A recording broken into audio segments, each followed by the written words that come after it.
What's also so wonderful about these weekend events, especially these vintage events like SVRA, is how meticulous the restorations and the upkeep on these cars are. That these cars that are of this age group, like Doug Radix's Mercedes, can still continue to run for almost an hour at length, at speed, at full song. Radix's Mercedes is almost as old as I am, so that's saying something.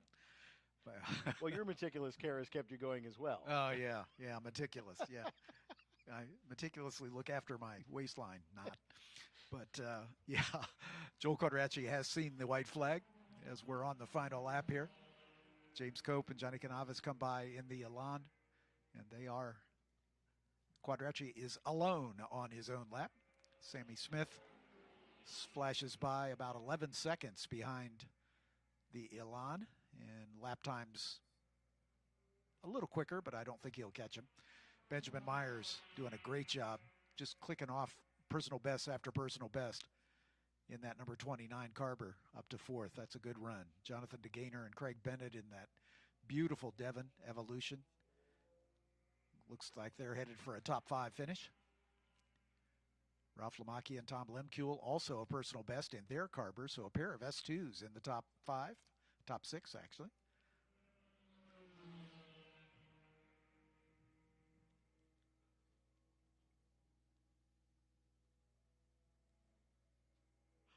Gregory Sorg might be the story of the day in his NB Miata, 8th overall. That's a pretty good run. George Ballback right behind him by about 11 seconds. Ballback significantly quicker. He might catch him before the checker comes out. Kellen and Joel Weinberger rounding out the top 10 in their Porsche 911.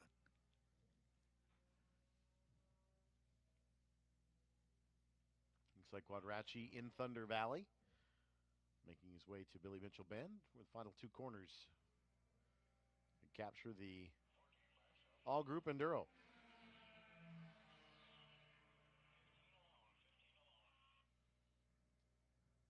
And underneath the Quick Trip Bridge, checkered flag is out from Bob Koski. Joel Quadracci, your winner of the all-group Enduro.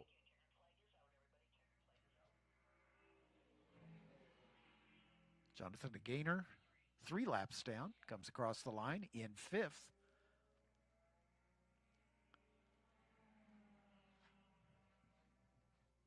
There's the one of Alan Tom in that Alfa Romeo Giulia.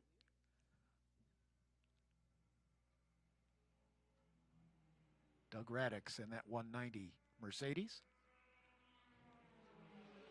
And there's your second place runner, James Cope, Johnny Canaves in the Elan DPO2.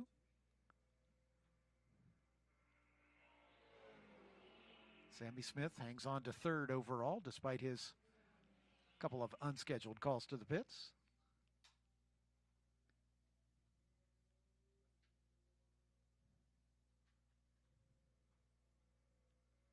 So Cope, Canaves, and Smith on the same lap. Benjamin Myers a further lap down in the number 29.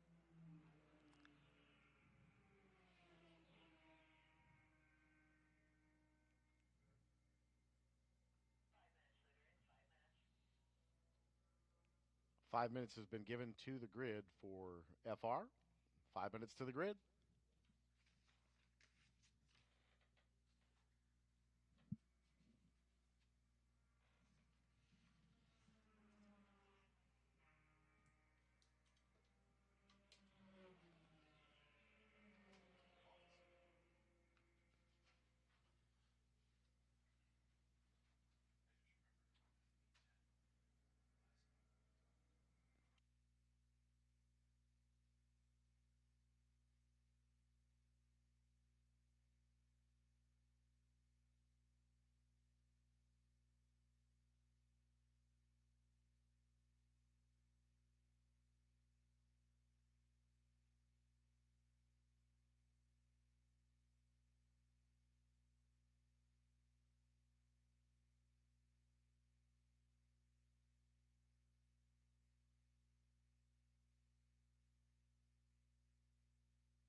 So everyone has seen the flag. Again, Joel Quadracci, James Cope, and Sammy Smith, your top three. Benjamin Myers in the fourth spot. Jonathan DeGaynor and Craig Bennett in fifth. Ralph Lamacchia and Tom Lemkuhl finishing in sixth. Awais Sadiq in the 69. Finishing in seventh spot. George Ballback brings home an eighth place finish. Gregory Sorg in the number 71. Quickest to the Miatas in ninth. And Kellen and Joel Weinberger in the 36B. Your top 10. Dawn Myers finishing 11th in the 52 Porsche. Dan Hayes in the number 92 Van Diemen Formula Continental in 12th. Chris Candy in the Porsche, number 67. Finishing 13th. 14th to the 8A of Robert Burnside in his Brabham BT40. And rounding out the top 15, car 76, Larry Lunda in the Porsche 914. Podium ceremonies will be handled by Eric Whitnable as he is down in the victory circle.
Good morning and welcome to Formula Regional Americas Championship, powered by Honda.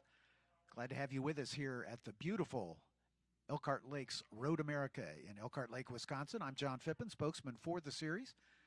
Eric Miller alongside, as we'll keep you up to speed on all of the activity in this round number 5 for the 2022 season for the Formula Regional Americas Championship. Raul Hyman notched a win yesterday to put him solely into the points lead. He entered the race yesterday tied with Dylan Tavella. Dylan still in second, but only 7 points back. Matt Clark lost a little ground yesterday. He'll be third in the points. Ryan Yardley finished on the podium in fourth in the championship points, and Jason Alder rounding out the top 5 as these cars making their way out onto the pit lane. Let's introduce the 13 starters for you. Starting in 13th spot, alone in row 7, is the number 3 of Hayden Bowlesby out of Folsom, Louisiana. Hayden had an unfortunate incident at the start of the race yesterday and was not able to complete a single lap. He and Nico Christodoulou had a collision as Christodoulou stalled on the start line, and Hayden, having nowhere to go, collected the back of his car. Both cars have been repaired, and they are back in the field, but Hayden Bowlesby in the IGY 6 Motorsports team will start in 13th position. 12th is the car with which he collided, the 22 of Nico Christodoulou from Maple, Ontario, Canada, for Velocity Racing Developments. Nico currently 8th in the championship points after scoring no points yesterday. Alongside Nico in row number 6 is the 24 of Kevin Jansen from Deerfield Beach, Florida, the senior driver in our group.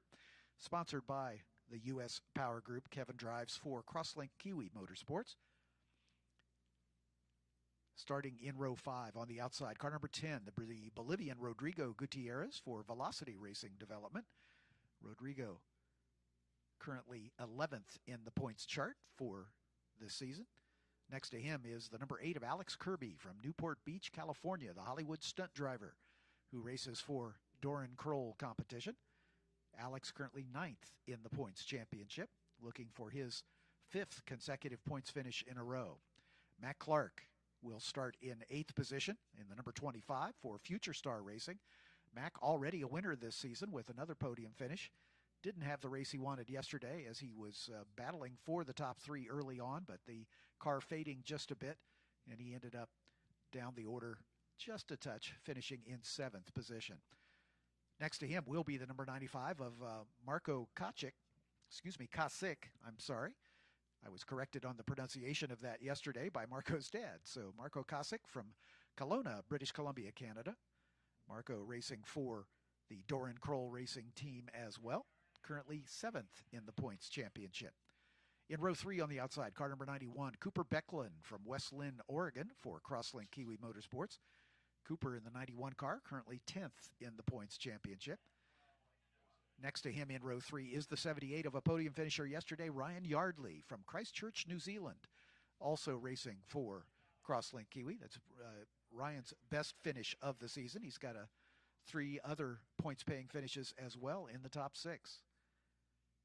On row 2 on the outside, second in the points, car number 14, Dylan Tavella from Massapequa Park, New York, for Crosslink Kiwi Motorsports. As we mentioned, second in the points, only 7 back of our leader, Raul Hyman, after 4 rounds of racing.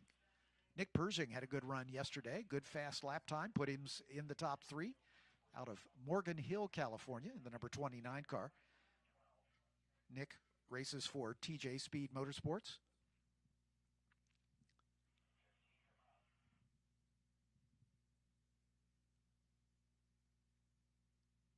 Jason Alder in the number 77 will start in second spot out of Cooksville, Maryland.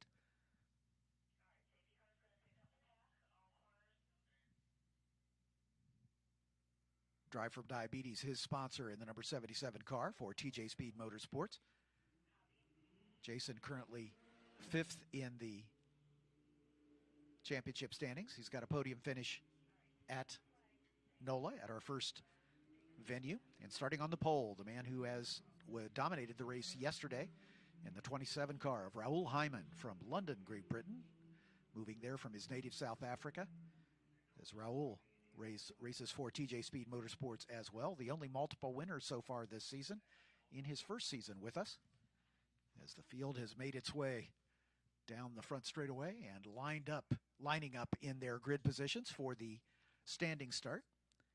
The late gantry just identical to what you would see in a Formula One car, and it appears that we are going to go around one more time.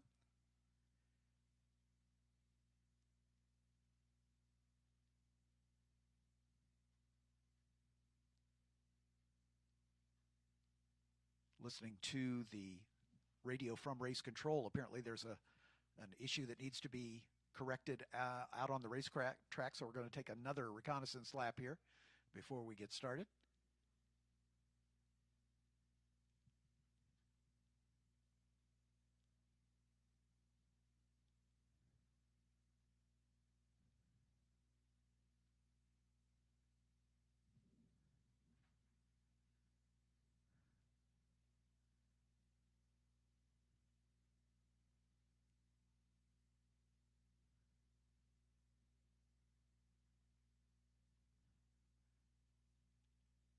Just getting a conversation between James Rogers and our safety car driver and race control. The incident is in turn 12. Car off on driver's right.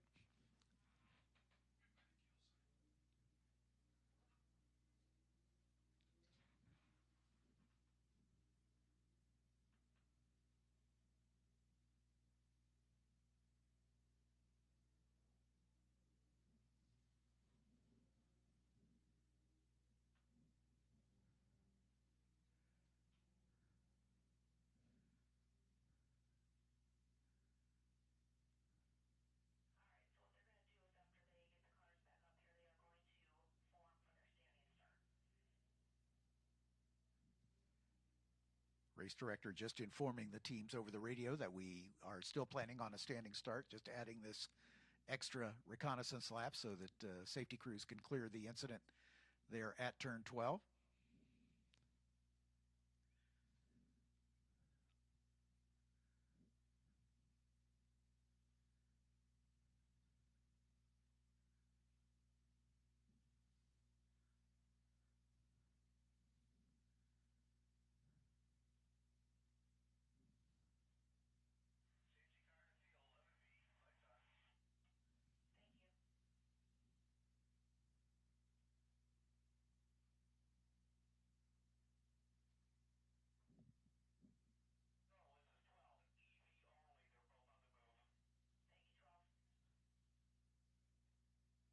Getting confirmation that the incident at turn 12 has been cleared, so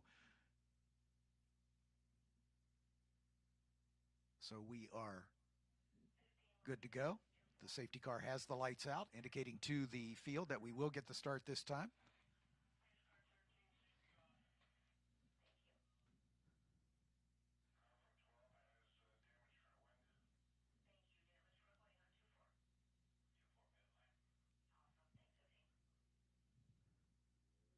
We understand the car that was involved in that is car number 24, Kevin Jansen, as he had an off course during the formation lap.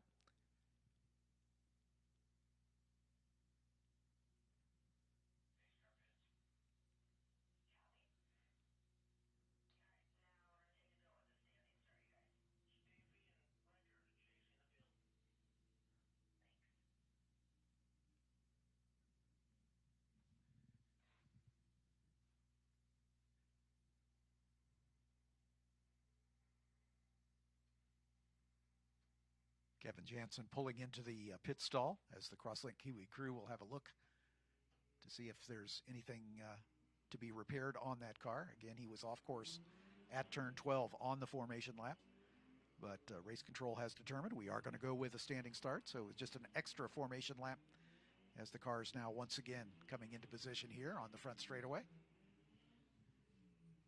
If Jansen is able to start, he will do so from the pit lane. First two rows are set as row number 3, Ryan Yardley and Cooper Becklin, those two teammates from Crosslink Kiwi, sliding into position.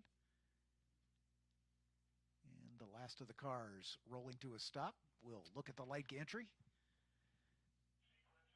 The green lights on to indicate that the field is set. As the drivers make ready, crew members, here come the lights. When the lights go out, we're away, and that's the case. And this time, everybody gets away safely. Raul Hyman getting the best stop, but a big jump as they go 3 wide down into turn number 1. Raul Hyman away at the front, but a great battle behind. Jason Alder, Nick Pershing, Dylan Tavella, all in a clutch. They're still 2x2 as they go over the Aarons Tunnel down into turn number 3. Raul Hyman getting away at the front just as he did yesterday, but the rest of the field tightly packed as a car drops a wheel off at the exit of turn 3. Side-by-side action down into the Sargento Bridge. This long downhill straightaway into the best passing opportunity on the racetrack at turn 5. Jason Alder on the outside of that battle as he tries to sweep around the outside, not successful, as we've got a car going deep into the runoff area.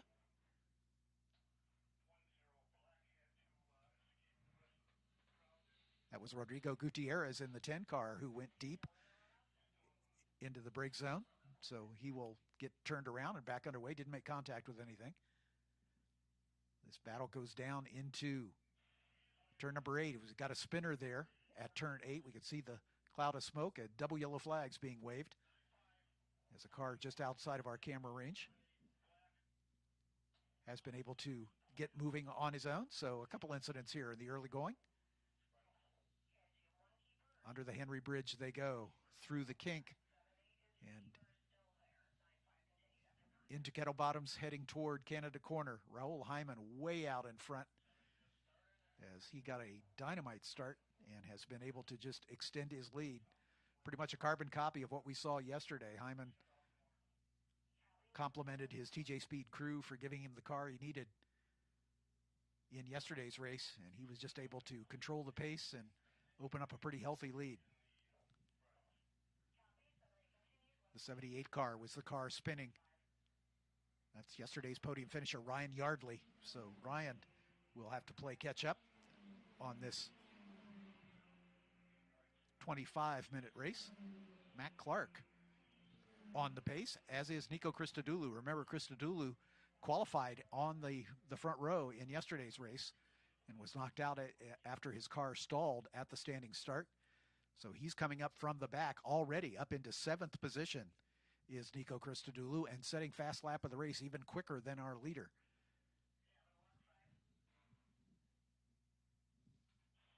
Nick Pershing and Jason Alder duking it out as those two teammates on the TJ Speed stable. So TJ Speed running 1, 2, and 3 right now. Matt Clark in the 4th spot. Matt Clark right behind, Dylan Tavella just behind him. As the 95 car coming into the pit lane, Marco Kosick in the 95 for Doran Kroll Racing with an issue coming down the pit lane.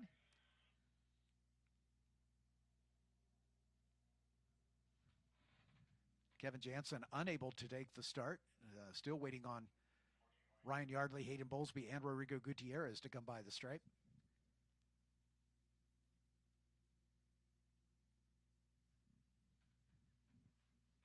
Meanwhile, the battle for 2nd, 3rd, 4th continues to be a good one.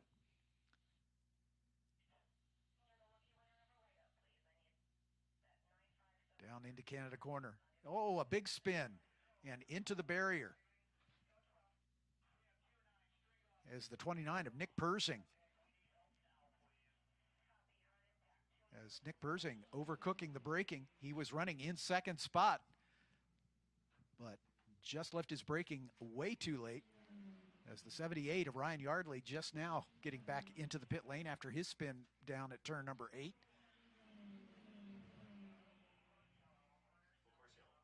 We are going to go full course yellow as Nick Pershing making contact with the barrier at the exit of Canada corner.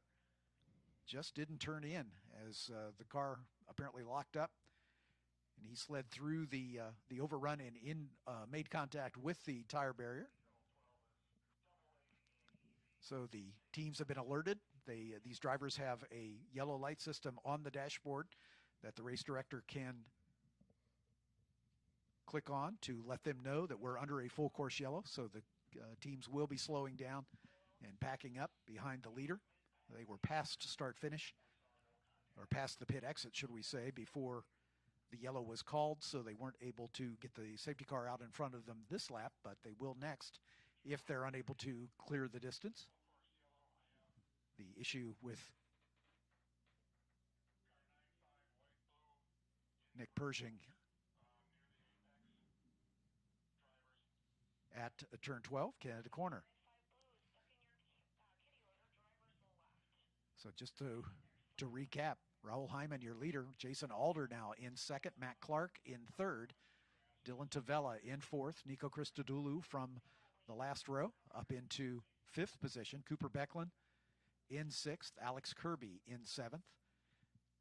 Nick Pershing, Marco Kosick, Kevin Jansen, Ryan Yardley, and Rodrigo Gutierrez all with issues on lap 2, so they have yet to come by start-finish. Sounds like the 95 of Marco Kosick is in the gravel trap as well, on course. Trying to find where that could potentially be. Turn 3. Indeed. Straight off at turn 3 was Kosick. As the field coming by the car of Nick Pershing. Nick out of the car and looking at the recovery work, so clearly he's okay. Was able to scrub off a lot of speed in that paved runoff at the exit of Canada. And there's about 6 feet deep of tires, so they're about 3 or 4 rows deep there. Yep.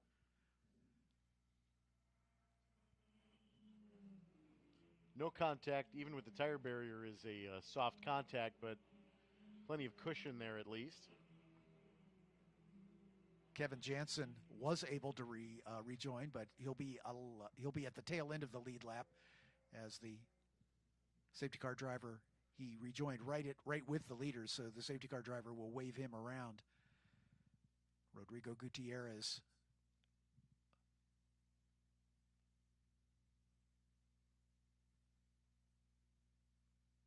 So Ryan Yardley also has had to retire. He's back in the garage area with a broken camber block, we're told.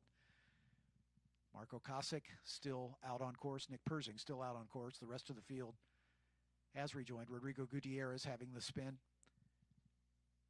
on the first lap, being shown a lap down at the moment.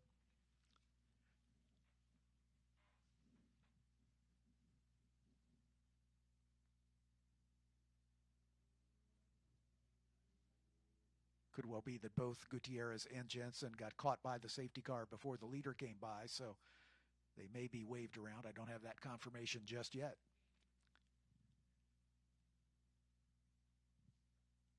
So an eventful start to this one. Hayden Bowlesby did not take the start. He was the other car involved in that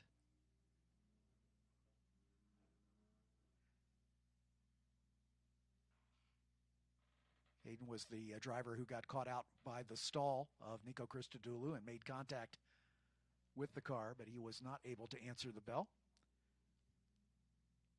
Ryan Yardley, as we mentioned, has retired to the paddock.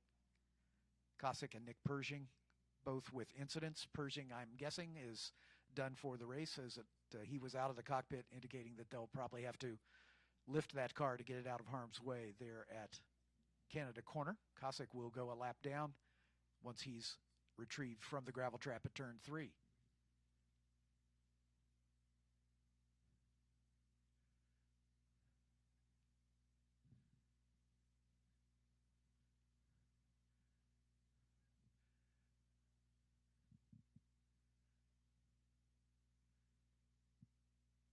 Tow truck on the scene, EV already there as well at Kosick's car, as they are.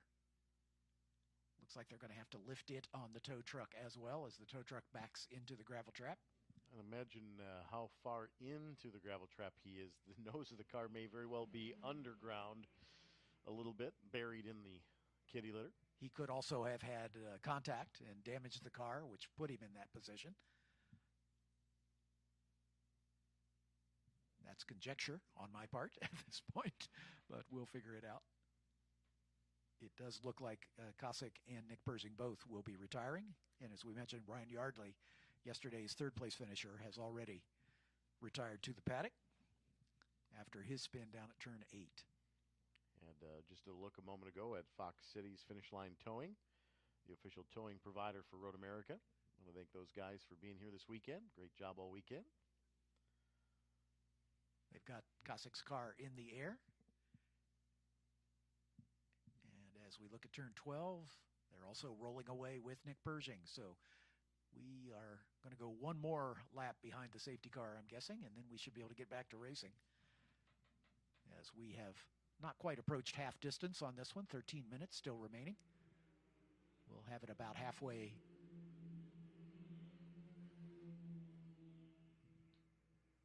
When they take the green flag here on the front straightaway, the restarts are rolling restarts. Single file, as the safety car will pull away from the pack. The leader will maintain safety car pace until they get to the bottom of the hill at turn 14.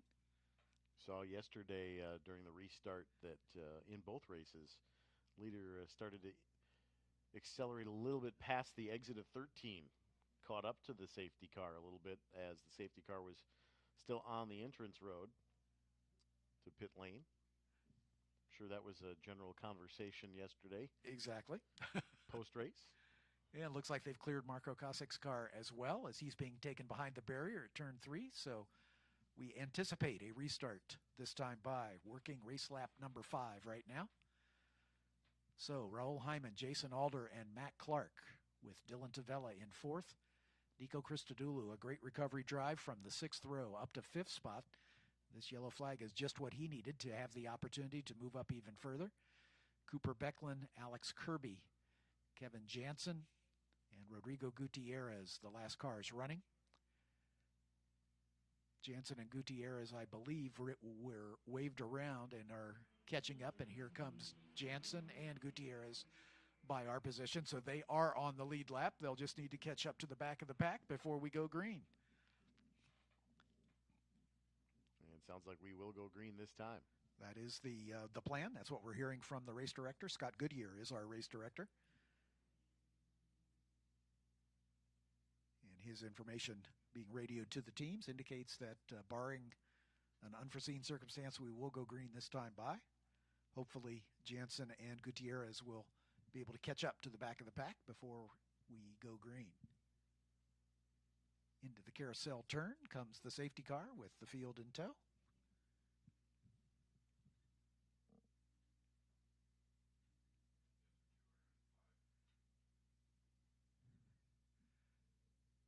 Last two cars climbing the hill to turn number 6.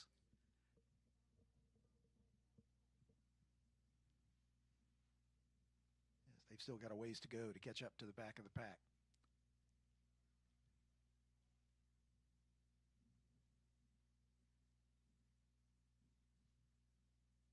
Anticipate the lights going out here as we approach Canada.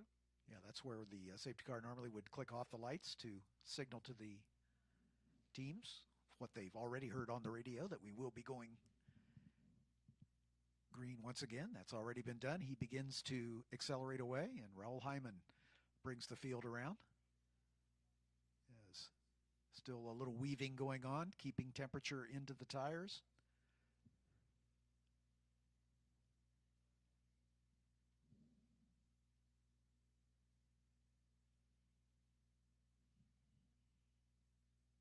Safety car into the pit entrance.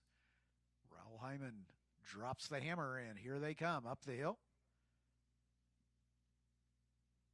Good dice going on at the back as Alex Kirby and Cooper Becklin going after it. Matt Clark right on the back of Jason Alder as they come past start finish.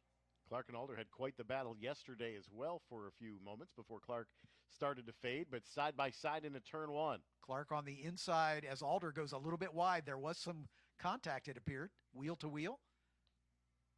Clark now up into that second spot, and just behind him is Dylan Tavella, Ryan Yardley.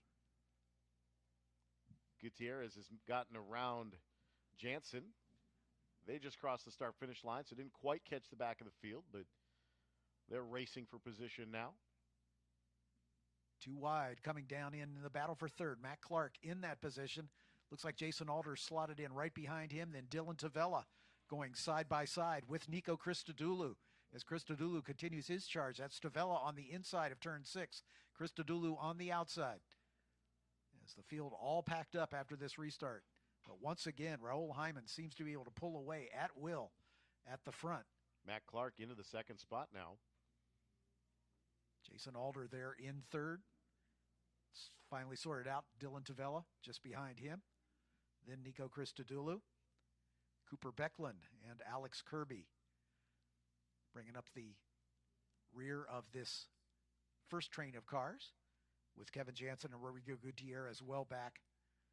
They'll have to sort out 8th and 9th amongst themselves. Another race for this group at 1:55 this afternoon. That'll be their final for the weekend. But at the moment, Raul Hyman looking to be in control out in front, just as he was in race number 4 yesterday. About 8 minutes remain in this one, so plenty of time. Matt Clark looking for a better finish than he had yesterday as he came home in 7th after scrapping at the front, as Eric said, early in the race, but the car fading on him as the race went on. Jason Alder keeping the pressure on as they are nose to tail across the line. Certainly looked like he was punishing those Hancooks quite considerably in the early going of that race yesterday. Alder the long way around Clark into turn 1 and shuts the door with a little bit of authority across the Aaron's Tunnel back to turn 3. So Matt Clark back to third, Alder back to the second spot. Let's see if Alder and Clark have another opportunity down into turn number 5. Right now, Alder in second. There's Clark. There's Tavella. Then a little bit of a gap back to Nico Christodoulou and Alex Kirby as they streak down the hill toward the braking zone for turn 5. Line astern as they go through that turn 5 area. Up the hill under the Corvette Bridge to turn 6. No one making a move at this point. The last two in the grouping, Cooper Becklin and Alex Kirby, nose to tail. Down the hill toward turn number 8.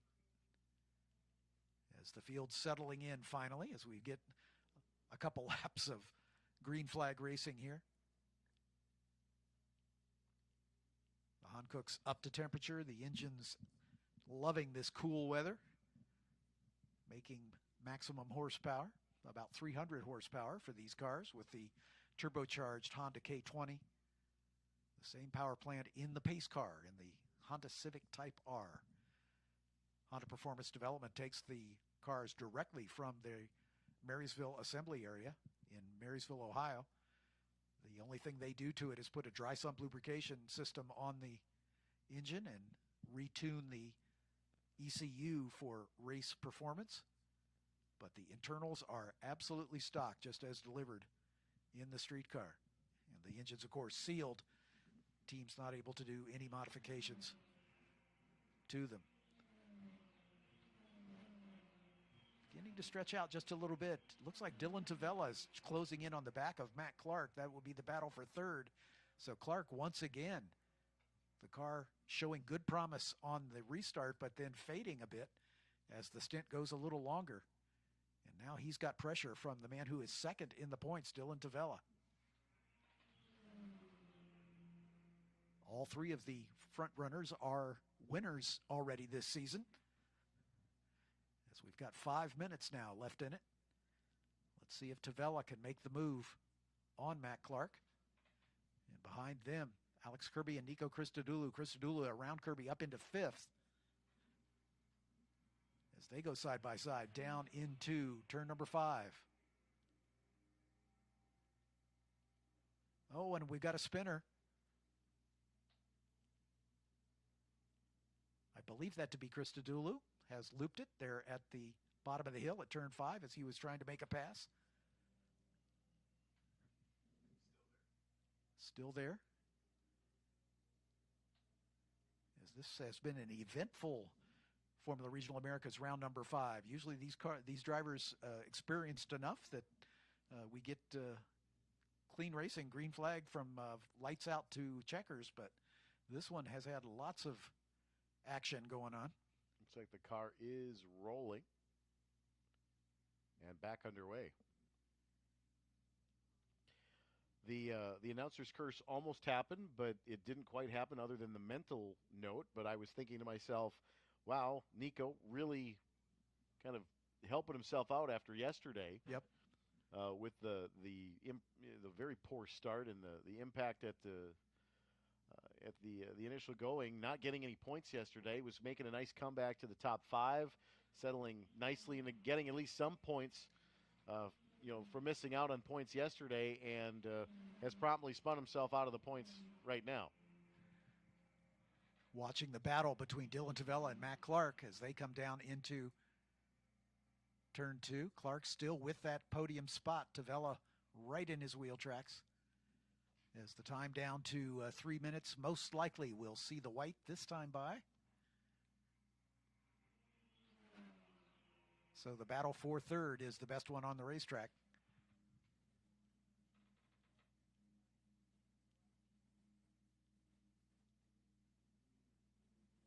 Cooper Becklin, by the way, is the car that was spun there at turn 5. I missed similar livery on those two cars, so Nico is still in the running, but he is back about a second and a half behind Dylan Tavella in 5th spot.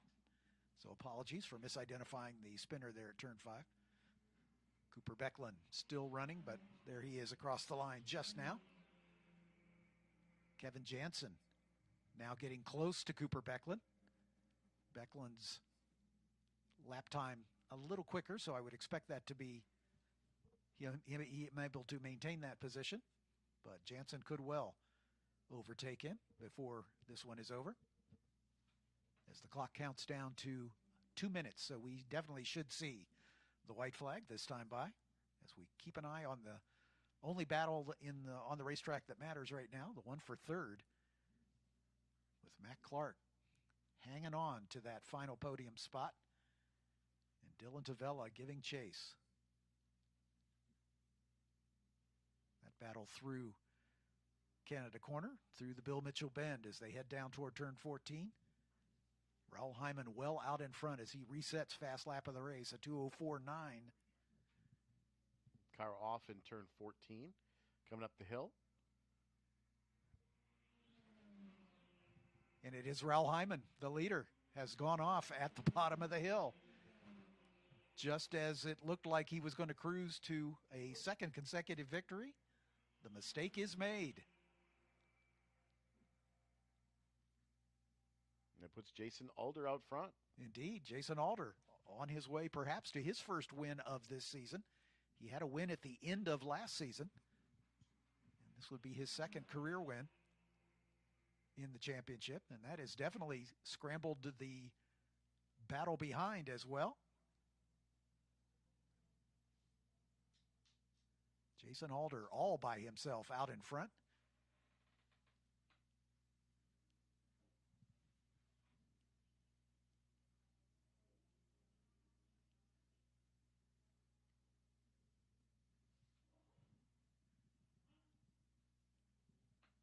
Hyman, Tavella, Matt Clark, and Nico Christodoulou, the survivors. Christodoulou setting his personal best on that last lap.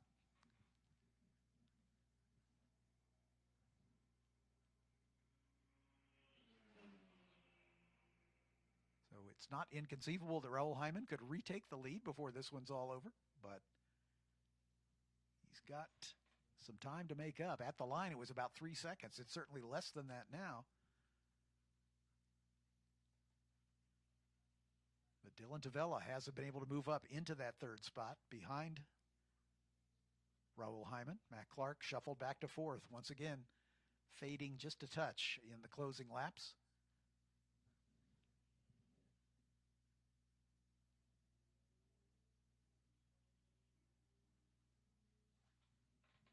As Jason Alder begins the climb up the hill, the checkered flag awaits.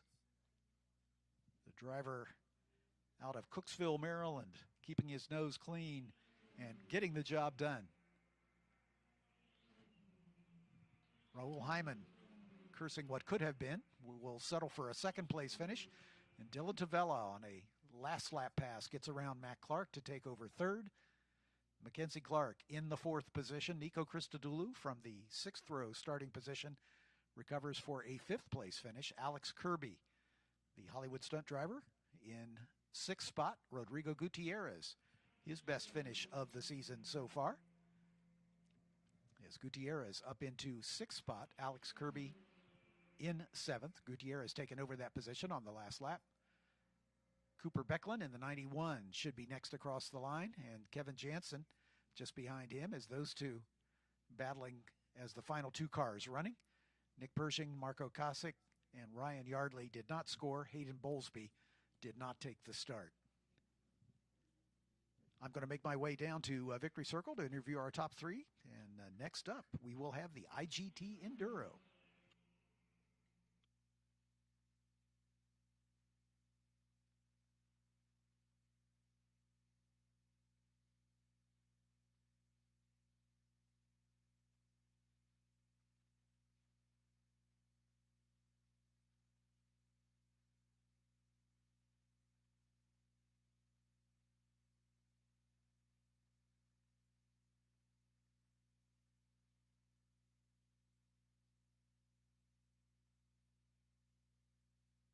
While you're headed to Victory Lane with John, why don't you head on over to the Paddock Shop as well, the official fan cave of Road America. You can hats, T-shirts, jackets, cool vintage T-shirts as well as hats, jackets, artwork, furniture items, toys, stuff for your pets.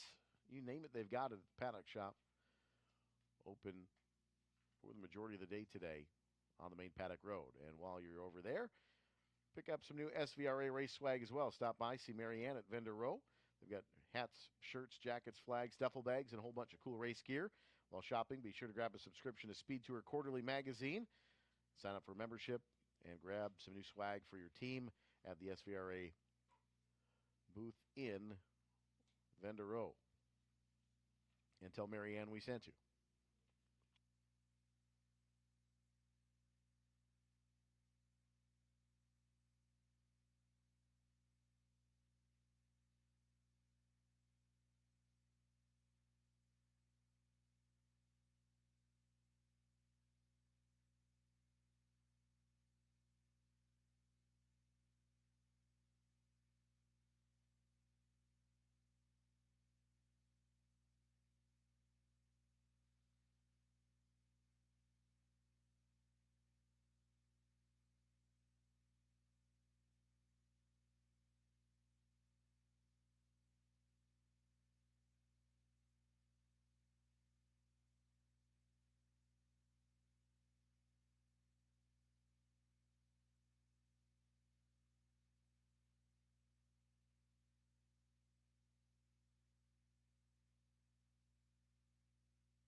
Celebration underway. Bring up our third place finisher. 2 podiums in a row for Dylan Tavella.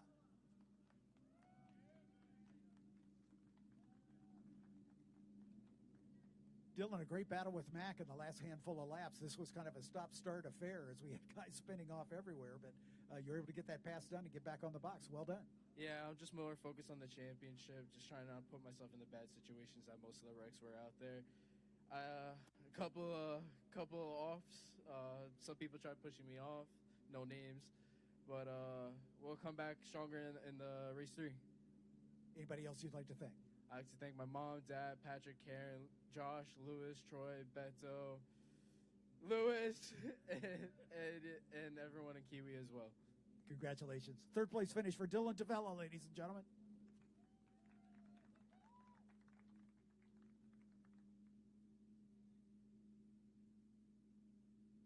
Just as it looked like he was on his way to win number 3, well, I'll ask him what happened down at turn 14. Raul Hyman, ladies and gentlemen. Care to explain? Yeah, thanks for the intro. I almost forgot, No, that was just my fault, really. Locked the rears on entry. There was a bit of a tailwind into that corner as well, but I mean, it didn't seem to catch anybody else out, so my fault. The good thing is we got pole for race 3, and I'll just analyze that. I mean, up until then, I wasn't really pushing, if I'm honest. We had a lot in reserve, so that's why to make a mistake like that was a bit unforgivable. But what is good is that the pace is in the car. TJ Speed have done an amazing job setting up the 3 cars. It's good to see Jason get his first win. And obviously, if you're going to give up a win, or you're never going to give up a win, but if you're going to lose, then you'd rather lose to someone in the team. So that's good. Anybody you'd like to thank? I'd like to thank the team. Team have done a great job on the setup. And of course, all my sponsors, Bethesda Holdings and Solomon Capital Enterprises. Congratulations. Thank you. Second place finish for Raul Hyman. Still the points leader, ladies and gentlemen.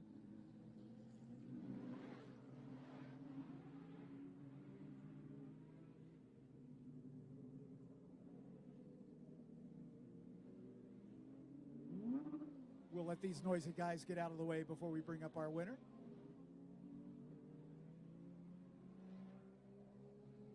First win of the season, first one since he won on debut last year. Jason Alder, ladies and gentlemen. Great job of keeping your nose clean. On that restart, though, you were able to get to the front, and then just obviously you had a lot of pressure from behind. Yeah, it was definitely a tricky race for sure. It was very up and down. Sometimes it was looking really good. Sometimes, not so much. We had a little bit of contact in turn 1 on that restart there that made us lose a position or 2. But fortunately, we were to come back up to the front, and when the opportunity presented itself, we were there to take advantage of that. So, all in all, I'm really happy that we were able to bring a 1-2 home for the team, and I'm really looking forward to trying again to see if we can get a 1-2-3 with Nick on here as well. So, all in all, just a grateful win. Anybody you'd like to thank? Oh, I got to thank the guys, for sure. It was definitely a tricky start to the season at NOLA, but we're persevering and we're making progress. And I feel like every time I'm hopping in the car, I'm getting more comfortable, and we're making progress towards that, that front step like today. So, of course, I'd like to thank the boys. I'd like to thank Henry, my mechanic. He's always there for me, persevering, like I said. And of course, the charity, Drive for Diabetes Awareness. They couldn't make it this weekend, but of course, we're still going to spread the word and the symptoms about type 1 and 2 diabetes. So, just a very, very fortunate victory today. Well said. Congratulations. Thank you. Jason Alder, first-time winner on the season, ladies and gentlemen. John Phippen down in victory lane. And let's get you set up for the IGT field. Tom Pank going to be on the inside of the front row on the pole. The 911 of Cooper McNeil, your winner yesterday. Reg Williams in the 008. Paul Mortimer, Mark Hufer sharing the 84. Lucas Pank in the 40 will start inside row 3. On the outside, Jody Miller, Pippa Mann, sharing the number 3 in the 6th starting position. Starting 7th, Marcel Fayen, and the 25 of Todd Sloan. The 77 of Mark Mathis will start inside in 9th. On the outside of row 5, the 17 of Juan Fan, Angel Benitez in the Ferrari 488.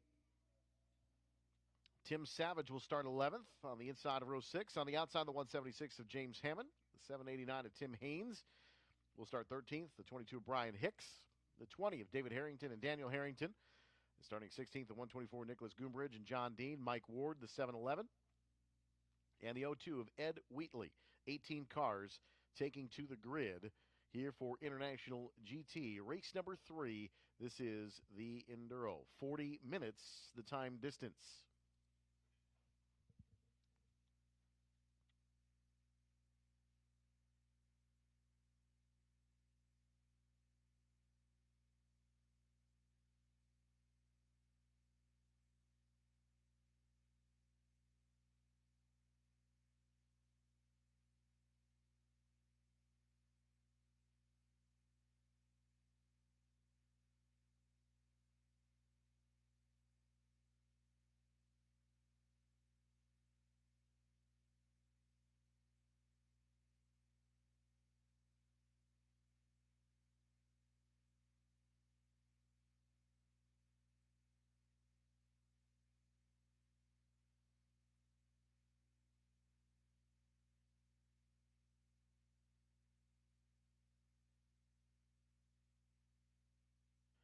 It is Sunday morning of the SVRA Speed Tour here at Road America.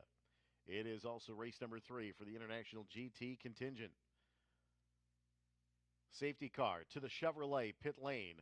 Cooper McNeil on the outside. Tom Pink leads him down. Green flag is out here at Road America at America's National Park to Speed. This time Cooper McNeil doesn't get as good of a jump as he did yesterday. Tom Pink will stay to the inside, still side by side through turn 1 into the braking zone. Cooper McNeil hung on the outside. Tom Pink making it tough, but Cooper McNeil shoots that 911 to the front as they head across the Aaron's Tunnel for the first time here in race 3. Tom Pink settles into the second spot, and Reg Williams to third.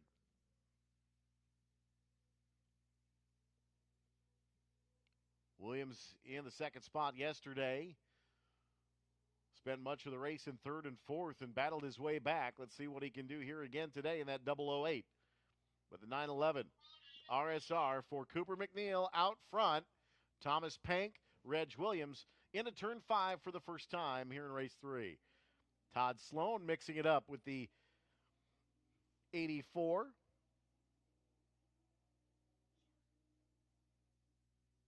Of Paul Mortimer, Mark Hupert sharing that car. Of course, this is the 40-minute Enduro, so we will get a few driver changes.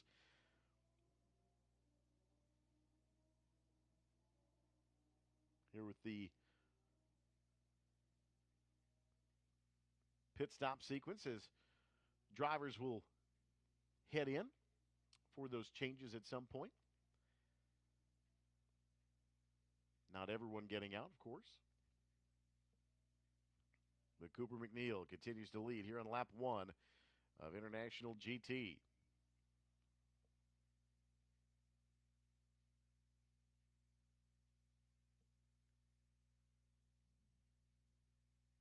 We'll reset the field for you after lap 1. A lot of jockeying for position mid-pack. Some good battles. Looks like Tim Savage, Brian Hicks, James Hammond all kind of mixing it up. Cooper McNeil, the Coca-Cola, 911. At the Quick Trip Bridge to complete lap 1.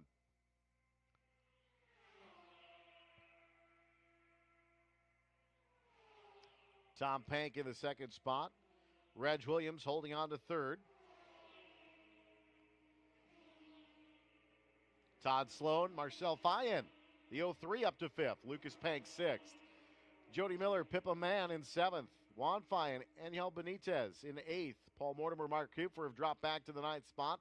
James Hammond in the top 10. Mark Mathis, the 77 in 11th. David and Daniel Harrington in 12th. Tim Savage in 13th.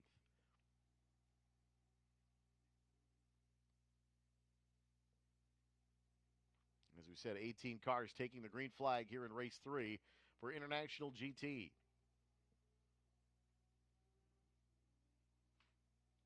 Field racing their way underneath the Sargento Bridge, making their way towards turn 5 and back up the hill towards the Corvette Bridge.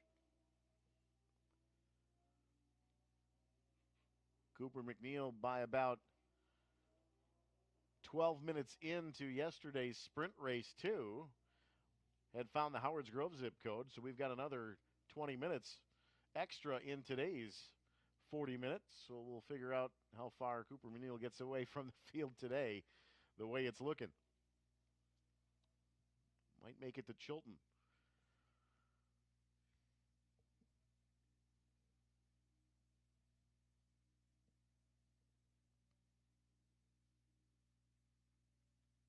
Much different conditions today, much brighter sunshine. Of course, we started to cloud over right about 11:30 or so yesterday morning as well. So mixed bag of conditions throughout the weekend. Liquid sunshine for much of the day Friday on and off. Little chilly yesterday and today, but still a beautiful day nonetheless. We'll take it.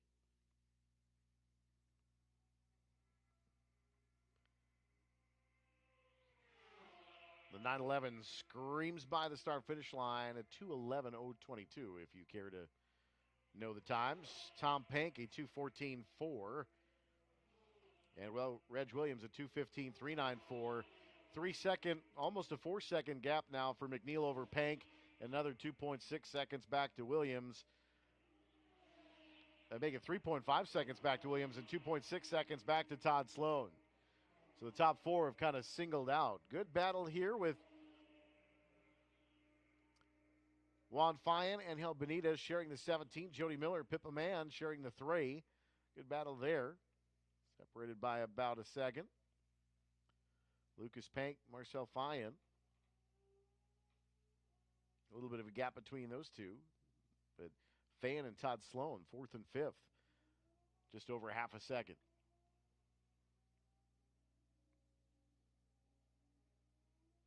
Juan Fayan and Angel Benitez in the Ferrari 488 GT, leading the Ferrari contingent for the Maranello Cup.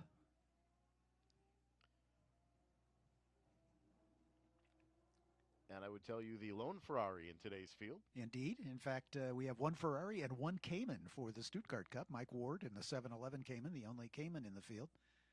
All the rest for the Mission Foods GT3 Cup Championship. 35 minutes. There are 34 minutes remaining in this one. By the way, speaking of Mission Foods, they provided some tortilla chips yesterday here in the Media Center. Race car shaped, of They're course. shaped like race cars and motorcycles. Indeed. Gotta like it. You betcha. Great idea. You bet. Mission Foods, a longtime sponsor of the SVRA.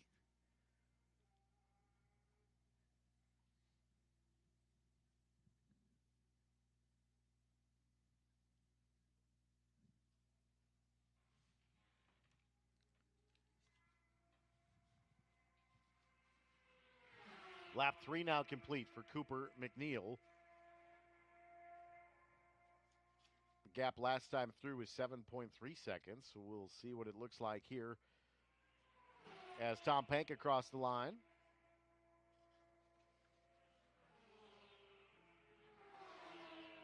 And that gap holding station about 7.3 seconds.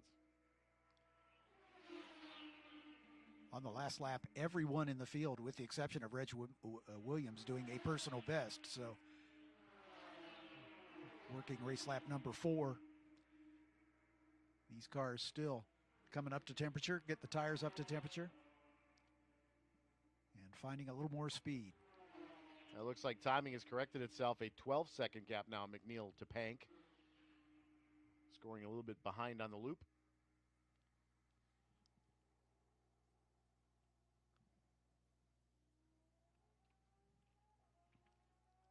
Usual suspects at the front, similar order that we saw in the sprint race yesterday. Cooper McNeil well out in front. Tom Pank and Reg Williams, Todd Sloan having a great battle between the three of them, right down to the wire. We saw Reg Williams kind of drop back to 4th yesterday and work his way back up to the 2nd spot. Yep. Tom Pank, of course, was strong early and began to fade at the waning moments.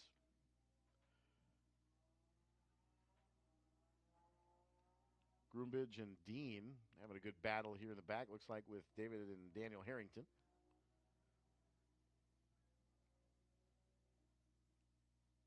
Tim Savage in 10th has got a gaggle of cars behind him as Paul Mortimer and Mike Hupfer in 11th position. Mark Mathis in the 77X in 12th. And the Harringtons in the 20 car all locked together, about a second apart for all 4 of them.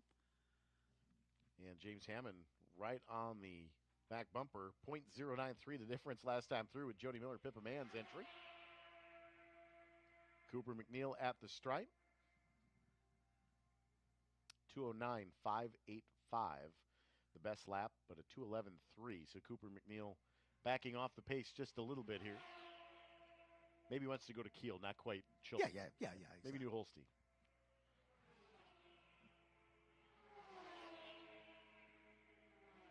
Williams, Sloan, and Fayan all come by, about equally spaced, about 2 seconds between them. And there's Lucas Pank and Juan Fayan in the Ferrari. Slightly different exhaust note there. I think we may be able to see why we have a little bit different of an exhaust note for Lucas Pank the next time he comes by. I want you to pay attention to the rear bumper. Uh-huh. just noticed it when he went by, but wasn't quite sure, but it looked like the bumper cover was missing. So I know they had a little bit of damage yesterday that they may have just simply removed the cover to keep that progressively from getting worse. Yeah, I saw the car in the paddock last night, and it was a little bowed in the middle of the rear bumper. So, fortunately, it looks like it didn't do any other structural damage. But that will change the exhaust note a little bit because it does change the airflow from out underneath the back of the car as well. There you go. So hence the note change. An astute observation, sir. I come up with those occasionally. Blind squirrel finds a nut occasionally. Yes.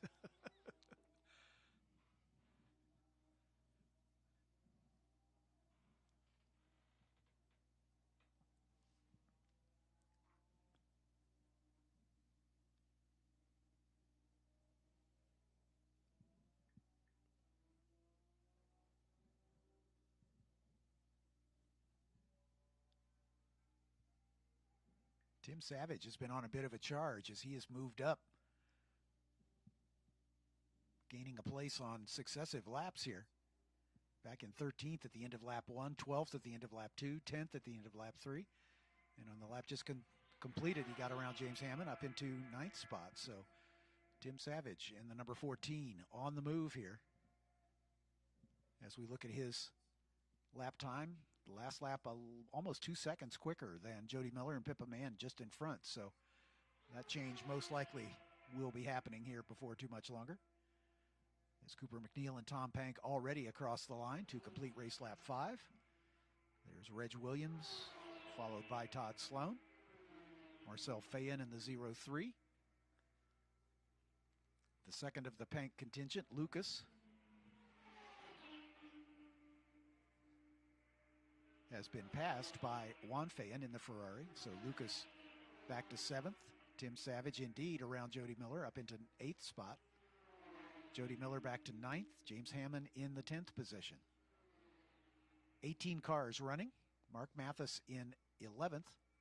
Paul Mortimer and Mark Hupfer in the 12th position in the 84 car.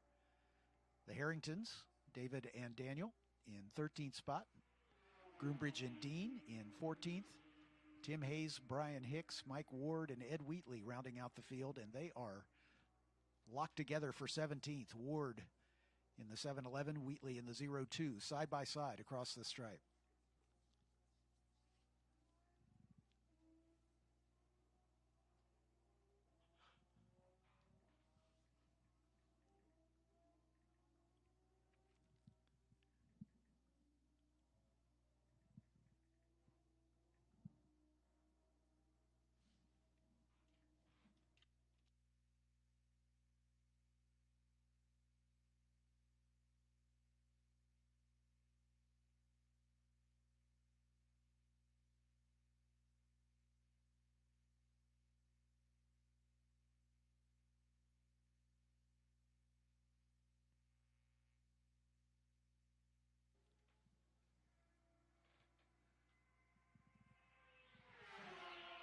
Cooper McNeil across the line once again, completing race lap number 6.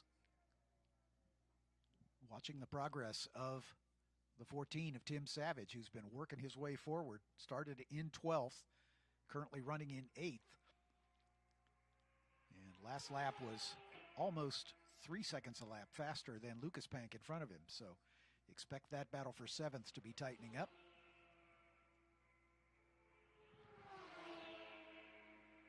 Reg Williams and Todd Sloan both setting personal bests on their last lap. Marcel Fayen in the black 03 Porsche.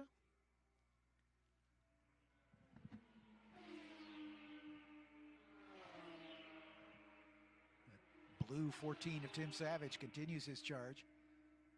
Closes to within a couple seconds, but Lucas Pank appears to be closing down on the Ferrari of Juan Fayen. So Lucas trying to get up into the top 6 in the number 40 Porsche.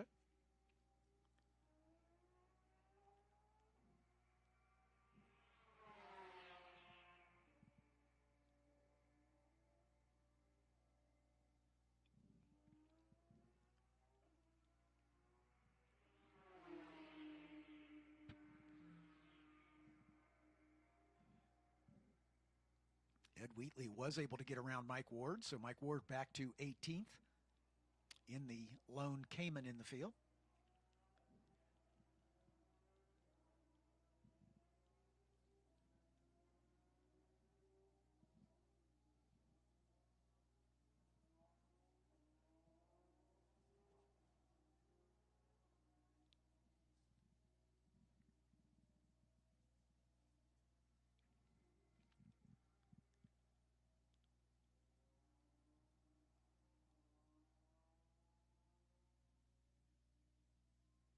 About 15 minutes into this 40-minute race, 25 minutes to go.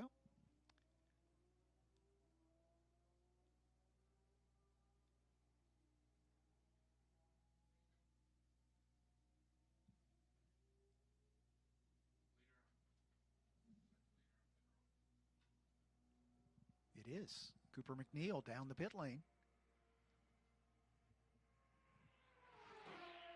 So new leader as Tom Pank will take over the lead. Cooper McNeil did cross the stripe in the pit lane just as Pank was coming by at speed on track. Cooper McNeil making the mandatory stop. Crew goes over the wall. And again, most drivers will stay in their cars. We just have a few cars with multiple drivers. The Ferrari of Fayen and Angel Benitez, one of them. David and Daniel Harrington in the 20. Paul Mortimer and Mark Hupfer in the 84.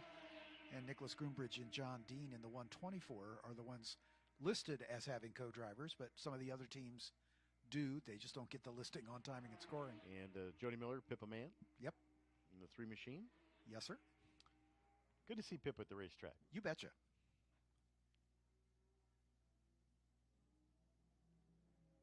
The 20 car into the pit lane as well. David Harrington and Daniel Harrington sharing that one as they are prepping for a driver change. As we saw in the SVRA Enduro, these are minimum time pit stops, so no rush to make any driver changes or control to the car. Tim Haynes brings the 789 into the pit lane as well.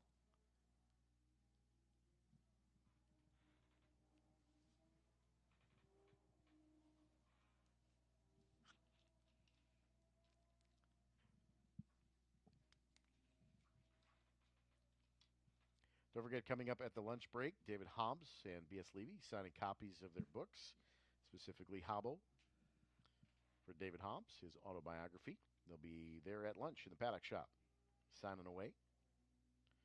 I'm sure you'll get a couple of good laughs with those guys as well if you head on over there.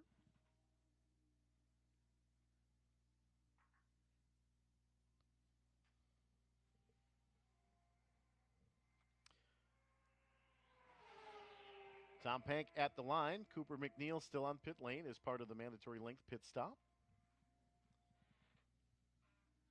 So Pank on a lap all his own for the moment.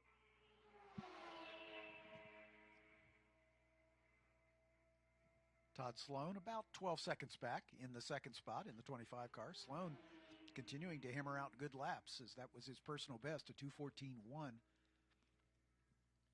Todd came on quite solid the middle stages of yesterday's sprint race, and then faded back with Tom Pank a little bit at the very last few laps there, but he had a really good day.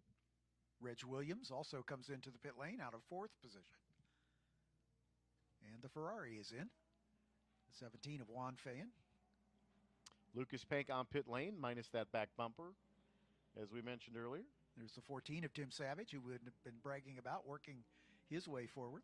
176 of Hammond, James Hammond on pit lane as well. So most of these drivers kind of making their pit stops about the same time frame. So we won't see a lot of jumbling on the order in the middle of the pack. Nicholas Groombridge, John Dean on pit lane. Paul Mortimer and Mark Hupfer as well in the 84.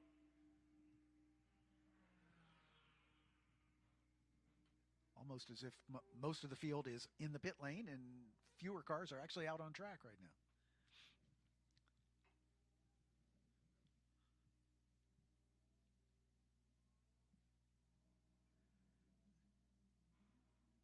22 of Brian Hicks brings his Porsche down the pit lane as he pulls to a stop.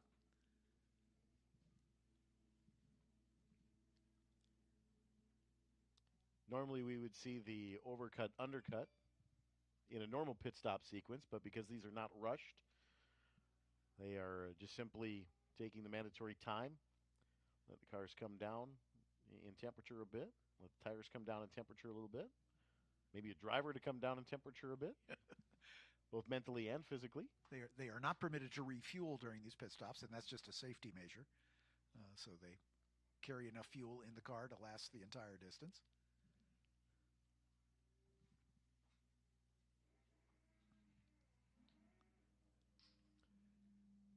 And there's our leader, Tom Pank, into the pit lane as well. Sounds like Todd Sloan is still at speed. No, it's the 03 of Marcel Fayen now up into the lead of the race. Todd Sloan into the pits in the 25.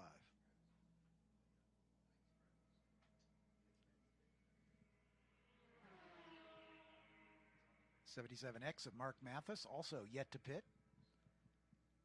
Will take over second spot to Marcel Fayen.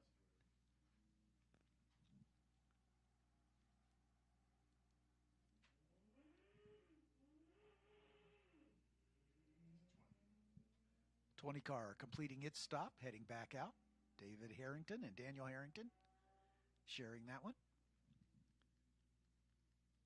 Generally speaking, on these pit stops where you're not seeing a rush to get in or out, it's still kind of nice to hear the revs go up and the wheels come down. Yep. Exactly.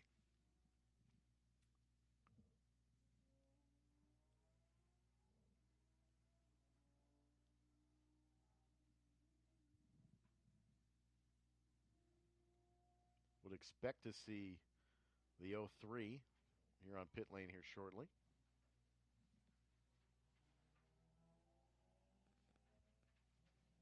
There's the 02, Ed Wheatley. 7-Eleven also into the pits. Mike Ward in the lone Cayman in the field.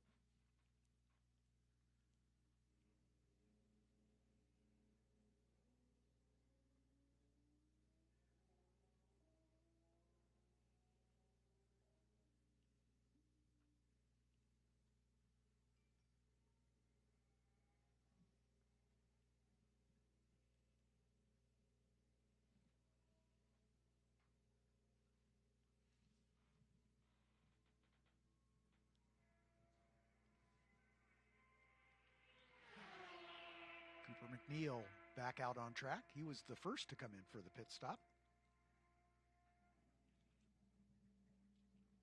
Currently being scored in 16th position. One lap down to the leader, Marcel Fayen, who has elected to stay out.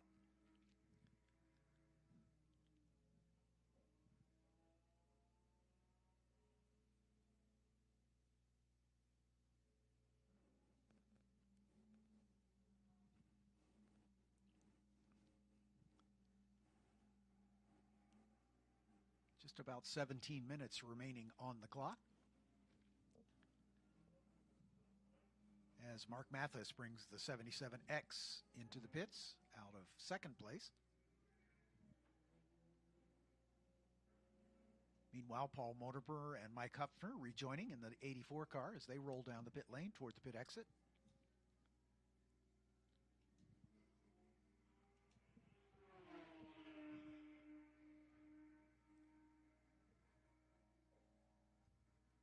The 20 car unlapping itself with David and Daniel Harrington at the controls.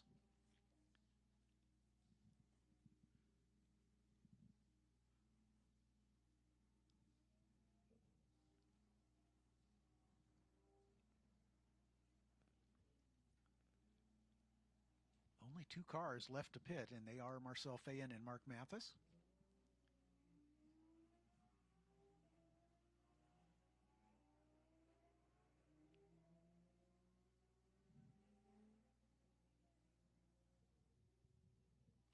Most everybody down and away.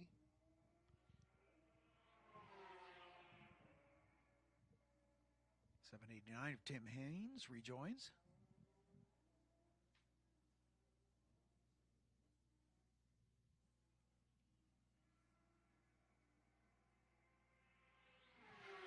And there is the 911 of Cooper McNeil, 7th overall right now. Just completed lap 9. Fyan completing lap 10, working a lap 11.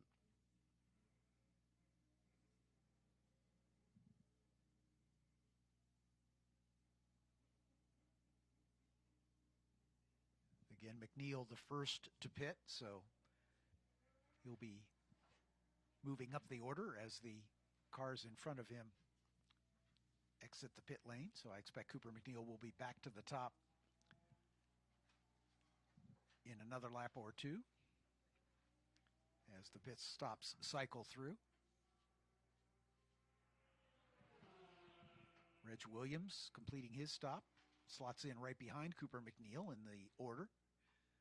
They are currently lying 7th and 8th. 45 seconds between those two. The 40 of Lucas Pank comes by. There's the 03 of our leader, Marcel Fayen, finally making his call to the pits.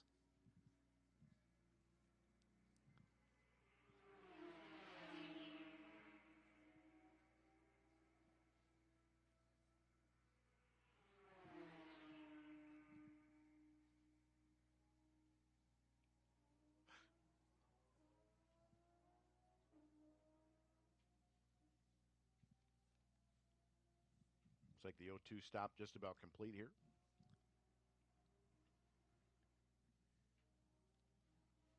And being released. There's 2 cars on pit lane.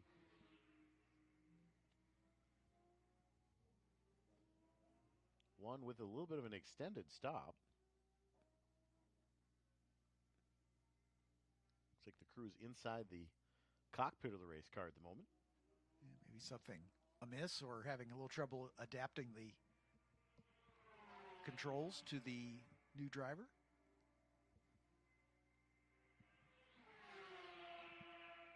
Cooper McNeil up to 3rd. Ahead of the only 2 cars who have yet to stop. Well, only one now, Mark Mathis. Marcel Fayen has pulled into the pits. Mathis has yet to. But Cooper McNeil and Mathis are now on the same lap.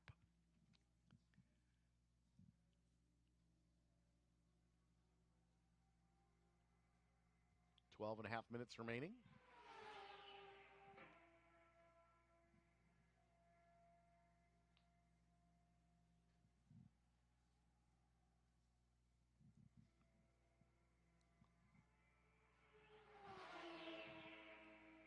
So McNeil, Pank, and Sloan, the next 3 across the stripe now. Reg Williams. So They would be the top 4 after the stops have completed. Pank about 28 seconds behind Cooper McNeil. Todd Sloan about 13 seconds behind Tom Pank. Reg Williams about 7 seconds behind Todd Sloan. Lucas Pank another 13 seconds back. Jody Miller, Pippa Mann have rejoined. They're currently in 6th position, or will be after the pit stop's complete.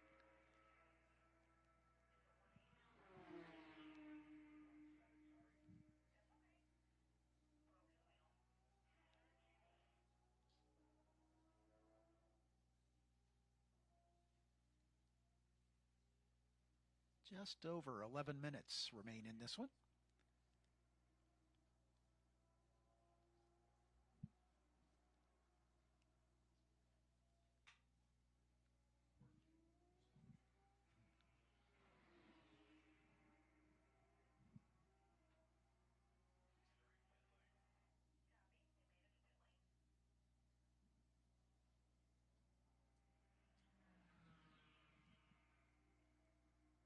I believe they had to come to pit lane this time by, because I believe the window closes with 10 minutes left. I believe you're correct about that.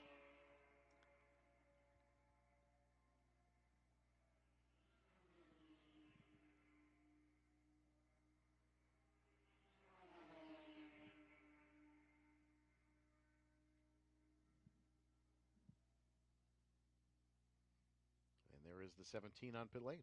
Yeah, and that's the second stop for them, so this is clearly a unscheduled call to the pits for the Ferrari. As the only Ferrari in the field, however, they can certainly afford to retire early and still score the points as long as they get minimum drive distance done.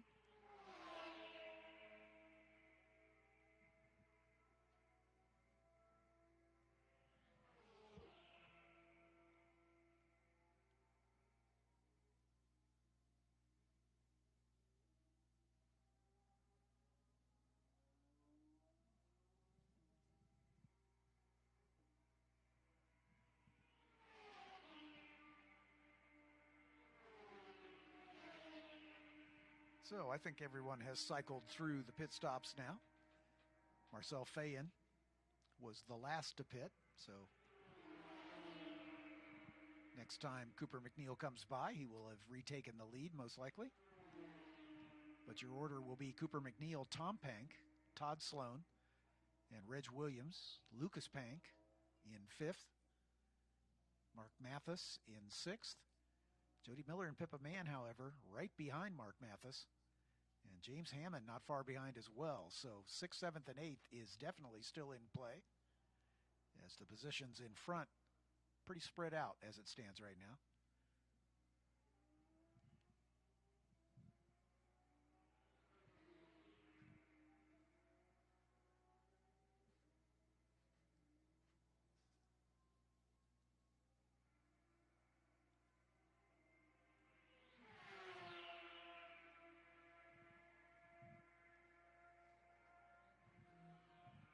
So the only drama is, where will Marcel Fayen come back in the order? Truly what it boils down to is an in-out lap itself. Yep. And how accurate the crew is in timing the pit stop. Some of the teams really try to cut it right down to the second. Others are a little more leisurely, and so they give up some time just to be safe, as sure as not to short pit.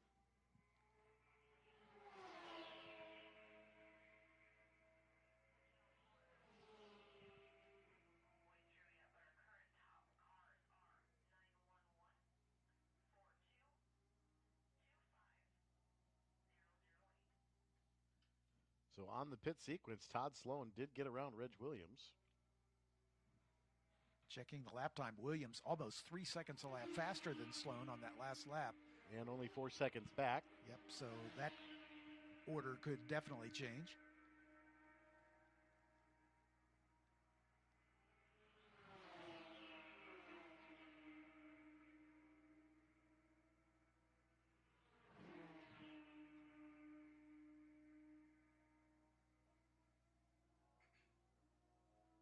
Marcel Fayen losing a lot of ground in the pit stop. They were, before the pit cycle began, running in the 8th position. And coming out after the pit stop back in 12th. So didn't get the best of that pit stop exchange.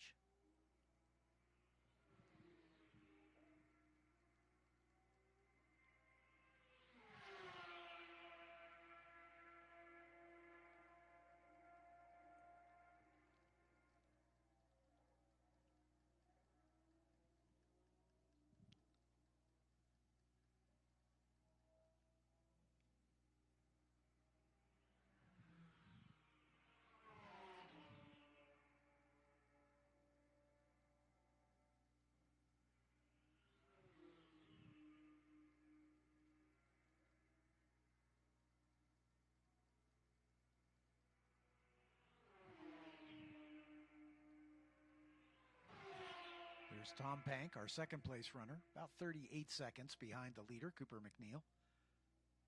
We'll see if Reg Williams has caught up with Todd Sloan, as they would be next across the line. There's Sloan. And there is Williams. 3 seconds separating the two. Williams still quicker by just about 2 seconds lap, second and a half, thereabouts. So with 5 minutes remaining, if he keeps the pressure on, might be able to get up into the top three.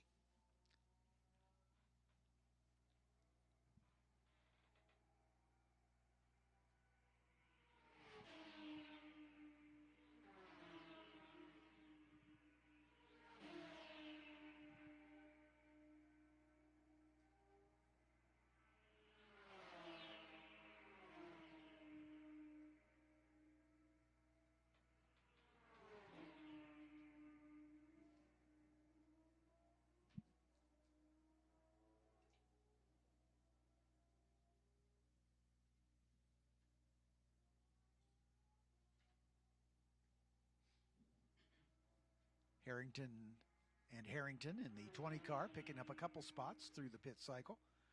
They were 12th when they pitted and now running in the 10th spot.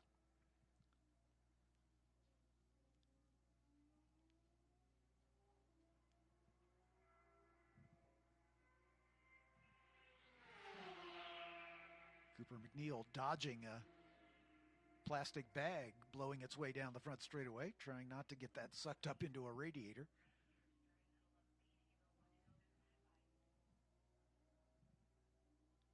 Four minutes remaining in this one.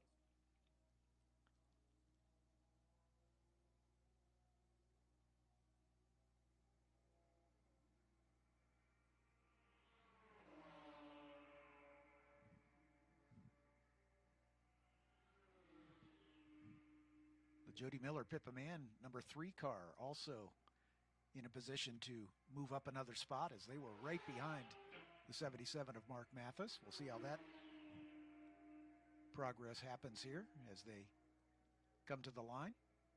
Less than a second separating those two, and on lap time they were running a bit quicker. Todd Sloan sets his personal best at a 2:14.1, feeling the pressure from Reg Williams. So Sloan able to extend that lead just a touch to just over 3 seconds. As we're getting close to white flag time.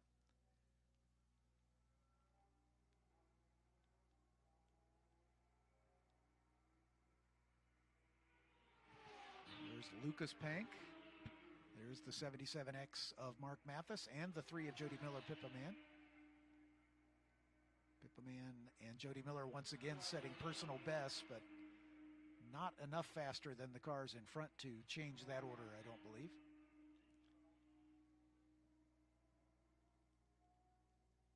The Harringtons definitely in a position to move up into 9th position. Tim Savage in the blue number 14 Porsche. Last lap at 2:16.7. The Harringtons last lap at 2:15.9. And only about 3/4 of a second separating those two. So that could change here as we have the white flag in the starter's hand. And the first to see it is Cooper MacNeil.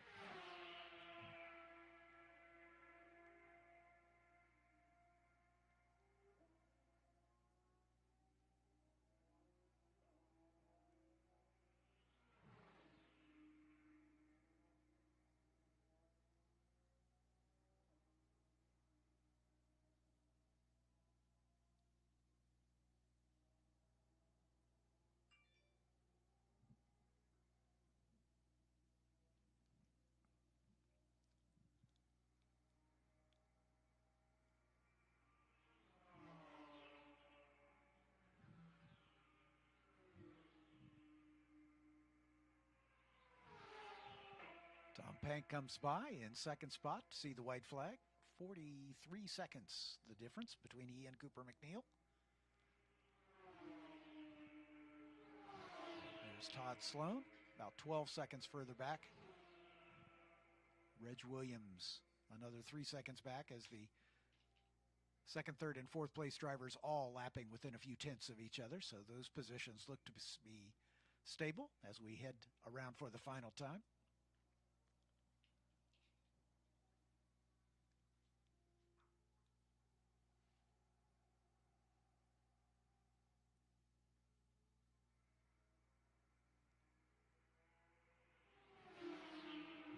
may have a change for fifth. Mark Mathis and Lucas Pank, nose to tail, and Jody Miller not far behind. Those three separated by almost a second. James Heyman in the 176 in eighth. Tim Savage having the Harringtons closed down, so we might have a switch for ninth and 10th as well. But Mathis, Pank, Mathis, and Jody Miller all running together on this final lap. Battles mid-pack have been very solid within this IGT field. Obviously, Cooper McNeil with the exhibition class car out front. You kind of expected that, but Tom Pank holding a pretty wheel today. Holding on to that second spot so far. Coming to the checkered flag this time by as Cooper McNeil takes the checkered flag in that Coca-Cola 911 RSR. Looks like Mark Mathis has gotten around Lucas Pank as we follow that battle around on this final lap. And Jody Miller looking to challenge to take over Lucas Pank's position. Mathis up to fifth, Pank back to sixth.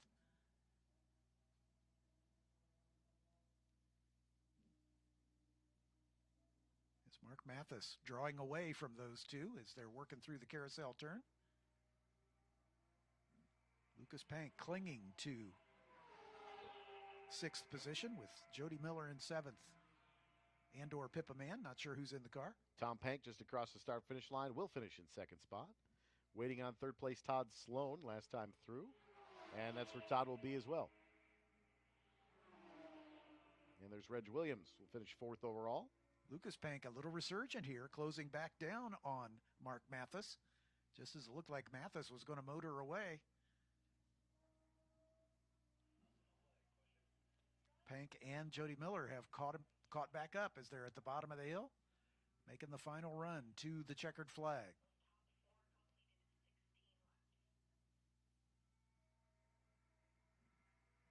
And they come across the line in that order. Mark Mathis picking up fifth on the final lap. Lucas Pank dropping to sixth. Jody Miller in seventh. James Hammond right behind them in eighth. There's the 14 of Tim Savage in ninth. And the Harringtons, the final step in the top 10. Paul Mortimer, Mark Hufer will finish 11th.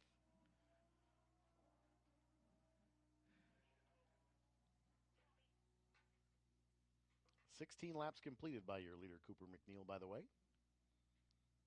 Race time 42:19.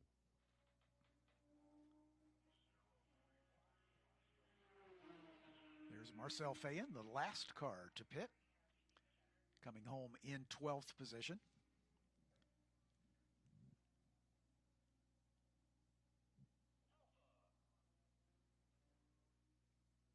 And I believe they are the last car on the lead lap. Nicholas Groombridge and John Dean finishing a lap down in 13th. I believe they already taken the checkered flag right around Tom Pank as the field was getting lapped. So that should be all of the cars taking the checkered flag here at International GT Race 3. Next up, race number 2 of the weekend for the F4 U.S. Championship. Coming up in just a minute.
5-minute warning has been given to the grid for race number 5 on the season of the F4 U.S. Championship powered by Honda.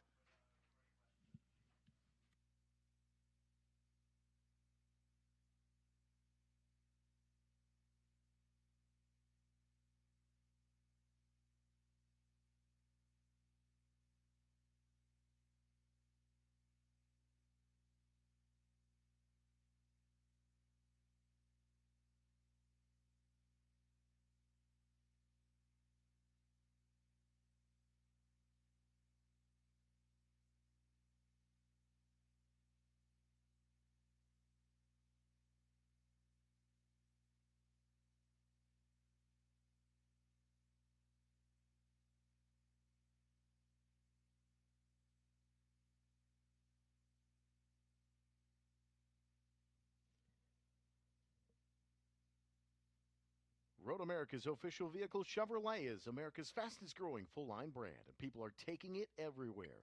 Taking Trailblazer outdoors, confidently taking on new places with Equinox, and taking on more with Silverado. Whatever you do, there's a perfect Chevy to take you anywhere. And attention race fans, when you see a Chevy accessory that you want, you can order it online, even right from your phone, and have it delivered to your local Chevy dealer or your home. It's that easy.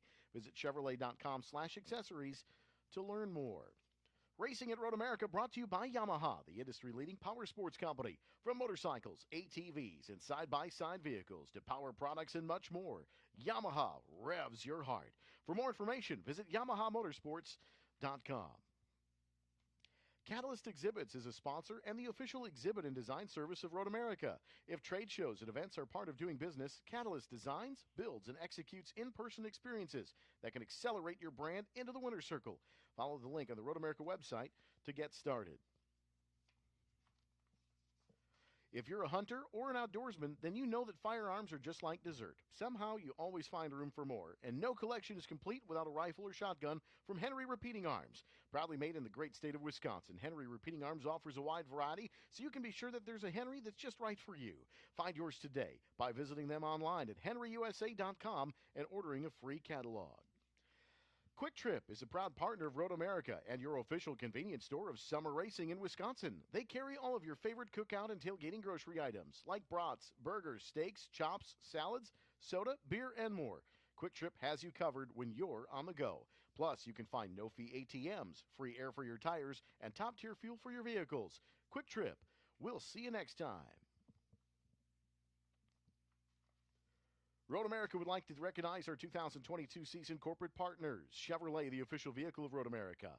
Yamaha, the official motorcycle of Road America, and the official UTV of the corporate team building programs. Our landmark sponsors, Sargento, Aaron's, Corvette, Haggerty, Briggs & Stratton, Johnsonville, Henry, Palermo's Pizza, and NTT Data. Road America is also proud of our food and beverage partners, Sargento Cheese, Johnsonville, Pepsi, Lakeside Bottling, Anheuser-Busch, and Larry's Distributing, Cedar Crest Ice Cream, Torquay Coffee, and Palermo's Pizza. Skag Power Equipment, the official mower of Road America, keeping our 640-acre facility looking beautiful. Skag is headquartered in Mayville, Wisconsin. Oshkosh Office Systems, the official business machine supplier of Road America. West Bend Insurance and Sheboygan Chevrolet, sponsors of the Teen Driving School. Optima Batteries, the official battery of Road America. H&R Spring, the official suspension partner.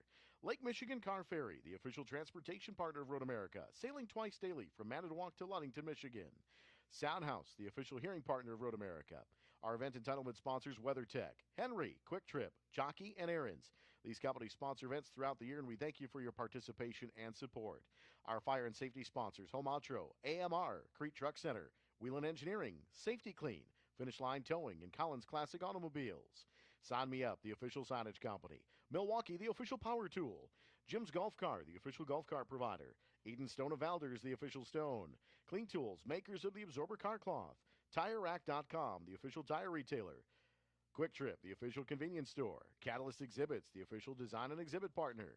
The University of Wisconsin Green Bay, the official collegiate partner. Marwin Sports, the official race apparel. And Mulch Express of Wisconsin, the official mulch. The safety car rolls away as we are about ready to get started with round number 5 of the F4 U.S. Championship powered by Honda. For those of you listening on the stream and watching the big screens here at beautiful Road America. My name's John Phippen, Eric Miller alongside, as we'll keep you up to speed on this 20-minute race. Race number 5 on the season, the second race here of the weekend. Let's introduce the starting grid to you. We had 3 drivers that had issues on the very first lap and did not complete a single race lap, so they'll start at the back. Tyke Durst in the number 17 out of Cary, North Carolina for Ganella Racing. Maite Casares, the Uruguayan, currently living in Miami in the 21 car for International Motorsport, and Ethan Barker making his debut with us this weekend in the number 12 car out of Houston, Texas for Barker Racing. Joe Ostelhoff will start outside of row 9 in the number 7 car. Joe out of Atlanta, Georgia for Jay Howard Driver Development. Next to him, the number 09 of our PMH Powering Diversity Scholarship winner, Madison Oust out of Mansfield, Texas for Crosslink Kiwi Motorsport. In row 8, car number 53, Alan Isambard, a Frenchman currently living in West Palm Beach, Florida for International Motorsports. Next to him, the 76 of Gabriel Fonseca from Sao Paulo, Brazil for Crosslink Kiwi. In row 7, car 66 is Ryan Sheehan out of Horseshoe Bay, Texas for Crosslink Kiwi. And next to him, David Burkett in the number 8 car out of Laurel, Maryland, for Future Star Racing. In row 6 on the outside, car number 2, Oliver Westling out of Emerald Hills, California for Jensen. Next to him, the number 55 of Lucas Facuri from Sao Luis, Brazil for Crosslink Kiwi Motorsports. In row 5, car number 4, Seth Brown from San Diego for Jay Howard Driver Development. Alongside the Ganella Racing pilot, number 9, Carl Bennett from Yorba Linda, California. The Quebecois, number 98, Lucas Saint-Jean from Lorraine, Quebec, Canada for Jay Howard Driver Development is in row 4. Next to the new tied for second in the points, number 24, Nicholas Rivers from Wheatley Heights, New York for Velocity Racing Development. Artie Flores will start in 6th position in the number 22 car. Artie from Leon, Mexico for Ganella Racing. Next to him, Noah Ping from Buford, Georgia for Velocity Racing Development. In row 4, finishing on the podium yesterday, the 08 of Alex Berg from Buford, Georgia as well. He races for Doran Kroll competition. And next to him is the points leader, car number 6, Lockie Hughes, finishing second in yesterday's race from Gold Coast, Australia, also for Jay Howard Driver Development. Now for the front row, the driver who is tied for second in the points, the 39 of Bryson Morris from Mount Juliet, Tennessee for Crosslink Kiwi, and yesterday's first-time winner, first win for the career of Matt Christensen. Matt, in the number 45 for Velocity Racing Development, makes his home in Orlando, Florida, and he will start on the pole for today's race. Just as we saw yesterday and as we saw in the Formula Regional Americas race earlier today, these drivers will take a standing start on the front straightaway as they are working their way down through Kettle Bottoms toward Canada Corner behind the Honda Civic Type R safety car, piloted by James Rogerson.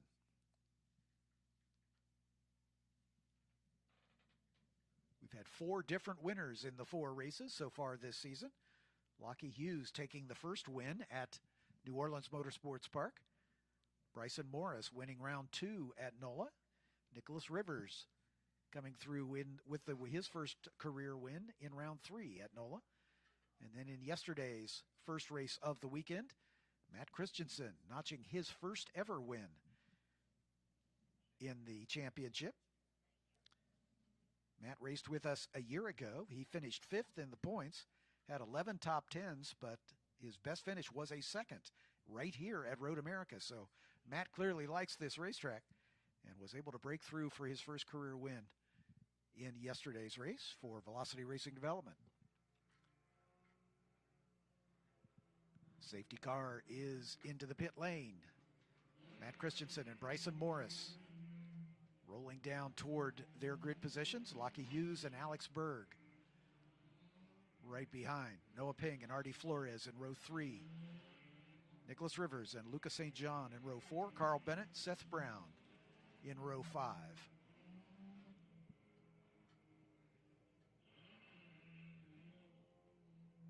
Matty Oust and Joe Ostelhoff with the 12 car of Ethan Baker in only his second start with us. Unfortunately, didn't complete a single racing lap in the first race of his career with us in the F4 US Championship. Maite Casares getting tangled up with Alan Isambard. Was not able to make the start. Green lights are lit, indicating that the grid is full. And the start sequence should begin. There they come, 5 red lights. When they all go out, we are away. And we are. We've got a couple cars slow to get away, but everybody gets it done. It bunches the field up, but it looks like our pole sitter, Matt Christensen, getting a good jump. Still 3 wide into turn 1, mid-pack. Settling down, everybody right now clean through turn 1. Yep, 3 abreast as they work their way through that first turn. As the field still 2 by 2, heading down toward turn number 3. As the field sorting itself out. One car very slow away from the grid, trailing the field by a fairly good amount. Matt Christensen at the point. Bryson Morris right behind him. Lockie Hughes still in that 3rd spot as they head down toward turn number 5. 2 wide for about 5th. A little later back, still side by side as they go through turn 5. 3 wide into braking in the back half. Yeah, exactly. These drivers showing courtesy, giving each other room, but just enough racing room as we've got side-by-side racing all through the pack. If you know what minding your P's and Q's truly means, I've been trying to avoid using that phrase here with this group for the younger age. But they have been minding the minions. So they've been very clean here on the start with F4. They've had 2 really good clean starts. Actually doing better than their more experienced Formula Regional Americas brethren. Indeed. As this last race just concluded earlier this morning, full of incidents, as rather unusual, as normally the FR guys are a little more circumspect, but these youngsters doing a good job here as we're working on the first racing lap. Battle at the front is not done, nor is the battle for 3rd. Side-by-side racing down into Canada Corner. Looks like Lockie Hughes able to hang on to that position, but it is far from settled. The top 2 beginning to get away as Bryson Morris and Matt Christensen putting some distance on the rest of the field after just a single racing lap. Lockie Hughes in 3rd, but he's got company as Alex Berg, who broke through for his 2nd podium finish of the season, 2 podiums in a row for the youngster. Side by side at the top, Bryson Morris with the advantage, but only slightly as they work their way down toward turn 1. It was Morris and Christensen side by side, Ping and Hughes side by side as they trailed next to each other back into line into turn 1. Yeah, it looks like Lockie Hughes got shuffled back to 4th as Noah Ping up into that 3rd position. But the front battle is not done. Matt Christensen and Bryson Morris still nose to tail. Still side-by-side racing deeper in the pack as well. As I believe that was Lucas St. John going side-by-side with Nicholas Rivers as they flash under the Sargento Bridge. 3 wide just outside of that camera shot. Our leaders down into turn 5. Lockie Hughes on the outside, giving way to Noah Ping, but trying to get that position back. Alex Berg right there to pounce in the 0-8. Lots of good racing deep in the pack, still side by side, coming through turn 5. The battle at the front is a dandy. Bryson Morris and Matt Christensen side by side down into turn 8. I'm saying that phrase a lot. I believe that's Christensen that gets shuffled a little bit wider, and so he has to fall back into 2nd position. Very similar livery on those 2 cars, even though they're on 2 different teams. It is Bryson Morris at the front with Matt Christensen giving chase. Back in my dirt track sprint car days, wheel to wheel, wing to wing was a pretty common phrase, but we've been using that quite a bit this weekend. Exactly right. Good racing at the front and all the way through the pack. Breaking up just a little bit all the way back to Ryan Sheehan in 11th spot. Battle up front going into Canada. Side by side once again down into the braking zone. Still side by side at the exit of Canada. Christensen off on the rumbles for just a moment. Looked like he was able to get back in line behind Bryson Morris. Someone going really wide at Canada, but able to get back in. Now we've got the top 4 all together. That battle up front, top 5 are all together now.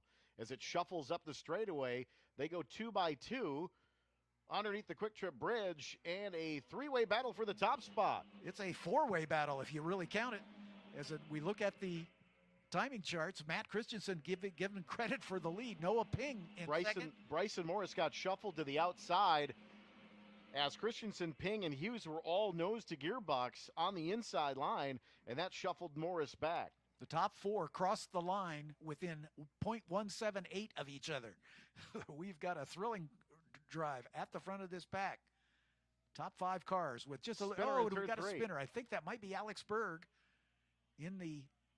or Lucas St. John. I'm not sure. They both have similar livery on their cars.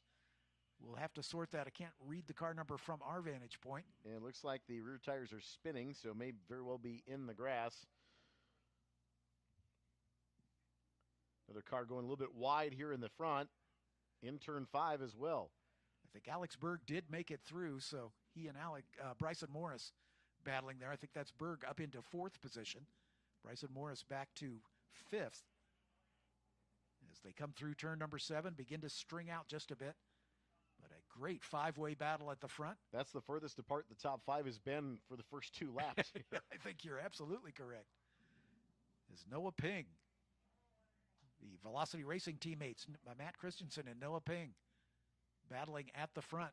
Lockie Hughes, the points leader, right there in 3rd position.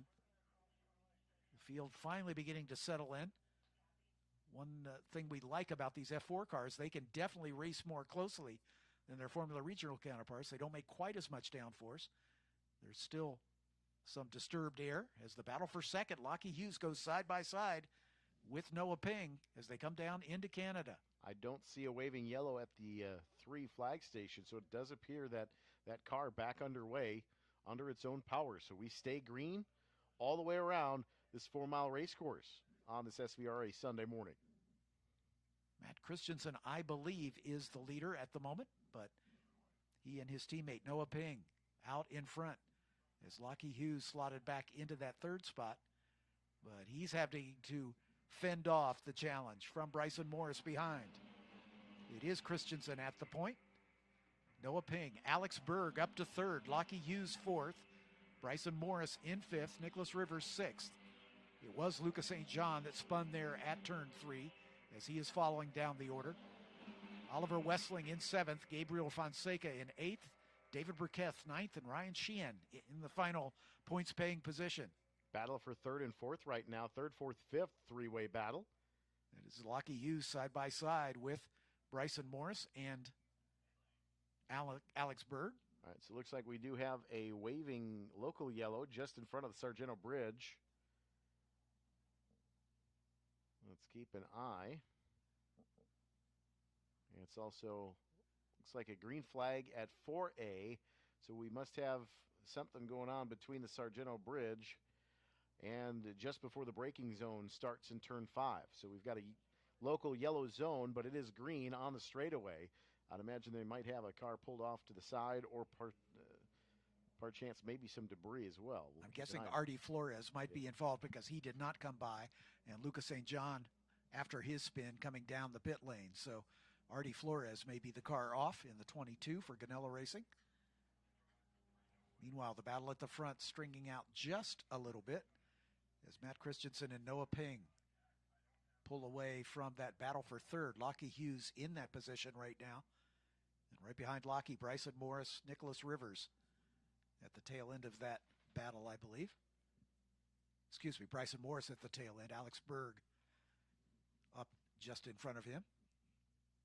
There's Berg, there's Morris, then a little bit of a gap back to Nicholas Rivers. He has Oliver Wessling and Gabriel Fonseca right in his wheel tracks. About 10 minutes, 11 minutes remaining in this one as we are approaching half distance of this 20-minute race. And leaders time to stretch it out 1st and 2nd. But that battle for 3rd, 4th, 5th remains quite the tussle.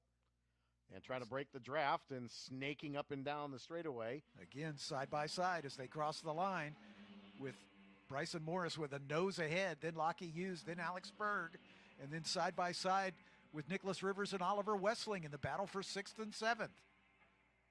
Down into turn 1 comes this three-car battle for third spot. And it looks like Bryson Morris has gotten up around Lockie Hughes. And Hughes having to defend to Alex Berg. Westling getting around Nicholas Rivers as well. He's up into 6th position, but Rivers right there on his gearbox. Yes, this is quite a tussle. Alex Berg shuffled back to the back of that group now. Berg's got to be a little bit frustrated. Looks like he's a little bit faster than Lockie Hughes right now, but that yellow zone kind of prevents him from being able to make a move, and he tries to do it to the inside, and it looks like completing that pass. It looks like Berg around Hughes now. Lockie Hughes, the points leader, shuffled back to the tail end of this 5-car battle. The front two, the velocity teammates of Christensen and Ping, beginning to stretch it out. But we've got lots of racing left to go as we are just about at half distance as we speak. Lockie Hughes at the tail end of this top 5 train. Takes a little tidier line through the carousel and making up some ground in the process. And then behind them, the three-way battle with Oliver Westling, Nicholas Rivers, and Gabriel Fonseca has joined the party. No, we got a spinner.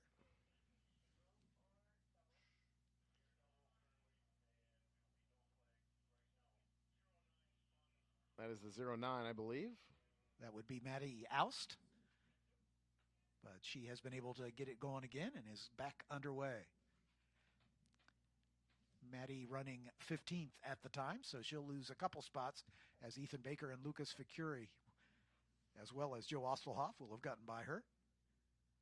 Meanwhile, we go back to our battle at the front. Alex Berg in 4th. Lockie Hughes just behind him. Bryson Morris up in the 3rd spot. And we got a battle for the lead as Noah Ping challenging his teammate now. As Matt Christensen guarding that inside line as they head down toward turn number 1. Still side by side.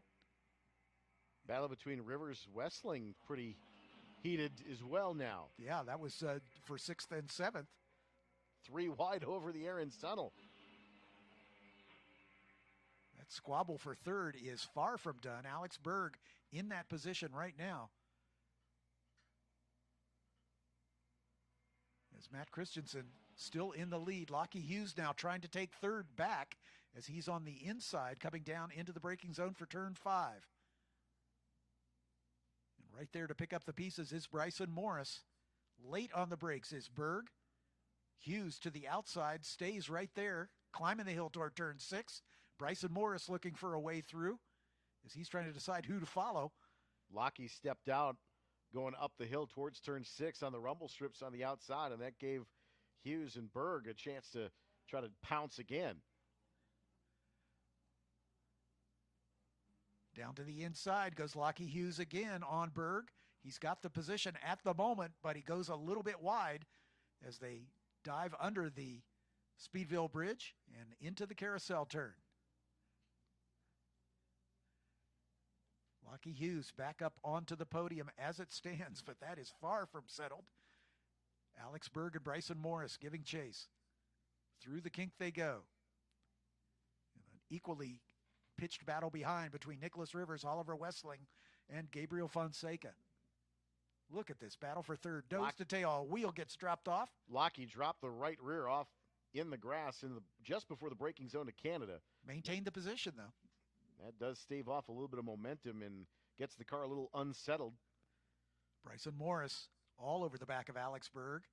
Alex Berg's been a real revelation this weekend as he is battling at the front. And like I say, finished 3rd yesterday and looking to do the same thing again today as Lockie Hughes weaving, trying to break the draft. But it is Noah Ping now out in front of Matt Christensen. His battle for 3rd comes across the line. Nicholas Rivers and Gabriel Fonseca, as we have not seen Oliver Westling come by. So Westling falling off the order. And I believe we're hearing there's a local yellow down at turn 14, and that may be where Westling fell out of the battle. Meanwhile, the battle at the front continues. Noah Ping in front of Matt Christensen. Looks like just in front of the flag station, the car's pulled into the grass. Not in a good spot at all.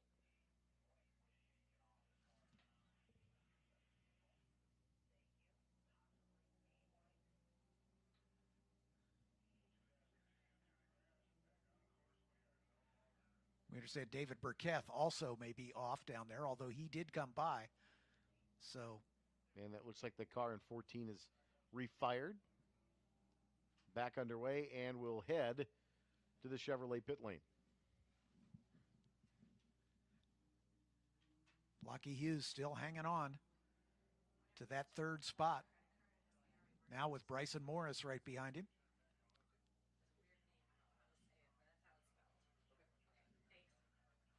Matt Christensen putting the pressure on his teammate Noah Ping as they come through the kink.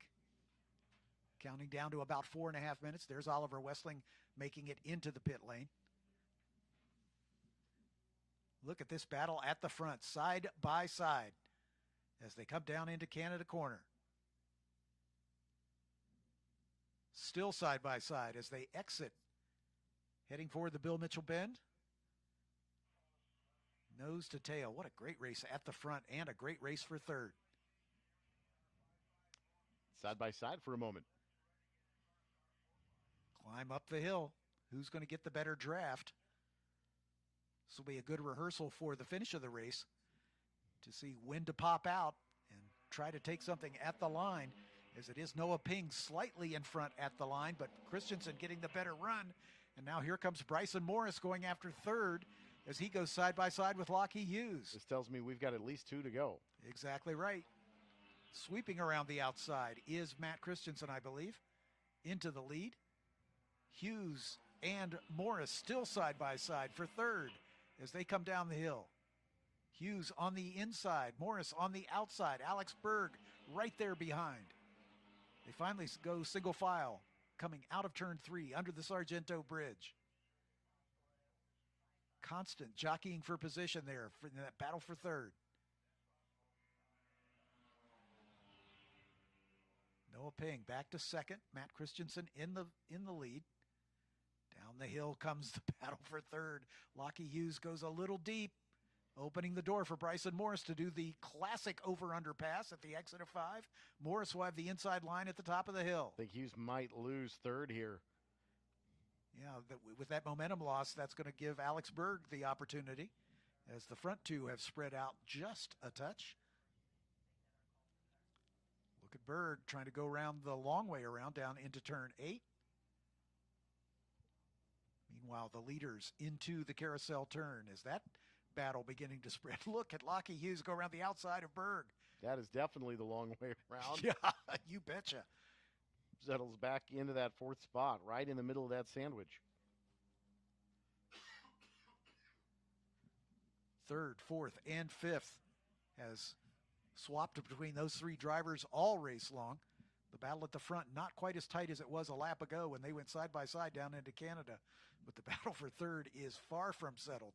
Lockie Hughes was going to the inside, which would put him on the outside going into Canada. He's got the position, but Alex Berg trying to sweep into the front. I think he got it done. Bryson Morris there to try to challenge Hughes. I think Hughes got shuffled from 3rd back to 5th. White flag in the air, 1 lap to go, as this one is going to go right down to the wire. White flag for Matt Christensen, the pole sitter. Wonder if maybe Noah Ping is trying to cool the front tires down, knowing they were going to have one more chance. Alex Berg looking for his 3rd podium in a row. And you're right, Noah Ping is not giving up the ghost. Alex Berg with the position. Lockie Hughes and Bryson Morris battling for that 4th spot. Here Hughes they had come to shut down the the hill door to into 3. turn 1. Yeah. Berg, Hughes, and Morris in that order.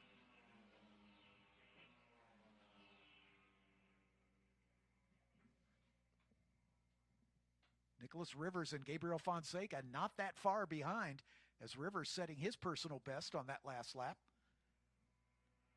Could we have a 5-way battle for the final step on the podium?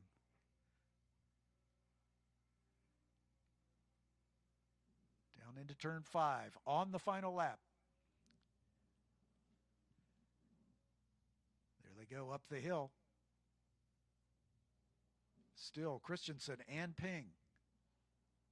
And then the three-way battle with Alex Berg still in that position. Lockie Hughes, maybe one last opportunity here down into turn 8.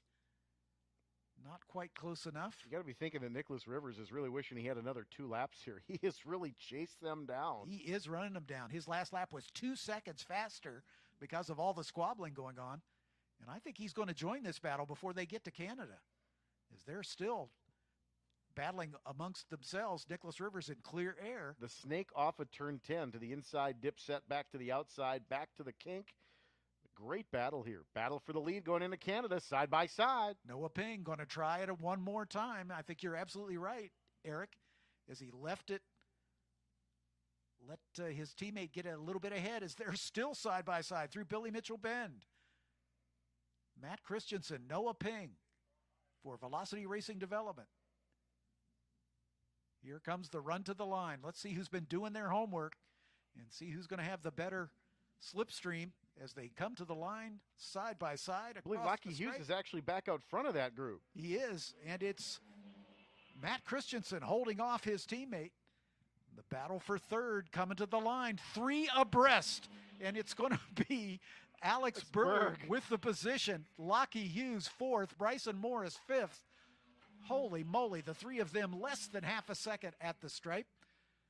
Nicholas Rivers closed to within half a second of Bryson Morris at the line to finish 6th. Gabriel Fonseca in 7th. David Burkett comes home in 8th. Ryan Sheehan 9th. And Carl Bennett takes the final points-paying position. What a thrilling battle all race long for third spot. And the best part, we get to do that again. You betcha, buddy. There's one more of these coming up at 4:20 this afternoon. I'm on my way to Victory Circle. All right, quick announcement here. If I could have your attention, please, in the paddock area. David Oye, you left your credit card at the SVRA merchandise trailer. If you would like your credit card back, head back over and see Marianne. David Oye, you left your credit card at the SVRA merchandise trailer. Head back over there, and you can pick it back up. Bring your ID would be a good idea as well.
So right now, up next here at Road America is the Optima Batteries Ultimate Sports Car Challenge.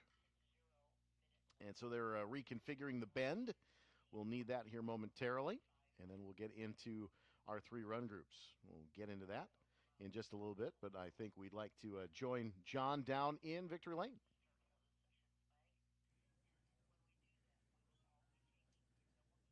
Let's get our podium celebration underway. First thing, let's have a round of applause for these drivers. What an exciting race we have just concluded. One of the best in our career.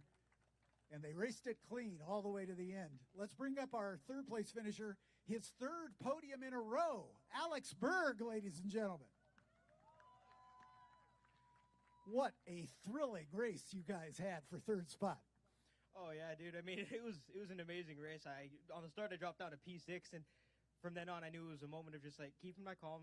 I mean, the VRD cars did a great job at pulling away and not battling.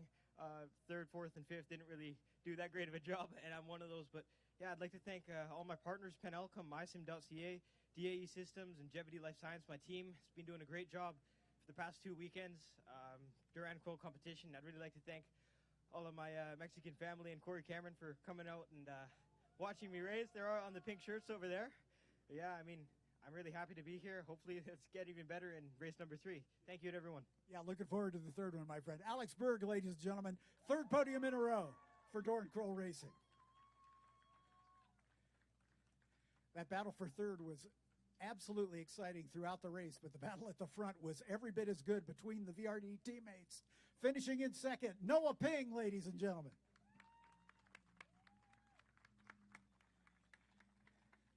I know if you got to give it up to somebody, it'd be good to do it to your teammate, but still, you guys had a fantastic battle all race long. Yeah, definitely. It was a lot of fun. It was cool that we got to check out, too. That way we didn't have to worry about anybody else behind us, and we could kind of go wheel to wheel and battle it out. So it was good fun. It was getting real interesting coming into the last corner, but I decided it would be better not to wreck, and we've had some coming togethers, but it's good that we both got to finish here, and it was nice and clean, no contact. It was a good race. Anybody you'd like to thank? Yeah, the VRD crew. Obviously, we got the car figured out here, so we're really fast checking out here. So it's good, and my dad, obviously, who helps me put together this race car and lets me race for fun. So it's good, And Matt, obviously, for winning. That was a good race. Congratulations to Noah Ping, ladies and gentlemen. His 2nd podium on the season.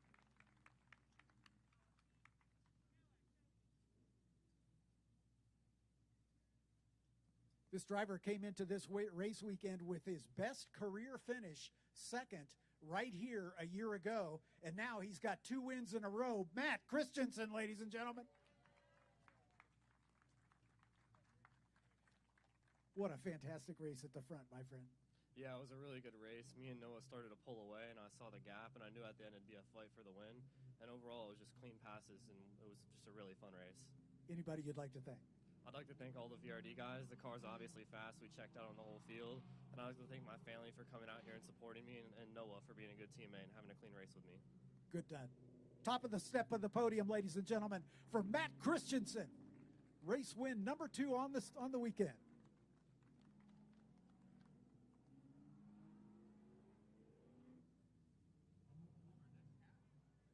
Once again, we'll do the hat dance to acknowledge all of our series sponsors. Hankook hats on for the first round. Now Ligier hats for everybody.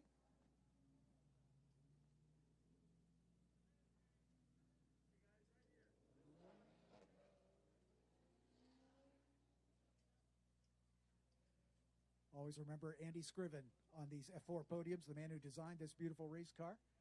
Left us far too soon. Andy, we're thinking about you. Lucas Oil hats on our 3 drivers, as Lucas Oil, an ongoing sponsor with us now for the 2nd season in a row.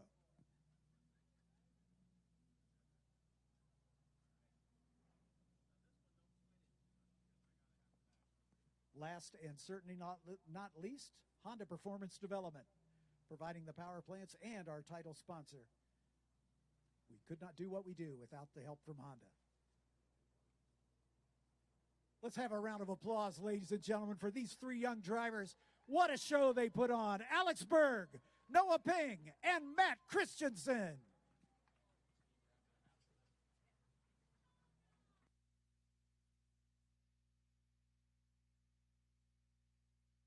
All right, cars on course for the Optima's Search for the Ultimate Street Car, presented by Advanced Auto Parts. This is the 9th season for the series, the third of 6 stops during the regular season, which started at Charlotte Motor Speedway and Sonoma. They'll go to Portland in July, VIR, as well as Utah.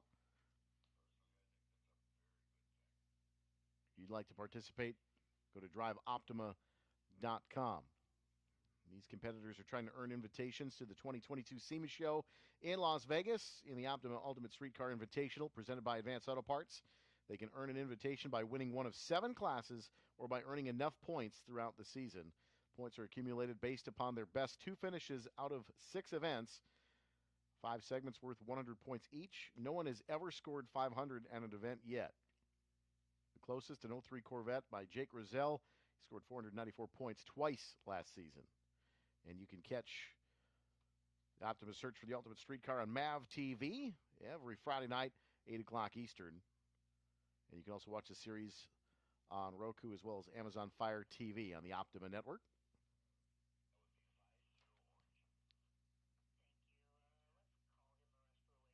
So they are running the bend, of course, so had to put out some cones and redirect traffic to the bend, and these cars are searching for the best 2 laps of these hot lap sessions of the weekend. So yesterday was qualifying for groups A and B. A had quite an extensive issue with maintaining track time yesterday, and it only gave Group B about a hot lap and a half, maybe 2, to put a lap down to qualify for a session. So there are 3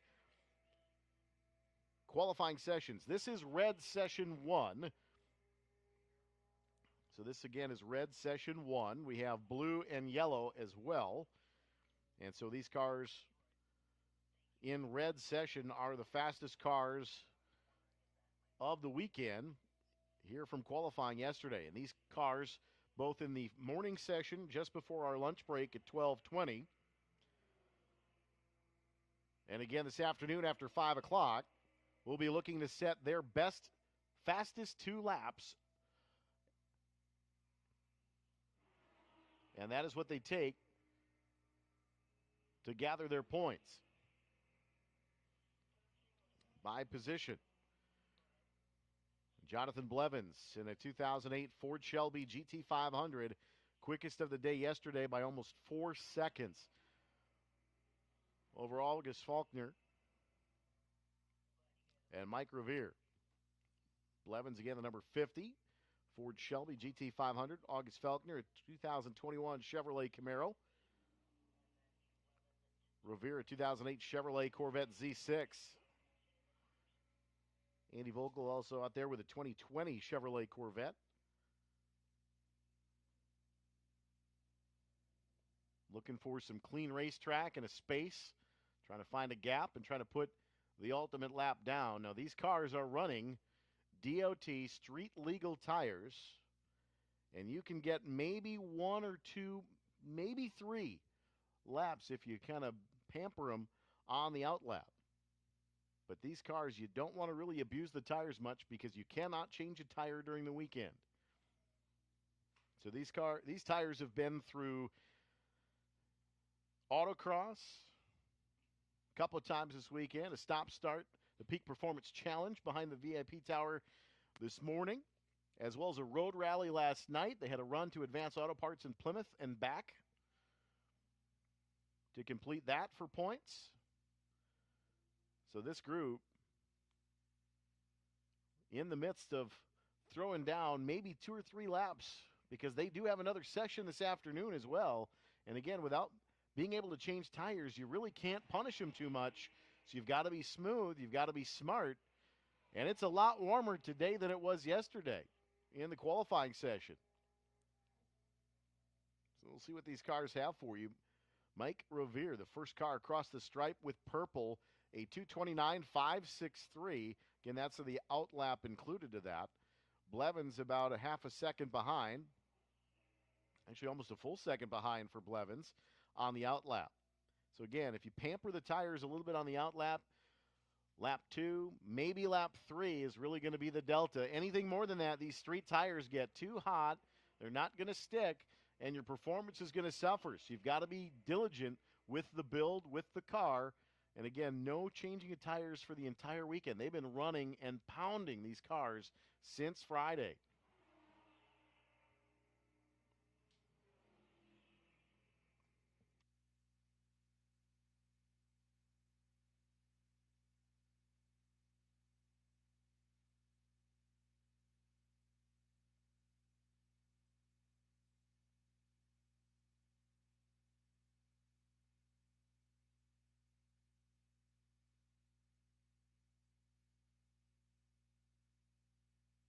So most of these cars are going to be in the Holley EFI GTL class. These are V8 or all-wheel drive cars that weigh less than 3,200 pounds.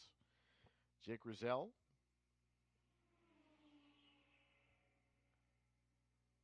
Champion out of La Palma, California with 1,484 points last season. Points leader this year, Kong Cheng in that 93 Mazda RX-7.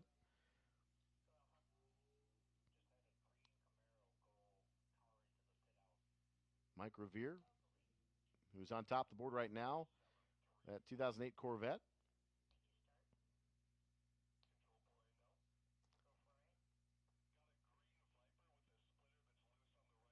With a street-legal Corvette, Robert Blaine in the C5R race-prepared car. Actually had a lap time just a tad bit slower than this car in street tires.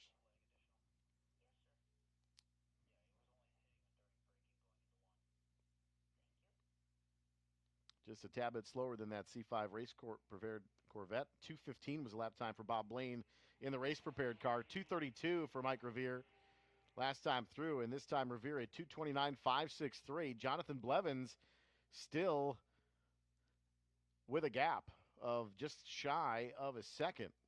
So Mike Revere had the quick out lap and now has laid down pretty quick time. Still waiting for Blevins, though, as he comes across the stripe. Actually, that was Faulkner. And still waiting for Blevins to put a lap down here. But still holding on to second spot.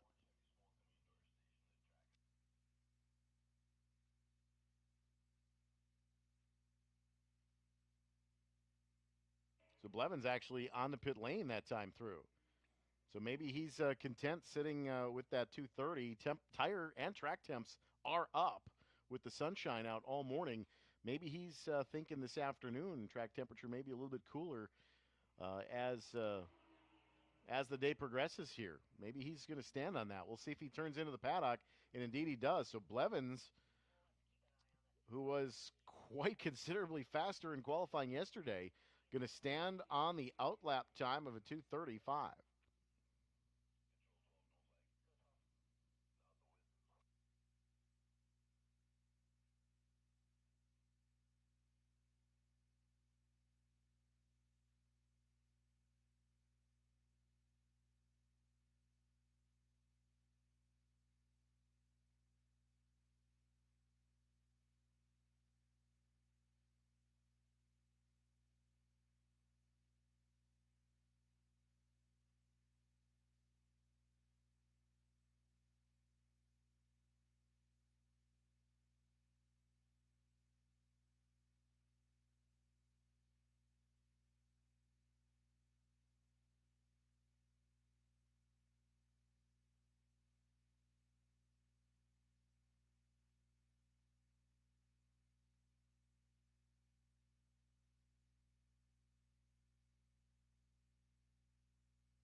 Checkered flag is out here on red, session 1.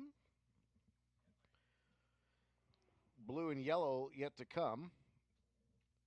And they will have a second session this afternoon after 5 o'clock. And again, they are trying to bank the best 2 laps they can for a cumulative time. Here in Optimus Search for the Ultimate Streetcar, presented by Advanced Auto Parts.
it looks like our next session, yellow 1. This is our yellow session. You'll find your points leader, Kong Chang, in that 93 Mazda RX-7, as well as Brian Vonlander, the 2016 Thunder Roadster. Mike Gallagher, a 2016 Ford Focus RS. This is GTL, EC, GTV. Stephen Dorick in that 2005 Nissan Frontier. Hopefully they got that tire rub figured out from yesterday in qualifying. There is the 65 Super Performance Cobra out there as well. That's the 98 of Dan Long. There is a 1970 Chevrolet Chevelle out there, 2011 Dodge Challenger. More importantly, the 1964 Chevrolet Wagon. Debbie Farrington. That is a beautiful machine. If it didn't have wheels, it would be classified as a marine object, better known as a boat. But it looks fantastic, and it's cool to see. There's also a 1965 Fastback out there, 71 Buick GS, a couple of Corvettes. Good mixed bag here in yellow, session 1. Again, yellow session 2 comes up this afternoon after 5 o'clock. The second round of the Optima's Search for the Ultimate Street Car, presented by Advance Auto Parts, here from Road America.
Green flag is out on yellow session 1.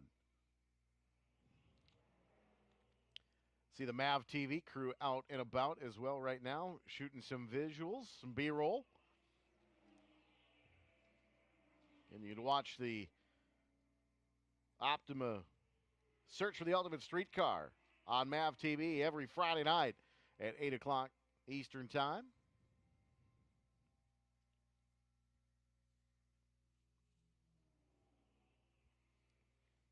So this will be the first flyer.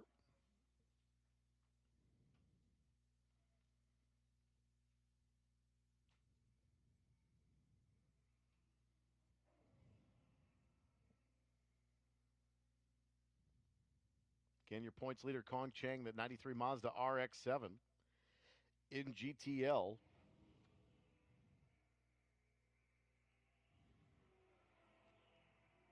Out on course.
This session includes the Classic Car Liquidators GTV class, which is pre-1990 cars, 3,200 pounds plus.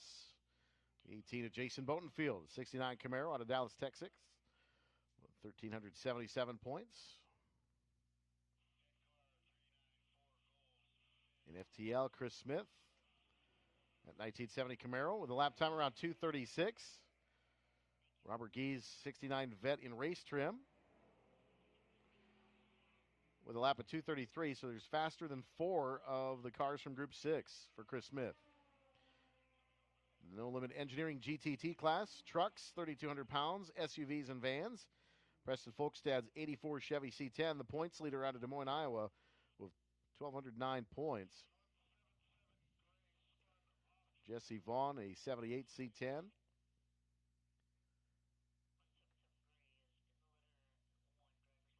And with a quick lap of a 2:43 for Folkstad.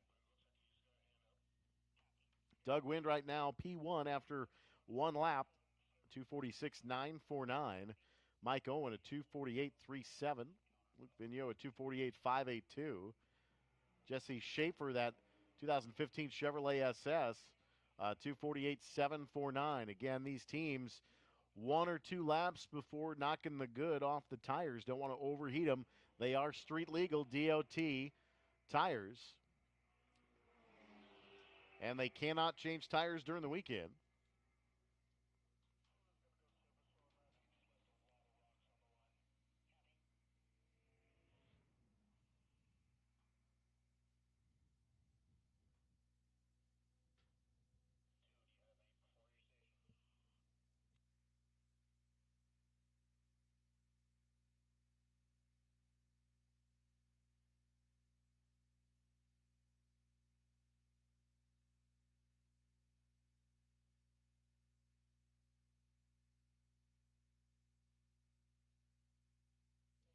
Paul Bulski just headed to pit lane and back out in the GTV class. It's a 71 Buick GS.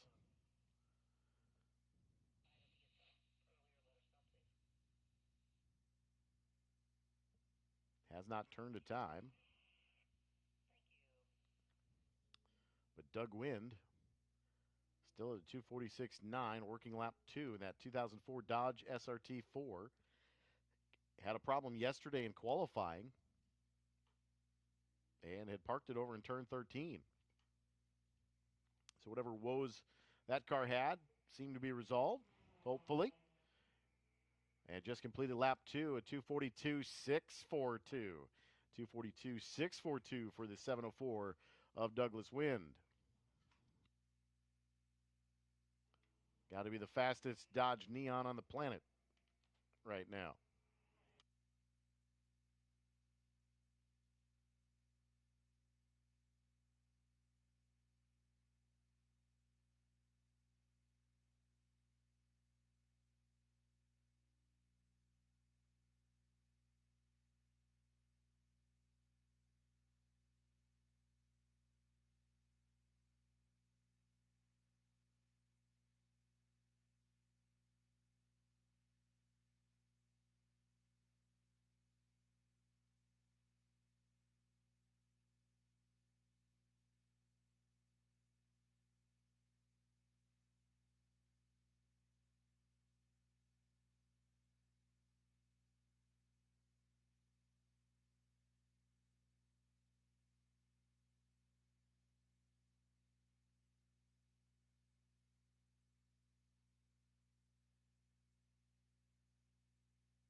Some other cars here in this yellow group, the GT class.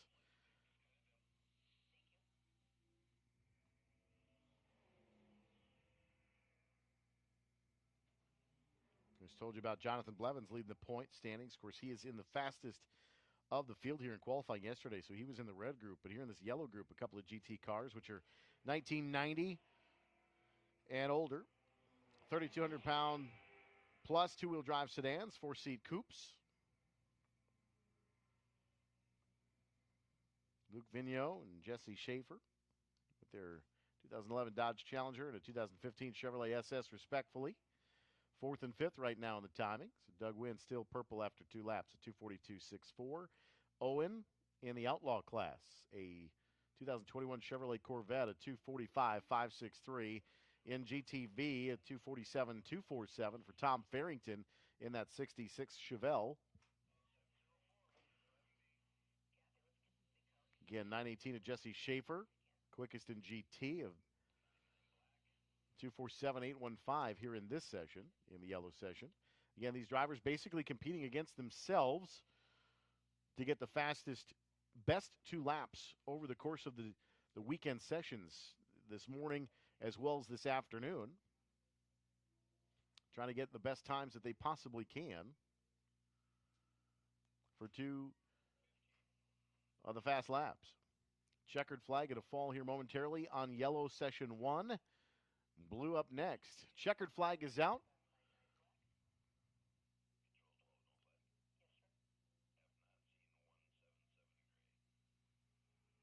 Doug Wynn, fastest in the session at 242.64. Checkered flag is out here for the yellow time session. Our third and final session, the blue session, up next.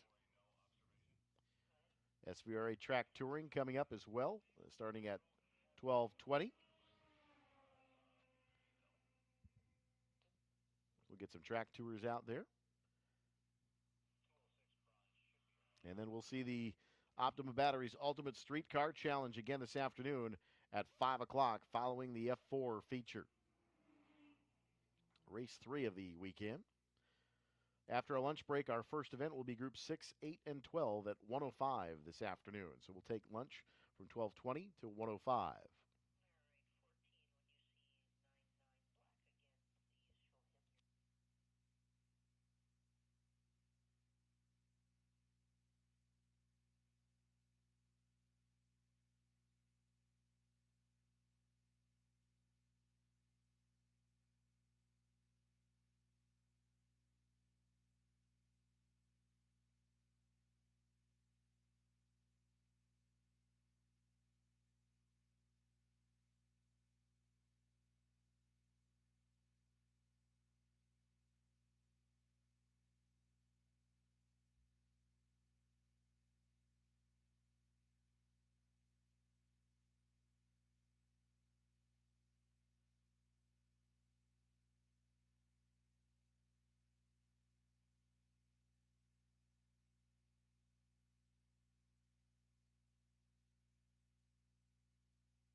So one more timed group, the blue group, up next here in Optima's Search for the Ultimate Streetcar, presented by Advanced Auto Parts. Again, mentioned earlier, this is the 9th season for the series. Road America, the 3rd stop in the 2022 season.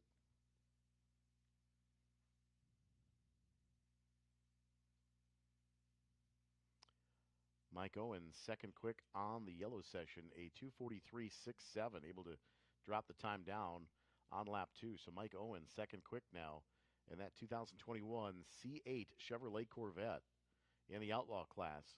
Second quick overall in the yellow session. Again, these drivers going for the best 2 cumulative lap times that they can get throughout the day today, either in this session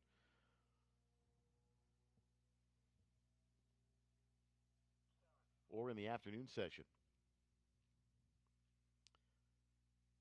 Just happened to see Brian Bolander's number 22 in the EC class. That is a 2016 Thunder Roadster.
So the Blue Run Group is next here in Optima's Search for the Ultimate Streetcar, presented by Advanced Auto Parts. And cars will be released from the grid here momentarily.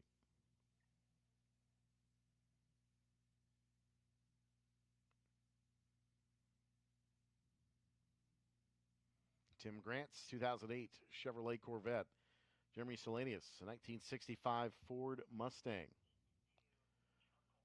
That doesn't look anything like a traditional Ford Mustang, but it goes. 69 of Matthew Bacon, 2017 Chevrolet Corvette. Josh Powers, the 19, 2003 Corvette. Herb Stewart, 69 Shelby GT500. Chris Boda, the 421, is a 2005 Pontiac GTO. Bob Folksted's 84 Chevrolet C10. The 2018 Dodge Durango SRT of Quentin Yari. Mark Gollivan's 2001 Chevrolet Z28.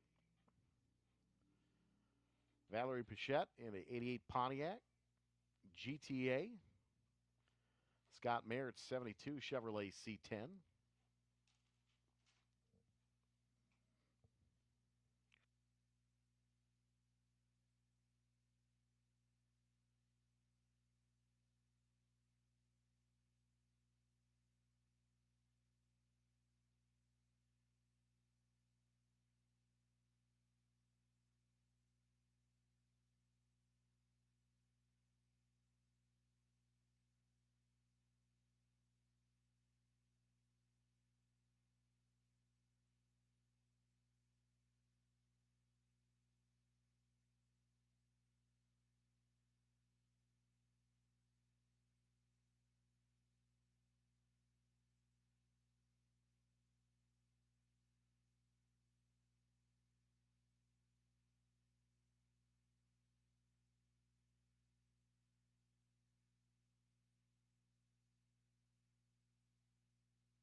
And one of the yellow Corvettes has gone around and spun over in turn one, it looks like.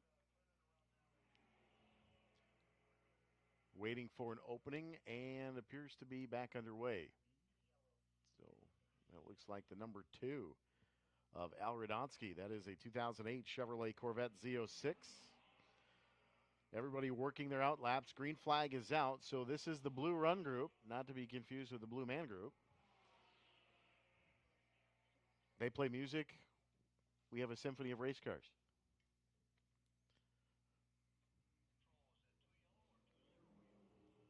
I'm sure there's a copyright I violated at some point there, but the Optima Batteries Ultimate Street Car Challenge continues. This is our third and final run group of the morning session. We'll repeat these run groups this afternoon. Again, these teams and build teams going for the best 2 laps cumulative that they can across this 2 sessions. And if for some reason one of the sessions would get scrubbed, their qualifying or practice times would, in that situation, apply to their cumulative best. So they're trying to get 2 of their best laps of the weekend here in these sessions today. Much better track conditions today, this morning, than yesterday afternoon. Track temperatures up, however. So that does mean that these teams are really 1 or 2 laps, and that is it on these street legal DOT tires.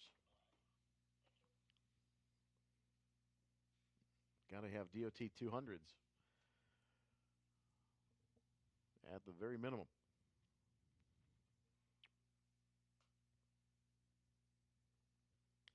So a couple cars very tightly grouped together in the carousel right now.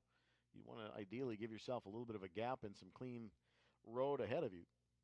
And, of course, using the bend. And see a car over in the bend right now with a little bit of body roll and maybe a tire rub. A little puff of smoke. It looks like maybe a Camaro.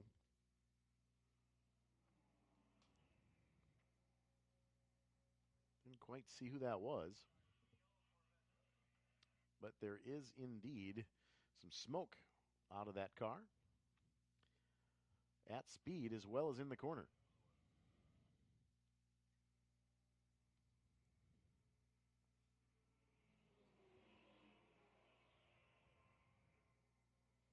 And passing is allowed on the straightaways. But this is, of course, street cars, so this is what amounts to a high-performance driving event. And the Corvette acknowledging the heed to pit lane after spinning in turn 1.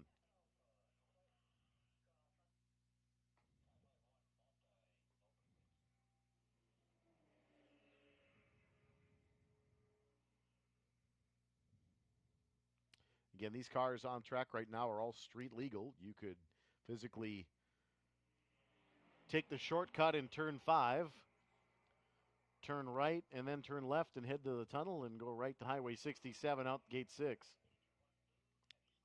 with these cars.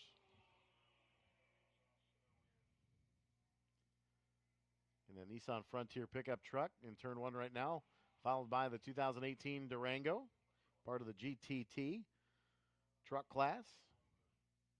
Even if you had a full-on conversion van modified out, would be accessible for you to bring that out. The perfect opportunity for someone to build a mystery machine. I think that's what I would do if I was doing this. If I had the capacity to build something, I'd find a conversion van, paint it like the mystery machine, get a couple of stuffed Scooby-Doos, hand out to the kids. These events, that'd be a fun time.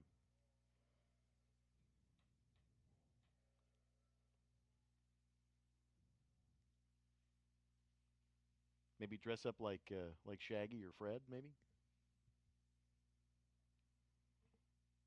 I just found my retirement project, I think.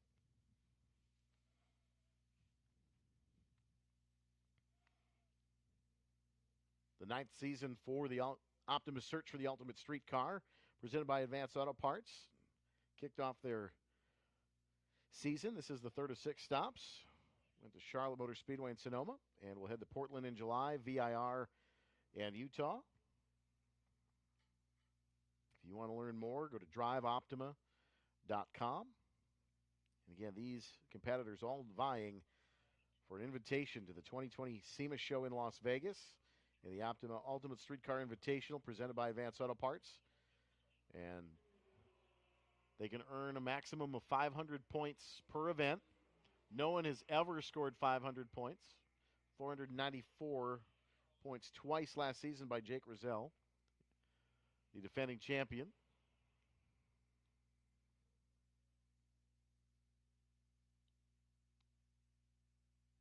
But they get judged on presentation. They've got to give, heard John McElvain yesterday talk about it, have to give a 4-minute presentation over what's gone into the build during the judging process, which is open to anyone that can watch that. That was, I believe, yesterday morning.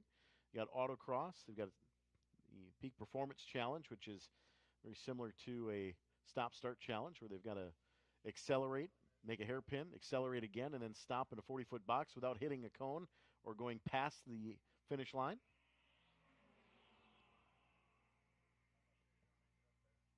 Traditional autocross cone setup on the skid pad most of the morning yesterday. And the current points leader in the truck class broke a clutch, and they were scrambling to try to find parts.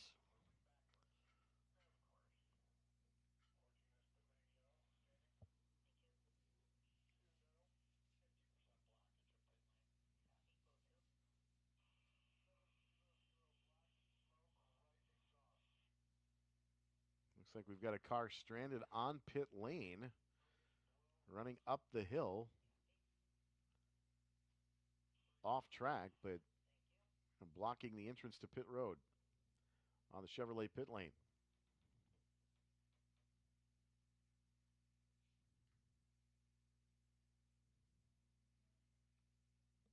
We have a couple of cars coming onto pit lane right now as well.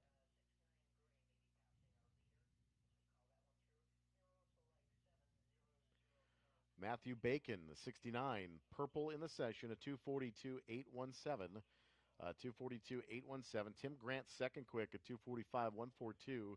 The 19 of Josh Powers, that Corvette, all Corvettes in the top three here, a 246.514. Scott Mayert in that 72 Chevrolet C10 pickup truck, fourth quick in the session, a 251.464. You go from a 2017, a 2008, and a 2003 Corvette to a 72 C10. Scott Mayert and Bob Folkstead's 84 C10.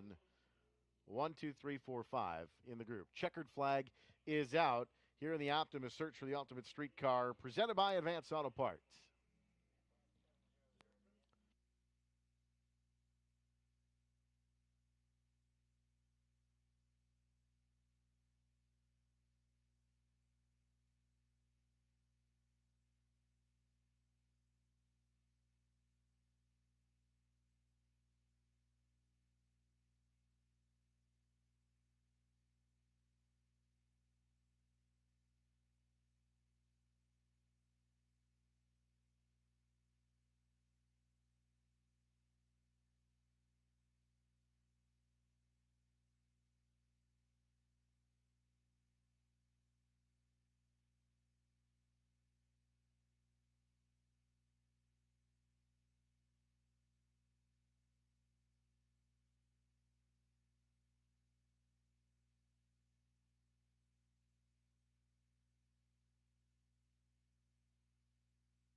All right, looks like that is going to do it for our morning sessions. We are officially going to be on the lunch break. We do have some SVRA track touring. That was signed up for earlier in the weekend. Our first race of our afternoon going to be SVRA Feature Race 2 for Groups 6, 8, and 12. That is at 1:05. So we are about 50 minutes away from back on track activity. At 1:05 p.m. this afternoon, Groups 6, 8, and 12, our first race of the afternoon. And we will take a break for lunch, grab a bite to eat, grab some beverages, either Parker John's Barbecue and Wings in the heart of the paddock concession area. See a lot of race fans partaking that over there. By the way, the potato is amazing if you haven't gotten over there yet and had one. But also have Gearbox open in the north end of the paddock area. Highly recommend the Gearbox Melt. That is the way to go. Double broad, never wrong either. At either location. If you haven't had a bite to eat yet, highly recommend you do that now. Settle in, enjoy a little bit of on-track quiet time, and we'll get back at it at 1:05 this afternoon.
So while you guys are enjoying your lunch break, a funny story came to us. It's a happy story, but it was funny to hear how it happened. But congratulations to Sarah Moore and Dan Gayweiler. Dan's the driver of the number 18 red Triumph GT6 here with SVRA this weekend. But they decided to paint "Sarah, Will You Marry Me" on the side of the car in the pit area as Sarah was working down in turn 5, and they drove the car around, and he took the shortcut at turn 5, parked behind Sarah, and popped the question. So congratulations to Dan and Sarah. Cool story. Way to use the race car. And that is the very first race on the car as well. Finished third this weekend and proposed during the Thursday test. So congratulations to Dan Gayweiler and Sarah Moore on your engagement. And highly recommend the Tufty Center for your dinner and reception. Just saying. We do it all here at Road America. We can help you with that. Sure, we could probably find one of our track photographers to help too. But congratulations nonetheless. Hope you guys are enjoying your lunch break here at Road America. And coming up at 1:05 this afternoon, just over about 40 minutes from right now, we'll go back to on-track activity. Group 6, 8, and 12 on track at 1:05.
Hope you're enjoying your lunch. I understand that Antoinette's over in turn 3 also open today. So that stand has some roasted chicken for you usually. It's the Bratz burgers in the typical. Good food over there as well. So turn 3, concession stand open as well. If you're looking for something a little bit different today than you had the previous 2, head on over there today. Of course, Parker Johns and the Gearbox open in the heart of the paddock as well. Don't forget to stop by the paddock shop for all of your Road America branded items, hats, shirts, jackets, gift ideas, artwork, posters, safety gear if you need it, and much more as well. And the SVRA trailer over there as well. Sign up for a membership with SVRA. Sign up for SpeedTour Quarterly Magazine and pick up some SVRA swag. See Marianne over there and tell Marianne we sent you. Also during the lunch period, David Hobbs and B.S. Levy signing their books respectfully. Hobbo going to be signing his autobiography during the lunch. So Bert and David over there signing books inside the paddock shop as well right now here in the lunch break. 1:05, we'll go back on track with groups 6, 8, and 12.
15-minute call to the grid, groups 6, 8, and 12. This is your 15-minute call to the grid for feature race 2. For groups 6, 8, and 12, 15-minute call to the grid.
Final call to the grid for Groups 6, 8, and 12. Final call to the grid, Groups 6, 8, and 12.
Good afternoon, and the first of our feature races just about to get underway, and this is for Groups 6, 8, and 12.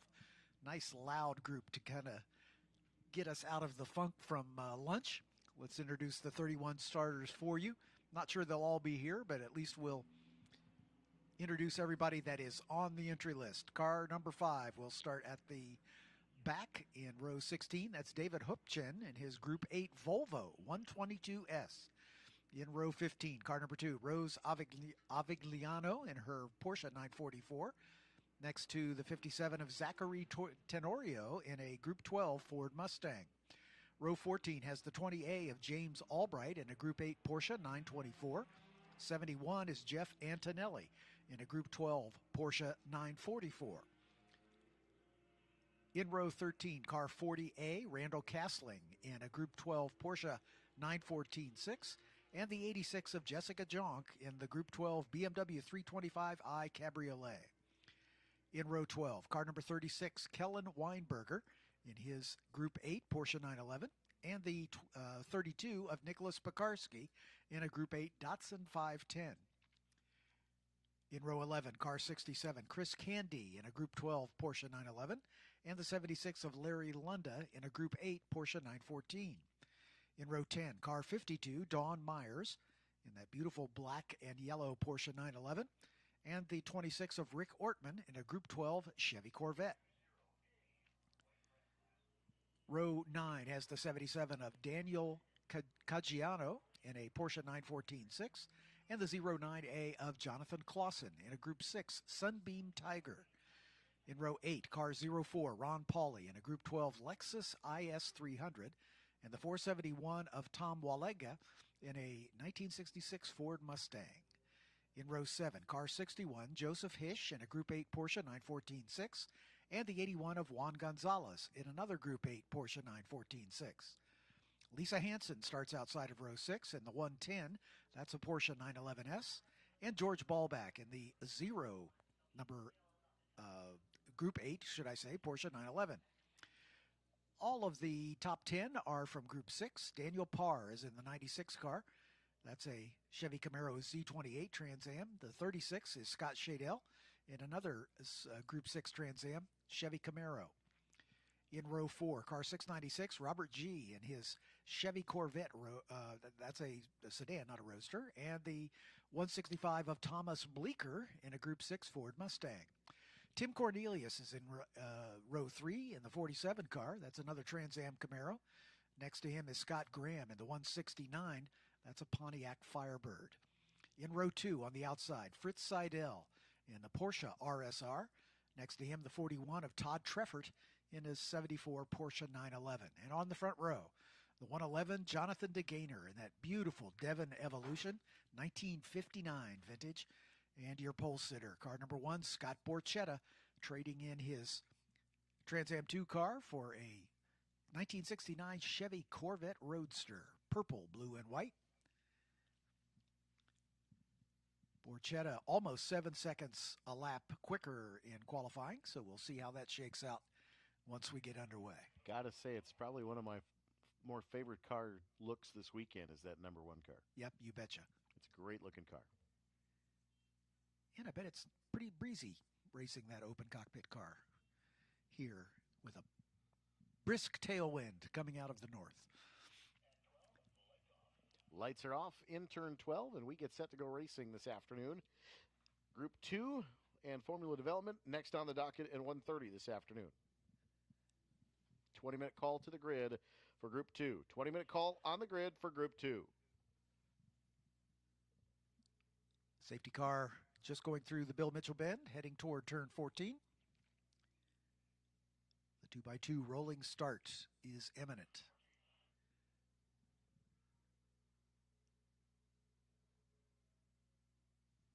Scott Borchetta and Jonathan DeGainer lining up.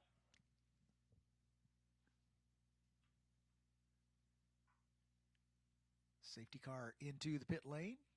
The field coming up the hill. The starter looks him over. Waiting on the green. And there it is. The green flag is out. And powering across the line.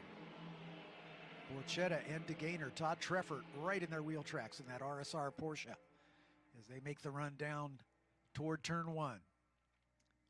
Still side by side for second spot as DeGainer and Todd Treffert battling it out for second spot as Scott Borchetta has been able to get the lead. And here comes Treffert in second, trying to go inside of Borchetta as they run down to turn 3. Thinks better of it. He drops a wheel off at the outside of turn 3. Jonathan DeGainer in that black Devon continues in third position. Majority of the cars up front going to have the bigger displacement engines right now. And then some of the other cars will filter through. Lap time's pretty similar, surprisingly enough. They just make their speed in different places. Some on the straightaway, some will be better in the back half of the race course from turn 5 to turn 9. And then the big bore cars will have a tendency to pull right away down these long Road America straightaways. A little bit advantageous for the smaller cars, though, through the Moraine Sweep and into Kettle Bottoms with this headwind. And you have the tailwind on the main straightaway, but you got to go into the wind. So the smaller cars and a little bit more rounded fronts like the Porsches may have a little bit of an advantage on the backside of the race course today. Scott Graham in that 169 Pontiac Firebird right in the thick of the battle in yesterday's race. And he was a little deep into turn number 8 and lost a bit of ground. As the field sweeping through the carousel for the first time at speed. Todd Treffert in front of Jonathan DeGainer. This is an area of the track where the Porsche, of course, would have a significant advantage, but once DeGainer gets on the straightaway, he should be able to make that deficit right back up. Yeah, the best way to beat an aero deficiency is with a big motor. Exactly. Exactly right. Exactly right. Good side-by-side racing for fourth as they go through Bill Mitchell Bend.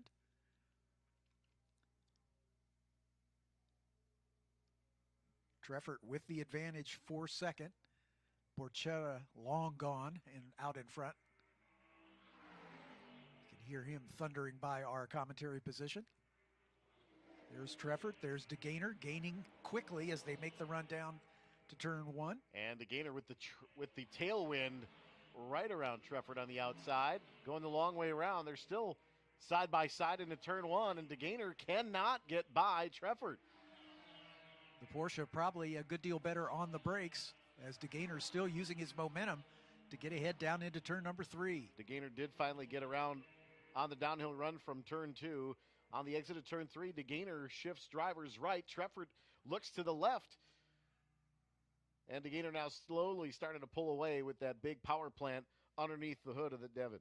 Tim Cornelius up into 4th spot in that 47 Chevy Camaro Z28. Scott Graham in the 69 Firebird recovers for 5th. Fritz Seidel in the RSR Porsche shuffled back to 6th.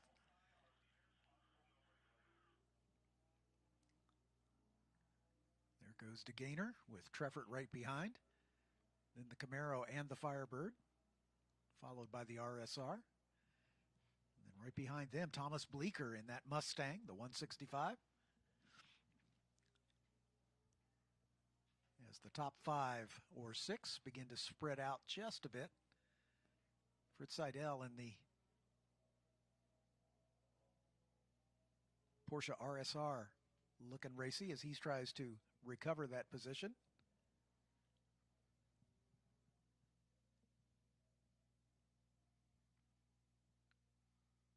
A bit of tussle there in the carousel as well, side by side, as they head towards the kink. Someone looking for a little forgiveness there, and patience the better part of valor there. Does that look like Fritz Seidel and Thomas Bleeker there? Down into Canada corner they come.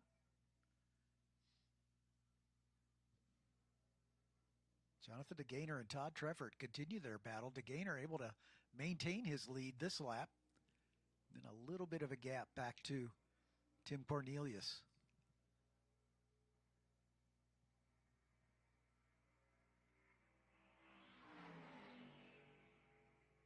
There goes Scott Borchetta, blowing by the start-finish line.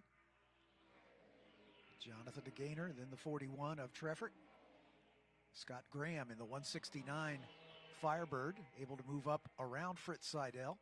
Tim Cornelius back to 6th now, with Thomas Bleeker in the Mustang in 7th.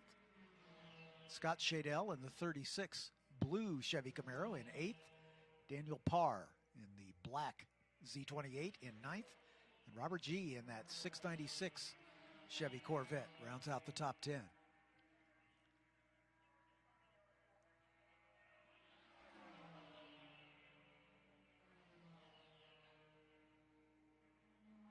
Scott Graham in that Pontiac Firebird was in the thick of the battle yesterday, and he is moving forward in this one.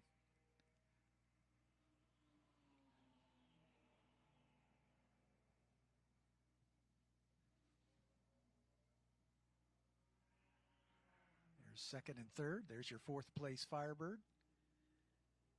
5th is Seidel. And right behind him, Tim Cornelius in the Camaro.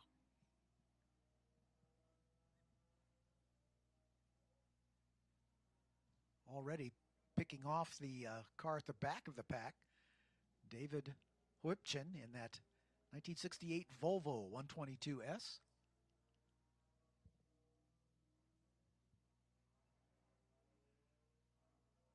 As we said yesterday, a little out of place in this race group.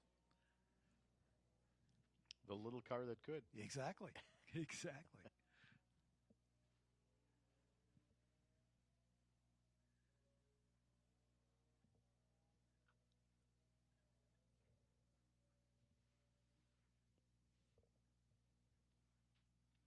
High roll center on some of these muscle cars coming through the corners. The Devon of Jonathan DeGainer still leading Todd Treffert as they work through Thunder Valley towards the top of the hill. We'll crest the hill, going to dip back down into 14, and then come up this long Road America straightaway. Scott Borchetta thunders by once again. Sets another personal best and the fastest lap of the race at 2:24, 1:31. Jonathan DeGainer beginning to stretch his advantage over Todd Treffert now, as their lap times virtually identical, separated by just about 1 second. They're about 8 seconds adrift of Scott Borchetta, as the battles at the front have fallen off just a bit.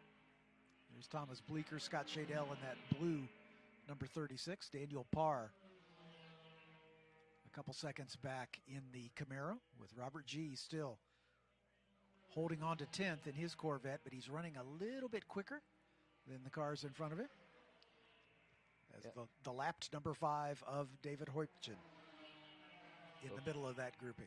5th and 6th, Fritz Seidel, Tim Cornelius. That battle has simmered down a bit and is separated by about 5 or 6 car lengths as they work their way underneath the Sargento Bridge and head towards turn 5. Yeah, Bleeker in the Mustang and Shadell in the blue Camaro. Still a pretty good battle. Just down into turn 5 comes that little bit of a scrap as they climb the hill under the Corvette Bridge. Looks like we've got one of the Porsche 914s around, maybe. We're in turn 1, back underway.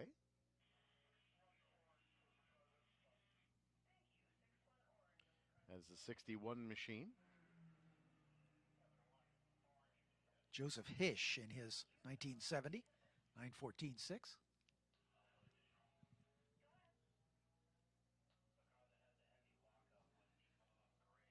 Behind Shadell, Daniel Parr and Robert G having a good battle. G has gotten around Parr, it looks like,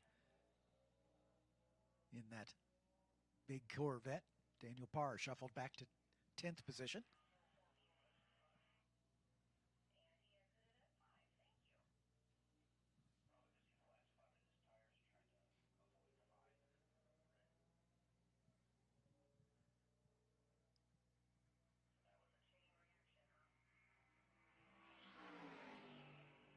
Borchetta across the line.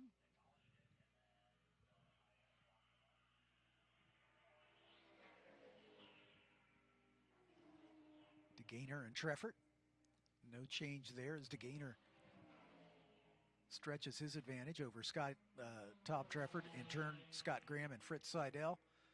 About 3 or 4 seconds between them in the dark gray number 47 of Tim Cornelius. Thomas Bleeker in the Mustang. Shadell in the Robin's Egg blue Camaro. Followed by Robert G, taking over 9th spot from Daniel Parr in the black Camaro Z28. George Ballback, the lead Porsche in the 911 group. Todd Treffert's 911, of course, up at the front. The RSR are both Group 6 cars. Ballback's is a Group 8, slightly older. He holds on to 11th spot. Lisa Hansen in a similar Porsche, about 10 seconds behind him in 12th spot. We have Jeff Antonelli, the number 71 Porsche 944. That orange and blue car has pulled behind the paddock area at the end of pit lane. So retiring is Antonelli in the 71 machine, running 25th.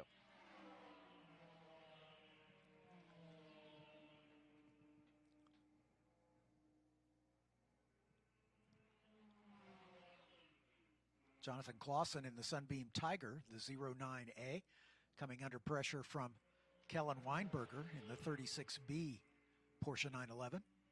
Weinberger a couple seconds a lap quicker, and he was only about half second behind, so look for that change for 15th.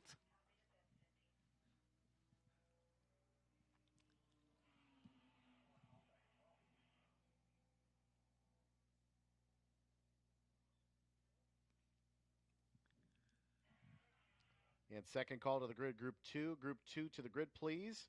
This is your 10-minute call to the grid. Group 2, 10-minute call to the grid. Second call, 10-minute call to the grid, Group 2.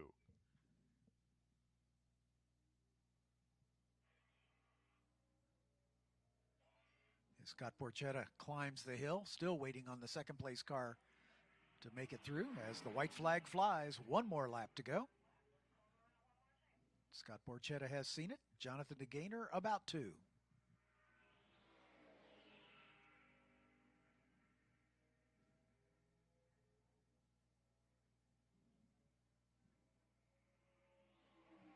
Todd Treffert missing in action as Scott Graham comes by. In the 21 of Fritz Seidel, so Todd Treffert dropping down the order. Tim Cornelius across the line in 5th. Thomas Bleeker in the Mustang in the 6th spot. In the 36 of Shadell, and Robert G in the Corvette. And there is Treffert on the pit lane. So Todd Treffert with an issue. And ends most certain podium run for Treffert. Yeah, no question. So Jonathan DeGainer easily in second, but now Scott Graham in the Pontiac Firebird up into a podium spot. As Lisa Hansen goes by in the 110. On the final lap here. You can see our leader coming up on the back of the Datsun 510, I believe, of Nicholas Pekarski.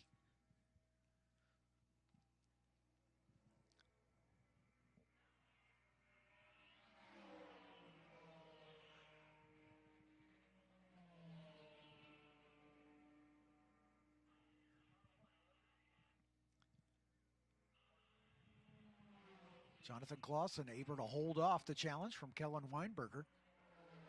Still about 3/4 of a second as they take off on their final lap for 15th and 16th.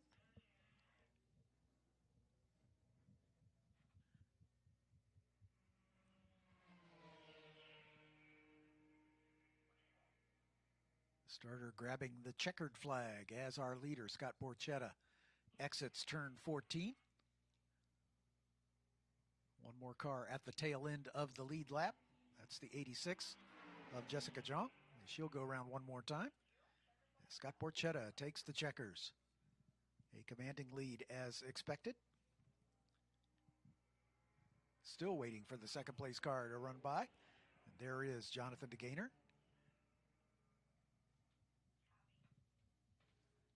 Still waiting for third to come on through as well. James Albright, the lap to number 20, 944. Comes under the line. There's the 169 of Scott Graham at the line, that Firebird. Fritz Seidel in the 21 RSR right in his wheel tracks, finishing 4th. Tim Cornelius will take the Camaro across in 5th. Expecting Thomas Bleeker in the 165 Mustang. Robert Gee gets around Scott Shadell at the end of the last lap. So Robert Gee moves up into 7th in that thundering Corvette. Shadell in the blue Camaro takes 8th spot. Daniel Parr up to 9th in the black Z28. And George Ballback cracks the top 10 in the first Group 8 car. That's his number 0 blue and orange Porsche 911.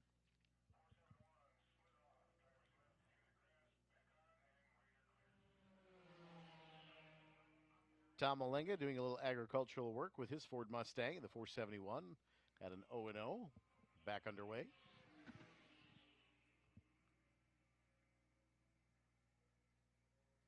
He comes home in 12th position. Todd Treffert shuffled down the order since he pulled into the pit lane, currently lying 13th.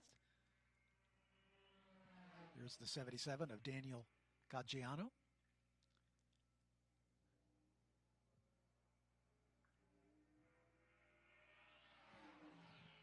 Jonathan Clausen with the Sunbeam Tiger, the 36 of Kellen Weinberger, the 52 of Don Myers, and the 26 of Rick Ortman across the line in the Corvette.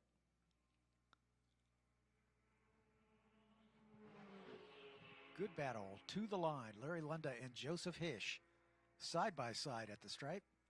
Lunda getting the better with 18th position, Hish in 19th. Chris Candy in the orange Porsche 911 should be climbing the hill now. And there he is across the line.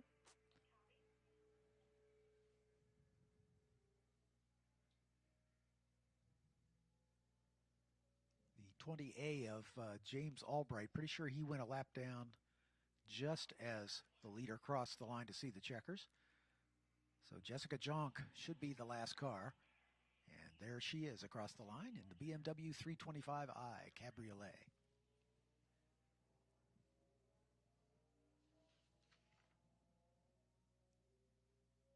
Group 2 feature race coming up next.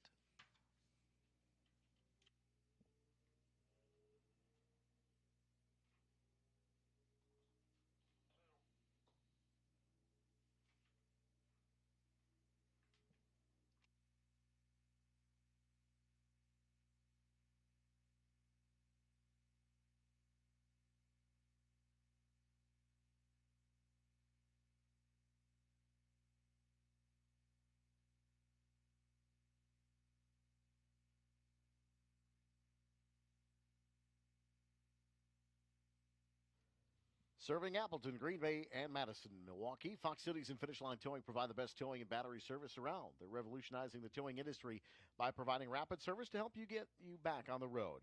If you're looking for 5-star service, call your official towing provider of Road America, Fox Cities and Finish Line Towing today.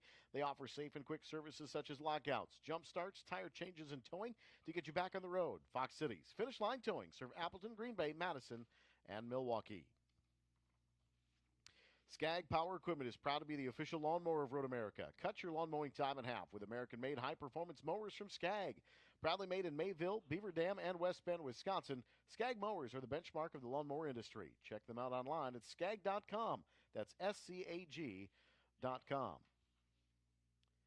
Good times are about cars and hanging with people who love them, right? Well, our partner Haggerty feels the same, and that's why they created insurance that gives you the best protection. And then they made it easy for you to connect with other enthusiasts by offering tons of automotive content, including original programming, forums, vehicle values, even a virtual garage for your dream cars. When you're not on the track, check out Haggerty.com. Race fans, start your engines with a cold, refreshing Pepsi or Mountain Dew. Nothing beats the heat like a 20-ounce bottle of Mountain Dew, now available at trackside concession stands. Mountain Dew, get out and do. Race fans, be sure to make a pit stop at your local grocer's freezer to pick up the official pizza of Road America, Palermo's Pizza. Whether you choose Palermo's, Connie's, Screamin' Sicilian, or Urban Pie, it's sure to satisfy. Made in Wisconsin for over 55 years, Palermo's, the official pizza of Road America, and Wisconsin's hometown pizza. Sargento, the official cheese of Road America, invites you to enjoy a delicious Sargento cheddar cheeseburger today at any nearby concession stand. Race fans know the best cheese is real cheese any way you slice it. Sargento, we're real cheese people. Keep your hearing safe. Soundhouse safe. Soundhouse, the official hearing protection partner of Road America. Visit Soundhouse next to the paddock shop or one of the vending machines for your hearing safety gear. Soundhouse keeps all ears safe for babies, kids, dogs, and adults. Loud noises can permanently damage your hearing, so get your hearing protection from Soundhouse. Again, located next to the paddock shop and the Soundhouse vending machines. Soundhouse, preserve your hearing. C-Tech Manufacturing is a premium aluminum cart, cabinet, and drawer manufacturer. Competition at the racetrack has pushed C-Tech storage products to outperform the competition in efficiency, appearance, and functionality. Driven by passion and storage expertise, C-Tech's products have expanded outside of racing to serve many other industries. Whether it's at the track, in the garage, or at your place of business, take your storage to the next level with a custom storage cart, cabinet, or drawer from C-Tech Manufacturing. Safety Clean, a Clean Harbors company, is the official fluid recycling service company of Road America. Safety Clean provides automotive fluid recycling services for the competitors racing here at the track. Safety Clean is the largest refiner of used oil, antifreeze, and cleaning solutions worldwide. Safety Clean encourages all race fans to do your part to properly dispose of your used automotive fluids. Safety Clean, a Clean Harbors company. Help make green work. Field presenting itself behind the safety car for Race 2, their finale for the weekend. These are the non-Wings and Slicks Formula cars. There is one notable exception. Eric Wisniewski is in car number 3, and if that looks like an F4 car, you're right, it is. Eric is a youngster working in our Formula Development Program. He's too young to compete in the F4 Championship, being only 14, but he's taking this opportunity to race with SVRA in Group 2 to hone his racecraft a little bit, get some seat time in the car, and he'll be ready to hit the ground running for the 2023 F4 U.S. Championship season. Hector McDonald will start outside of row 6 in the number 61 Taiga Formula Ford. Next to him, the 34 of Dan Rhodes in the 1977 Taiga Formula Ford as well. In row 5, we got the 30 of Jeff Fritz in a Lola T204. Next to him is the 155 of Josh Wilson in a Club Ford, the Crosley 32F. Row number 4, the 82 of Heather Barron in a Formula Ford. It's a Zinc Z10. Next to Heather is the 189 of Rod Bolhouse in a Lola T642. In row 3, car 414 is Chris Arangante in a Crosley 35F. Next to Chris is the 97 of Ken Baum in a Club Ford Euro Swift SE1. In the second row, we've got the 36 of Jeffrey Tillich in a Lola T440 and Eric Wisniewski in car number 3. That's the F4 car that we talked about just a moment ago.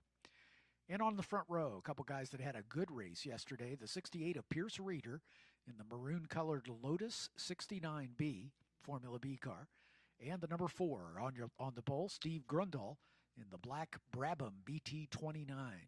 It's actually dark blue and white for Steve Grundahl.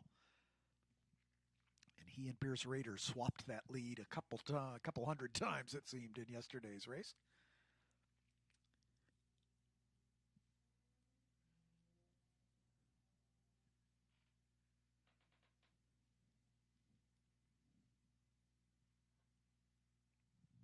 If you haven't had the opportunity to get into the paddock over the course of the weekend, I'd encourage you to do so, as the paddock beginning to thin out, and some of these vintage racers will be packing up and hitting the road after their race group has concluded.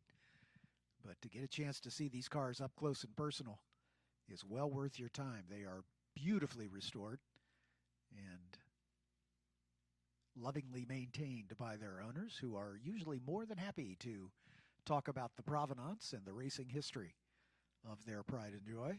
So be sure to make a little trip into the paddock if you've not done so already. There's no extra charge for paddock access here this weekend.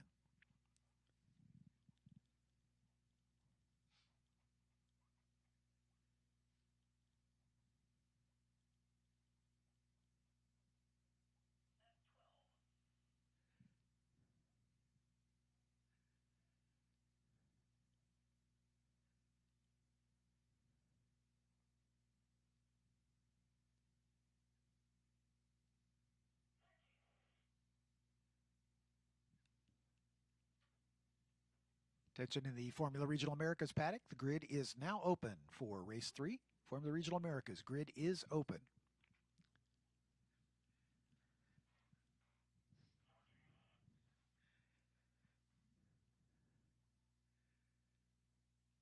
The field nicely formed up in rows of 2 as our safety car pulls off into the pit lane and they climb the hill to the green flag.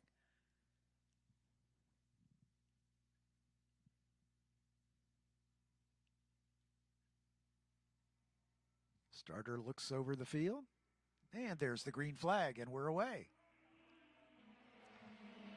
The Lotus and the Brabham at the front, just as we saw yesterday.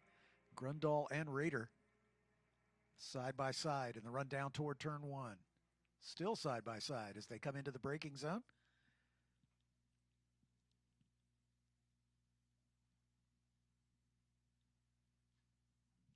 Eric Wisniewski in the Formula 4 car goes just a little bit wide.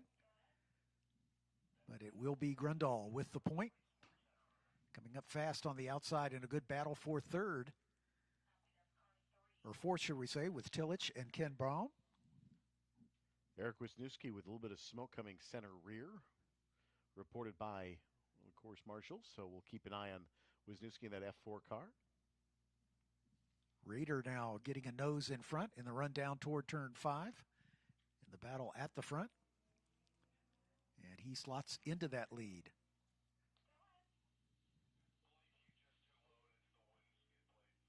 Wisniewski's car appears to be okay. They're thinking it's just the skid plates hitting the ground. He's on full tanks. So they may have the ride height just a little bit too low. As those 3 really pulling away from the rest of the field. Great battle, though, for 4th, 5th, 6th, 7th, 8th, 9th, and 10th. As the lead trio works their way under the Speedville Bridge, the brand new Speedville Bridge.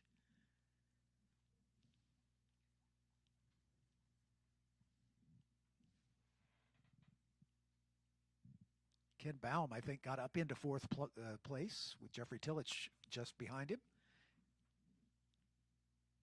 As our top three already through the kink and on the way to Canada Corner, just as the chasing pack of Fords and Club Fords makes their way through the kink now.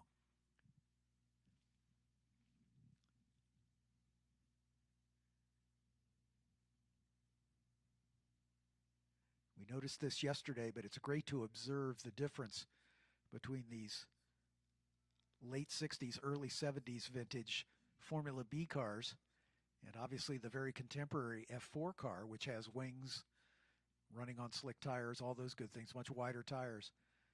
You would think that the F4 car would be faster everywhere, but not necessarily the case. The slippery Formula B cars get through the air with much less drag, and so they can really make up ground on the straightaway.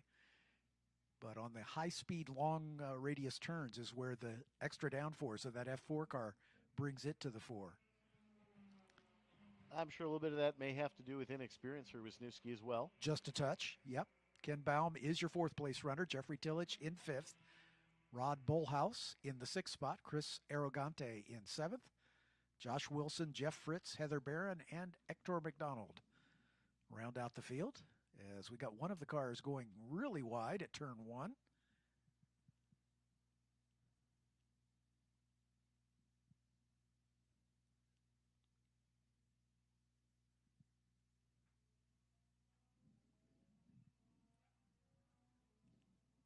It's like everybody away, through, and clean.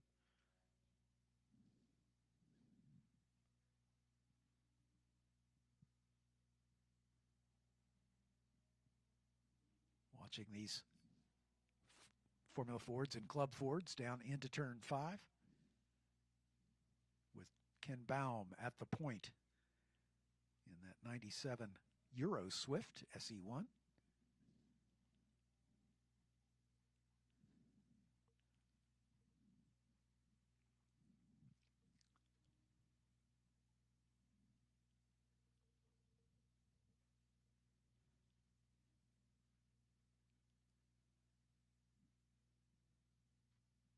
Side-by-side racing going on right at the tail end of that pack.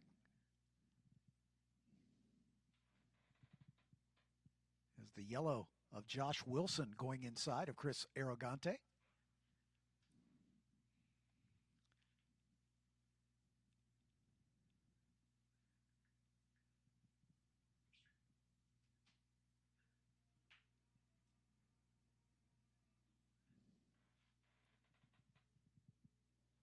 Jeffrey Tillich now putting pressure on Ken Baum in the battle for fourth. Those two nose to tail as they run down toward Canada Corner. Meanwhile, the top three come by. As our pole sitter, Steve Grundahl, out in front of Pierce Rader by about 0.6 of a second. Eric Wisniewski falling back a couple seconds behind those two.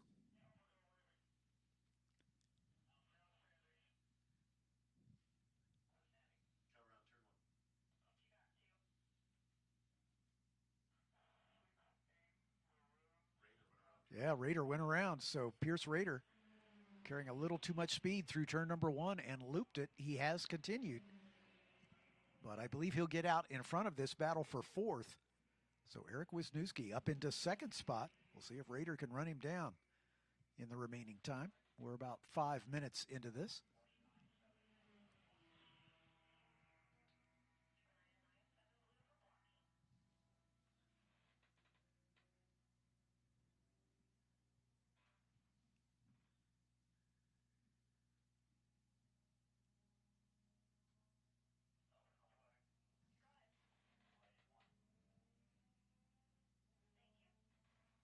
Jeffrey Tillich getting around Ken Baum for fourth spot.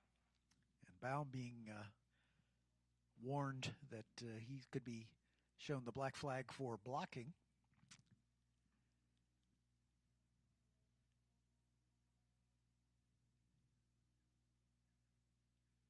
Again, this is a no contact work through, and so you try to avoid dangerous situations. and that is one of them.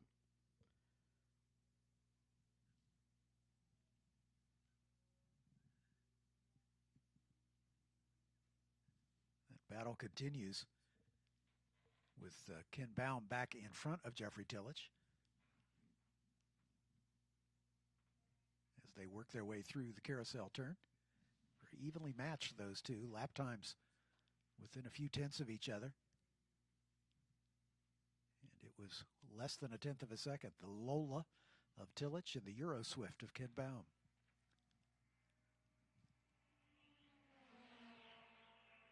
All by himself, your leader, Steve Grundahl, Eric Wisniewski in second. Pierce Rader recovering from his spin at turn one.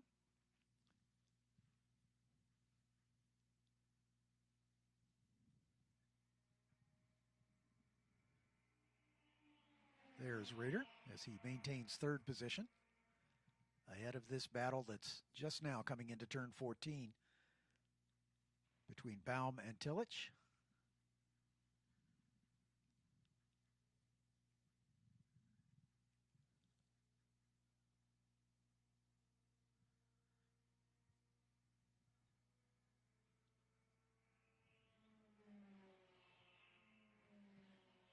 Those two across the line in that order. Josh Wilson, Chris Arrogante moving around Rod Bolhouse as Bolhouse drops back to 8th.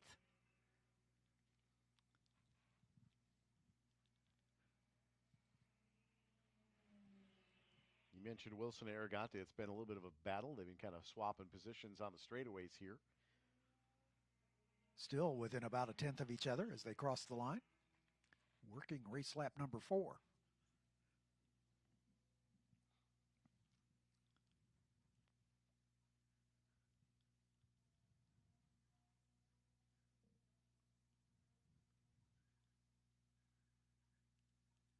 And Wilson Arrogante underneath the Sargento Bridge, playing around a little bit. Again, staying nose to tail.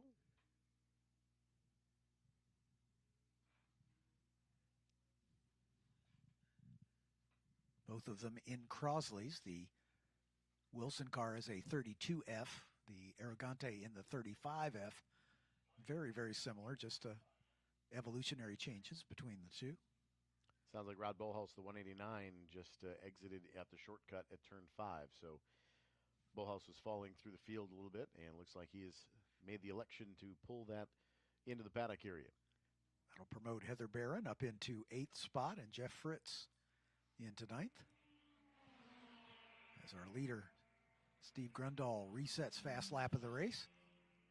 A 2:22.247. Eric Wisniewski only about half a second off his lap pace, but about 4 seconds behind our leader. Going to go white flag next time by for Steve Grundahl. Pierce Rader in the Lotus, climbing the hill. And across the line he comes. His best lap, a 2:24.3. His last lap, a 2:25.7. So I think after his spin, he's relaxed his pace just a bit.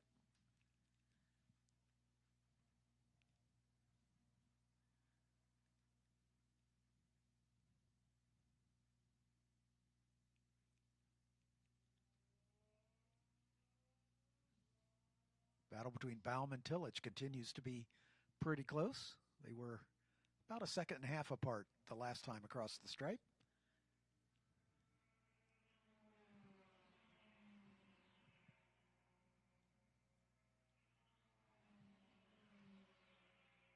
Arrogante and Wilson continue their battle between the two Crosleys. Now the 35F of Arrogante with the advantage.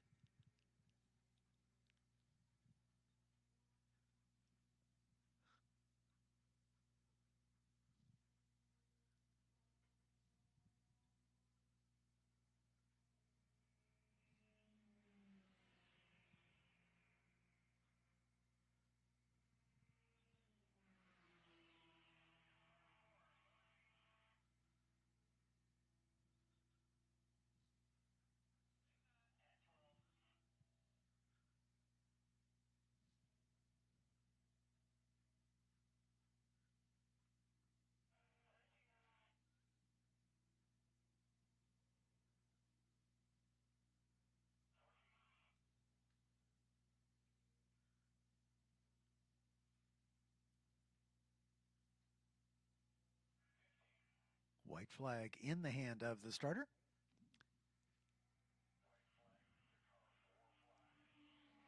And across the line comes our leader, Steve Grundahl.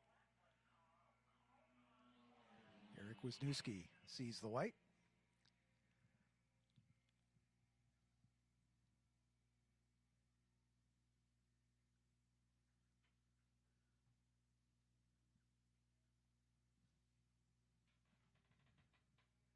Baum and Tillich having a nice battle.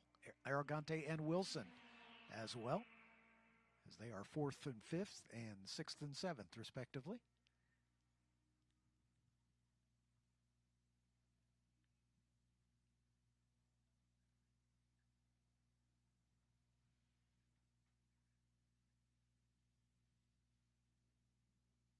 Into and out of Canada corner. Ken Baum clinging to a slim advantage over Jeffrey Tillich.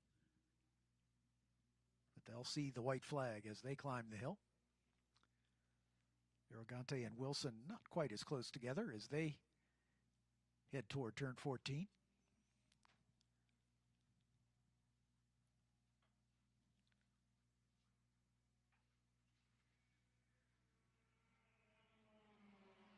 And the battle for 4th comes under the line.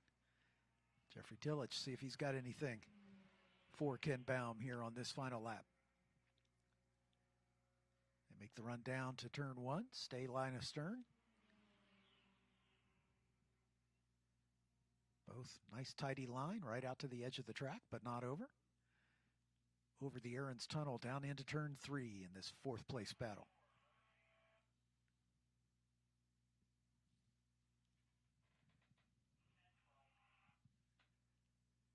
Ken Baum's Euro Swift, a 1988 vintage. Jeffrey Tillich's Lola T440, a 1977 vintage, so significantly older, but both in the Club Ford category.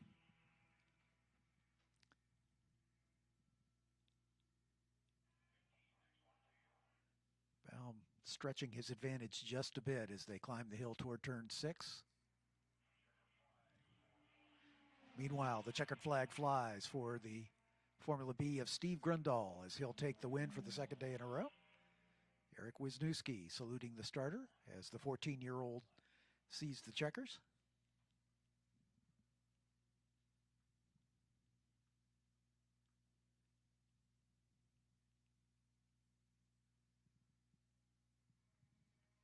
The Crosley battle between Arrogante and Wilson stays about the same. If anything, it looks like Josh Wilson might be closing up just a bit.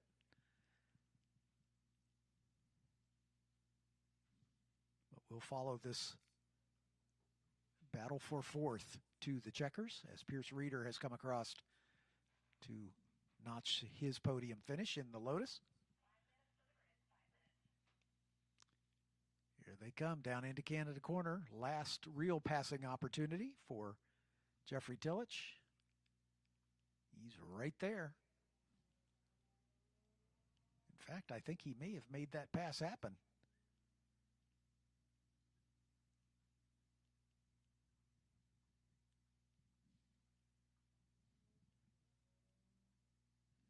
He has indeed. Jeffrey Tillich taking over that 4th spot on the final lap. Not over yet as they are drafting their way up to the flag. Coming to the line, and it is Baum getting it done on the run up the hill as Tillich had to give it up. He'll finish in 5th spot. Arrogante across the line in front of Josh Wilson for 6th and 7th. And we just wait for Heather Barron in the 82. She's across the line. Jeff Fritz and Hector McDonald, the last 2 cars on the lead lap.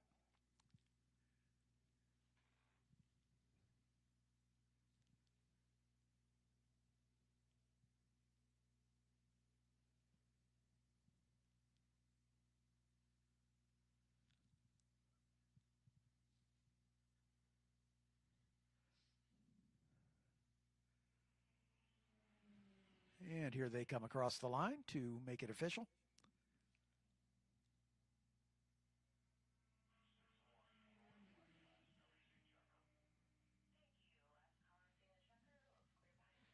Next up, Formula Regional Americas finale for the weekend as their third race, just less than 5 minutes away.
One minute on the grid for the Formula Regional Americas round 3 for the weekend, round 6 for the season.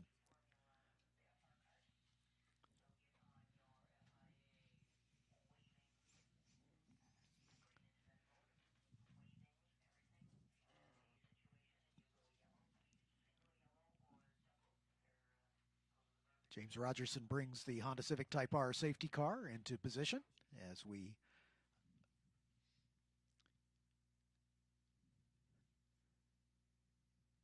understand 2 cars repairing from some crash damage from the previous race. The 8 of Alex Kirby and the 95 of Marco Kosick will be starting from the pit lane.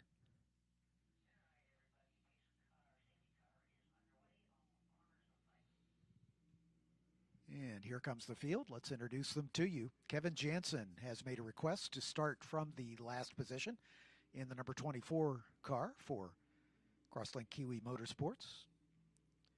Kevin out of Deerfield Beach, Florida, scored his first point in the championship in race number 5.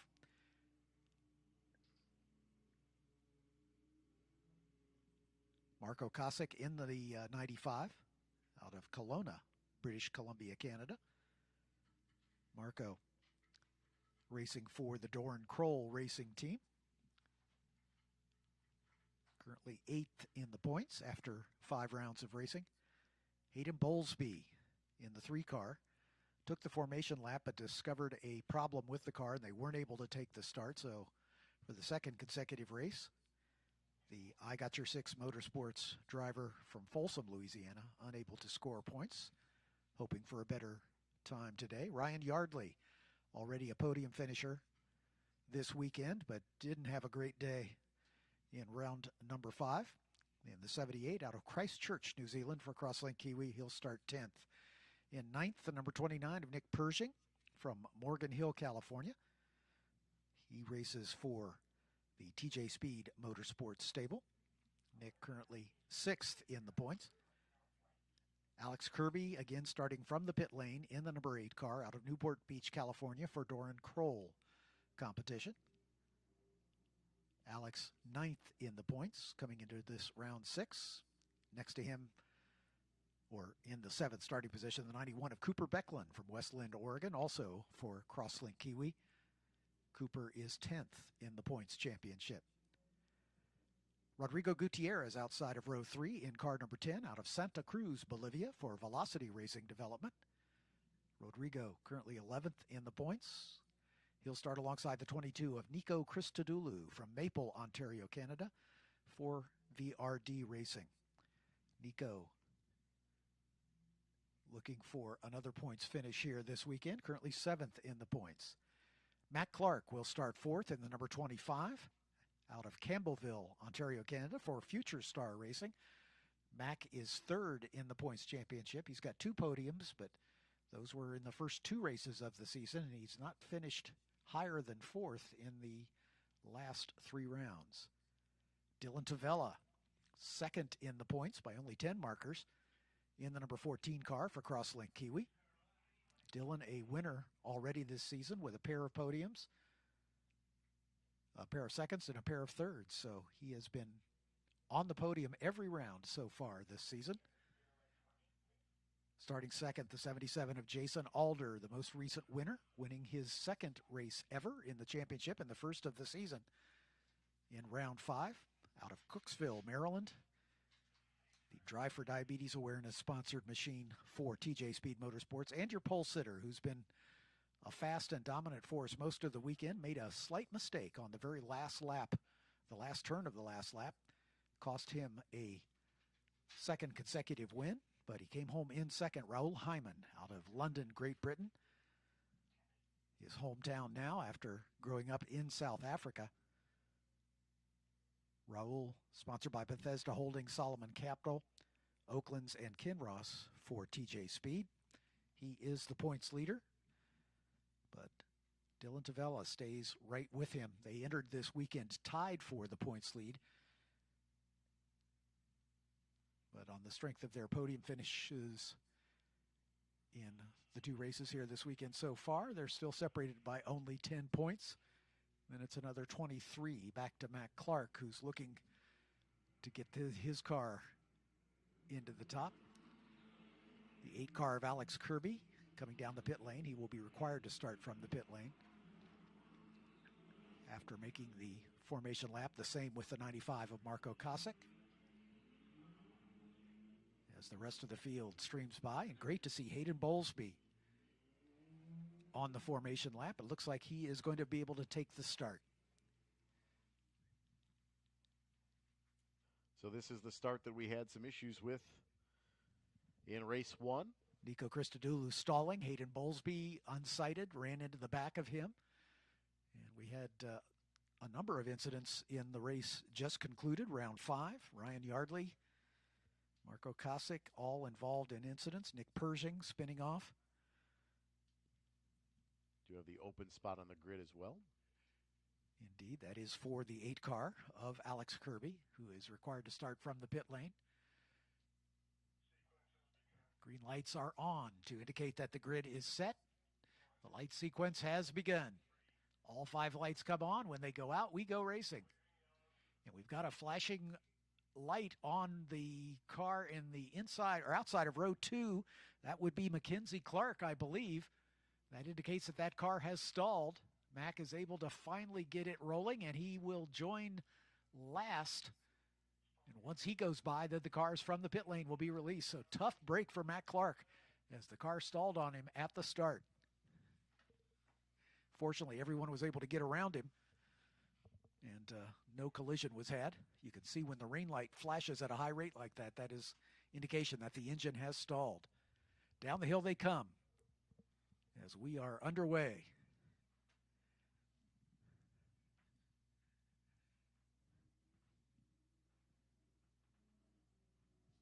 I believe that's Raul Hyman at the point, but tightly contested. Dylan Tavella in second spot. Jason Alder sweeping around the outside of Tavella at the top, or sweeping around the outside of Nico Christodoulou at the top of the hill.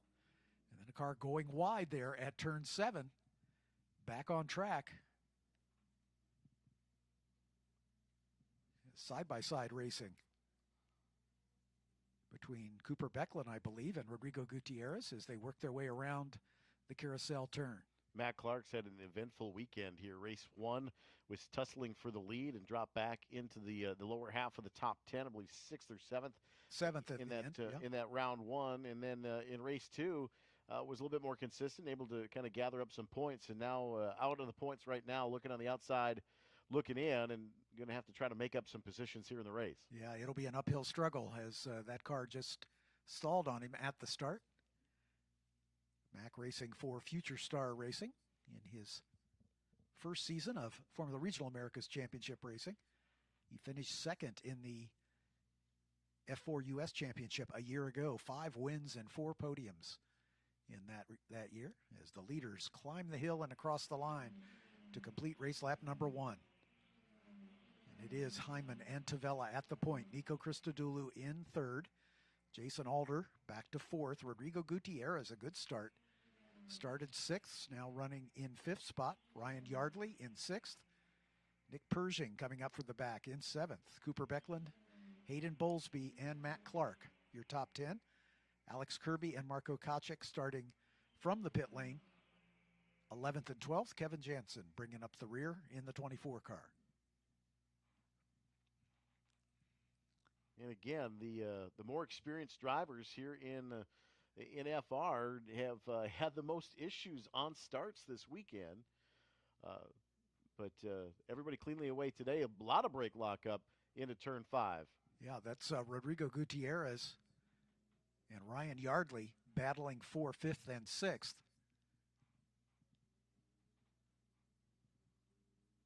As the top 3 pretty evenly spaced, and then a little bit of a gap back to the 4th place Jason Alder.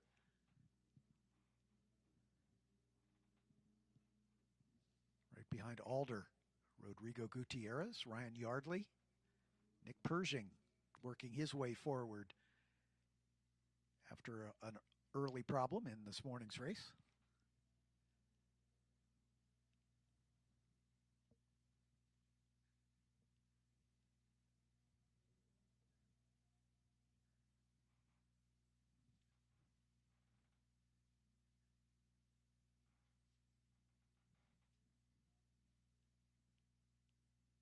Top 3 about equally spaced, and a little gap back to 4th, 5th, and 6th.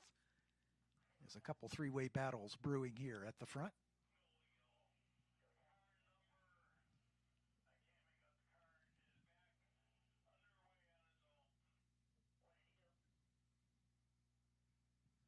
Across the line comes Raul Hyman, Dylan Tavella. Evidently, we've had somebody around and off track and back underway. Nico Christodoulou in 3rd. Jason Alder 4th. Nick Pershing sets fast lap of the race. We understand it was the 8 car of Alex Kirby who spun at turn 10. A little bit of brake lock going up into turn 3 as well. Exactly. Remember, this is their last race of the weekend, and they only have 2 sets of tires to last starting at qualifying through the end of this race. So everybody's on tired tires for the most part. So tire management is something these drivers learn, especially in the FR series, because they got a whole lot more horsepower to contend with, and they can spin up the rear tires and wear them out pretty quickly. So they have to be just a little circumspect. So Nick Pershing on the charge here, starting back in 9th position.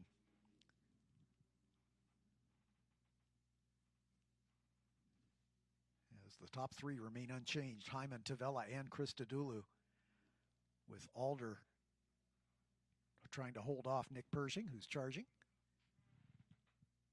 Pershing was just about half a second a lap quicker on that last lap, so we'll see if he can keep the pressure on.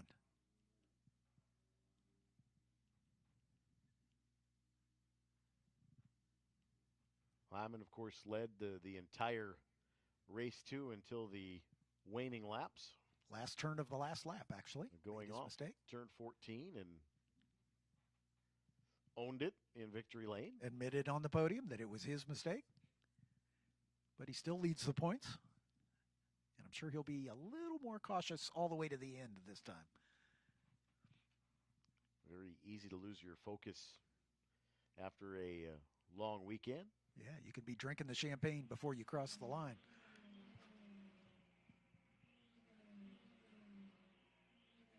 Jason Alder still holding on to that 4th spot. Nick Pershing closing to within about 3/4 of a second. Dylan Tavella sets fast lap of the race. This may not be done yet. Dylan shut out of the top step of the podium for all 5 races with one exception. He did win the last round at NOLA. So Dylan would like to notch his 2nd win on the season if he can.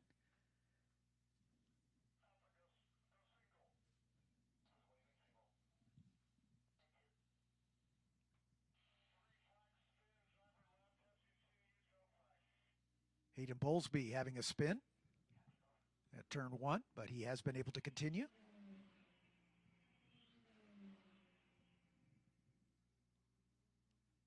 Hayden's team, again, a brand new team.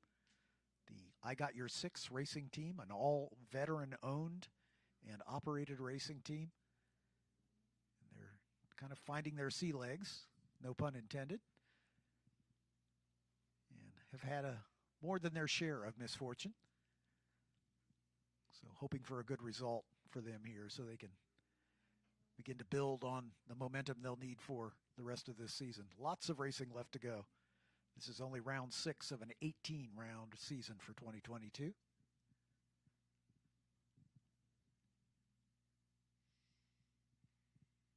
As the field strung out as these FR races can be, as we talked about earlier, the F4 cars are able to dice and slice just a little bit more because they don't have quite the aerodynamics that these cars have, and the disturbed air coming off the rear of the leading car does not pay such a penalty for the F4 cars as it does for these drivers.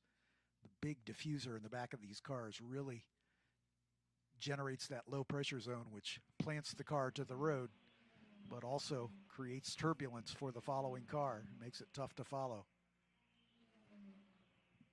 I think the closest battle is still the one between Jason Alder and Nick Pershing for 5th.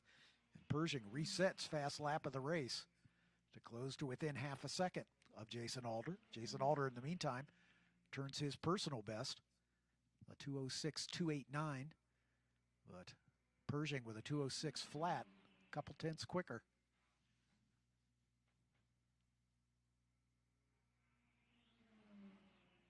Hayden Bowlesby finally comes by, stays on the lead lap, but he's now about 7 seconds adrift of Marco Kosick, who started from the pit lane.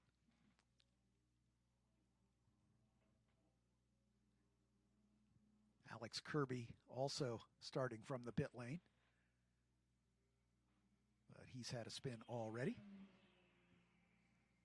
There he comes across the line. Kevin Jansen, the last of the 13 cars, but everybody's still running. That's the good sign.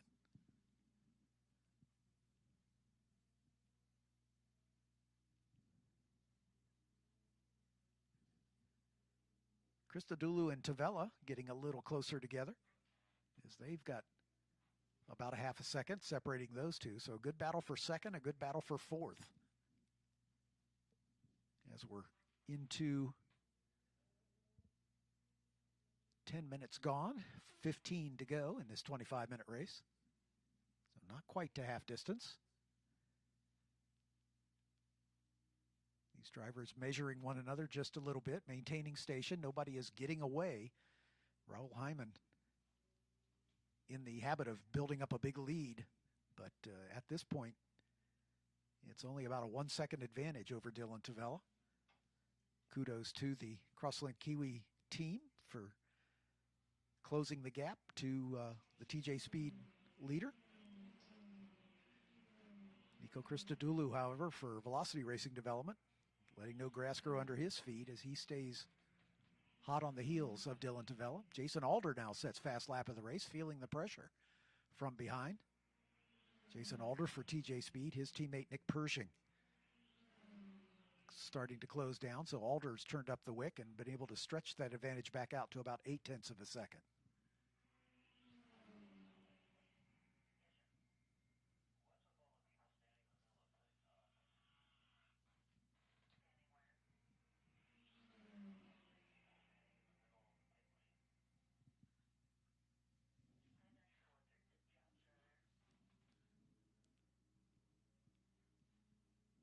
Battle for second is a good one, as Dylan Tavella coming under real pressure now from Nico Christodoulou, as he's closed right up on his rear wing. They exit turn 7. The battle behind them between Alder and Persing has broken off just a bit, as Alder able to string it and goes wide side by side for second now, as Christodoulou and Tavella now side by side. Dylan a little miscue, but it looks like he's able to maintain the position. But that's allowed Nico Christodoulou to get right up with him.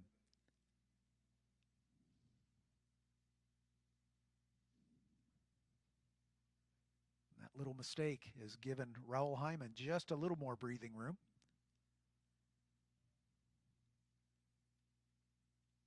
Now it's a three-way battle for second spot, as Tavella, Christodoulou, and Jason Alder now running nose to tail. Nick Pershing not far behind. So Crosslink, Velocity Racing Development, and a pair of TJ Speed drivers looking for that second place finish. Tavella leads them up the hill.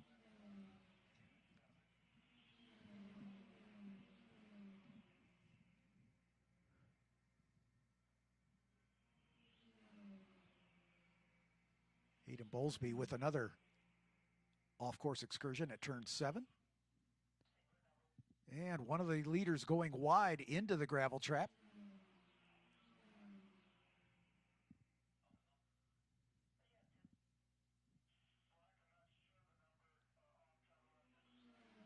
So now it's a three-way battle up at the front.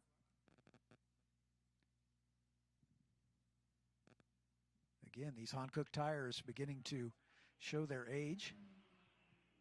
Down to the inside, Dylan Tavella.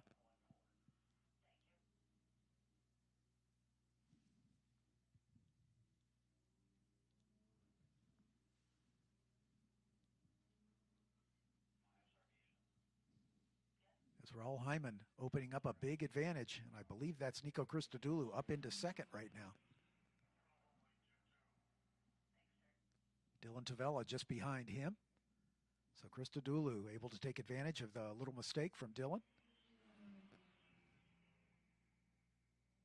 And it might have been Nick Pershing off in the gravel at turn 1. We'll check it as they come back into our viewpoint here.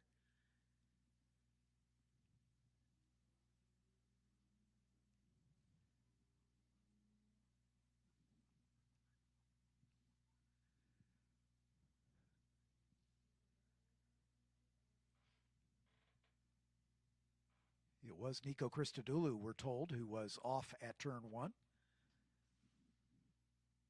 So he'll have dropped from second, might have promoted Jason Alder up into that position. Raul Hyman climbing the hill. And he is indeed your leader. Second is Jason Alder. Third is Dylan Tavella. Nico Christodoulou, Nick Pershing. Third is Nick Pershing, then Dylan Tavella. Nico Christodoulou in 5th. Ryan Yardley in 6th. Cooper Becklin 7th. So Christodoulou losing some ground. That promotes Jason Alder up into second spot. And Dylan Tavella falling behind Nick Pershing. So we've got the 3 TJ Speed drivers in the first 3 positions. Hyman, Alder, and Pershing in that order, with Dylan Tavella for Crosslink Kiwi, Nico Christodoulou for Velocity, Ryan Yardley for Crosslink Kiwi, Cooper Becklin for Crosslink Kiwi, Rodrigo Gutierrez for Velocity, Matt Clark for Future Star, Marco Kosick for Doran Kroll. Hayden Bowlesby for IGY 6. Alex Kirby and Kevin Jansen bringing up the rear. Kirby for Doran Kroll and Jansen for Crosslink Kiwi. Top 3 just about equally spaced now. Jason Alder coming off the win in round 5. Looking for his podium finish here. Perhaps another win if Raul Hyman makes another mistake.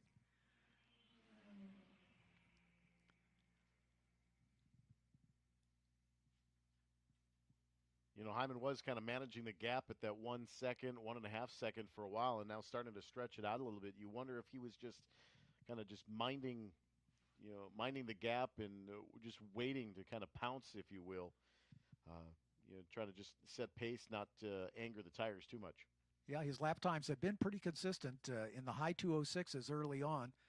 Now, last several laps in the mid 206s. Lap 6, a lap ago, he dipped into the 205s. So he is indeed picking up a little pace, as is the case with these Formula cars. As the fuel load burns off, they get faster, as the fuel is a not insignificant portion of the total weight of the car. So they actually are quicker at the end of a stint than they are at the beginning, even accounting for the tire wear.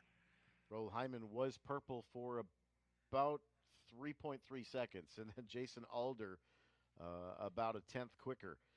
205.675 purple in the session. A 205.675 for Alder running second, about a tenth quicker than Hyman. A 205.728 last time through on lap 8. 7.5 minutes left. Handful of laps, maybe 3.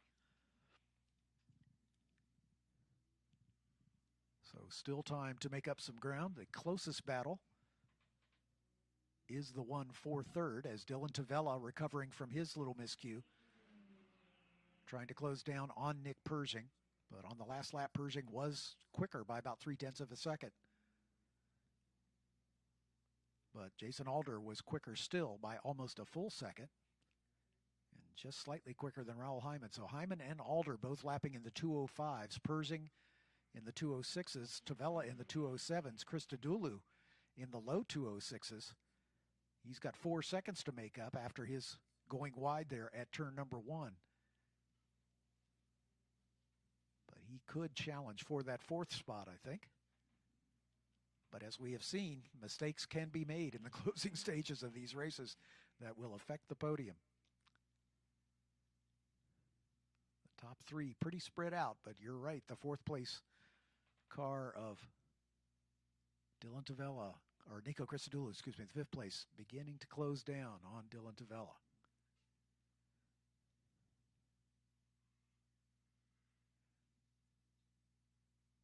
Raul Hyman long gone. Jason Alder in second, going to try to close the gap in the close battle between Nick Pershing and Dylan. There's Alder across to complete lap 7, followed by Pershing and Tavella. Tavella marginally quicker than Nick Pershing on that last lap. Raul Hyman feeling the pressure, dips into the 205s, able to stabilize that lead at about 3.5 seconds now. So the top 3 about equally spaced, with Tavella closing down to just over a second from Nick Pershing.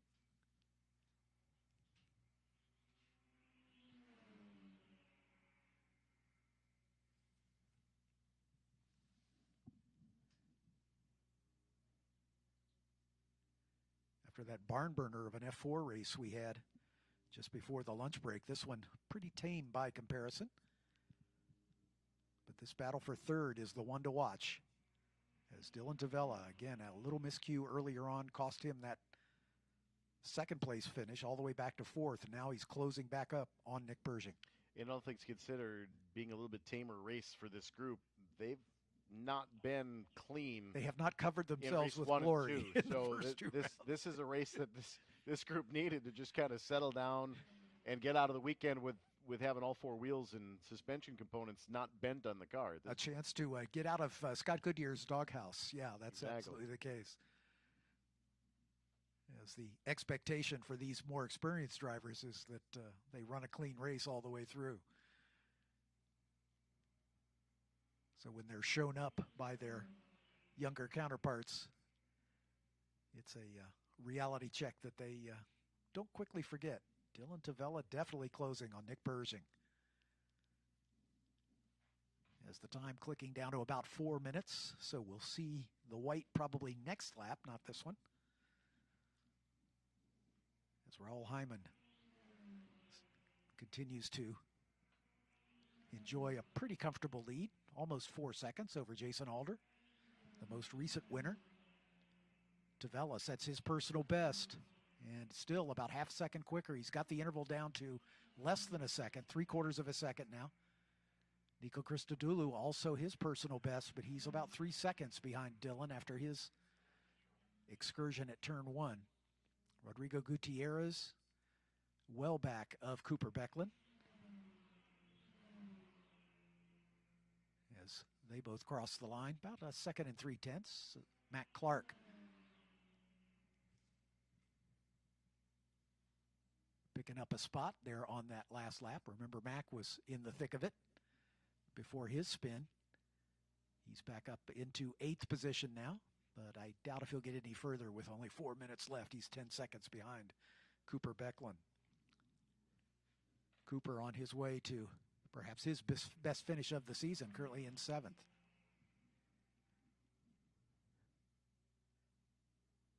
There's Jason Alder, and then here's this battle for third, excuse me. Nick Pershing leading Dylan Tavella as they go under the Speedville Bridge.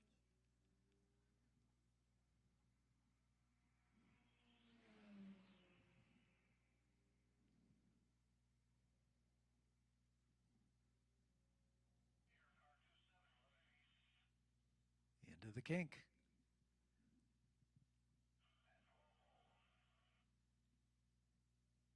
Roaring their way down Kettle Bottoms into Canada Corner.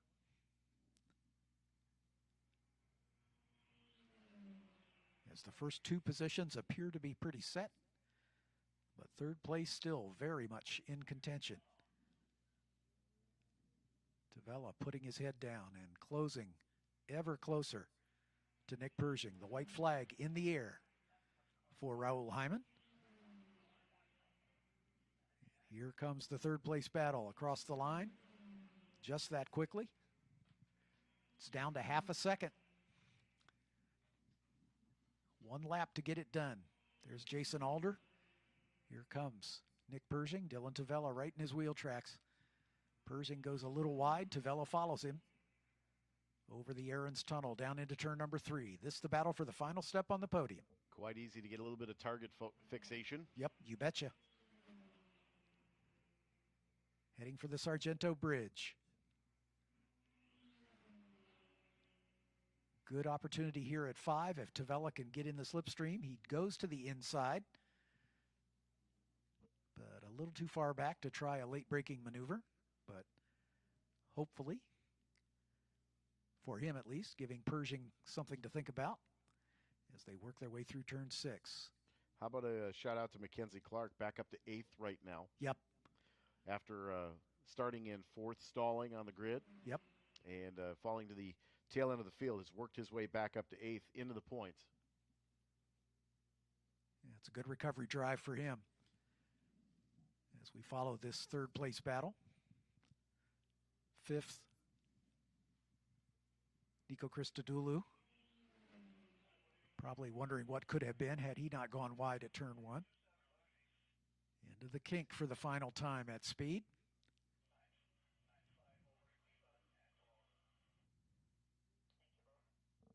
Heading down into Canada for the final time. Tavella tries to stuff it down the inside at Canada Corner, but he's just not quite close enough. Oh, and it gets away from him as the tail steps out, and that'll probably scotch any opportunity he has to make that pass. Pushing hard, but just a little bit too hard at the exit of Canada. He'll have to settle for 3rd spot as Raul Hyman becomes the first 3-time winner on the season. Jason Alder, a well-deserved 2nd spot. Nick Pershing comes home in 3rd. That'll be his best finish of the season. With Dylan Tavella coming home in 4th spot. Nico Christodoulou across the line in 5th. Ryan Yardley, a well-earned 6th place finish. Cooper Becklin, again, his best finish of the season. And Matt Clark making it back up to 8th after stalling at the start. A good recovery drive for him. Rodrigo Gutierrez across the line in 9th, and Marco Kosick should be the last in the points-paying positions. I'll make my way down to the podium to talk to our top 3 finishers here in just a moment's time.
You good to go?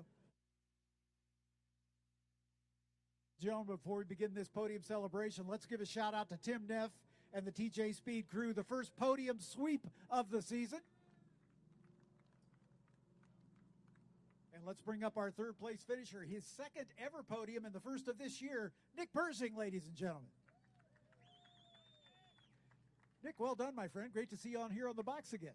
Yeah, it feels great to be up here. You know, after that last race, I just had a mechanical failure. I was running second. I thought that was going to be a good race. And so to come from 10th to up here, it's a great way to end the weekend after how the weekend started. So it feels great. Anybody you'd like to thank? I got to thank my dad. Got to thank the whole TJ Speed team. They did an amazing job this weekend. Got to thank OPI Commercial Builders, Honda, everybody who puts the series on. And a big thank you to my mechanics for getting the car running after that last crash in the second race. Congratulations. Thank you. There's your third place finisher, ladies and gentlemen, Nick Persing.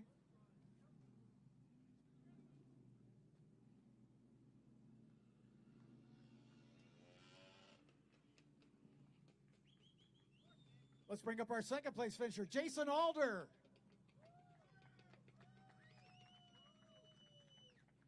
Well, you said after the last race that you hope to get all three TJ Speed finishers on the box. Your wish was granted. Yeah, it wasn't even a wish, really. I just knew it was going to happen, you know. But in all honesty, I mean, what an awesome drive from Raul. And Nick, too. I think he started 9th on the grid, and he was able to share the podium with us. I think this was an awesome way to end the weekend. And what a moment for TJ Speed, right? 1, 2, 3, baby. I'm so glad that we could get it done for you. I knew that we could do it, and I'm pretty happy that we were able to get it done in the second round here. So, one down, many more to go. Who would you like to thank?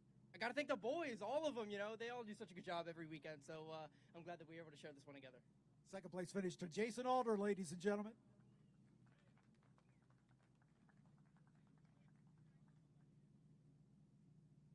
The stars have realigned the way we expect them to be. Your man atop the box, Raul Hyman, ladies and gentlemen. You're the first three-time winner on the season, my friend. This time, you got all 14 turns on the final lap. Well, thanks for that. I mean, I got to grind your gears a little bit. Like, geez, I thought we were doing well, and then you bring that one up.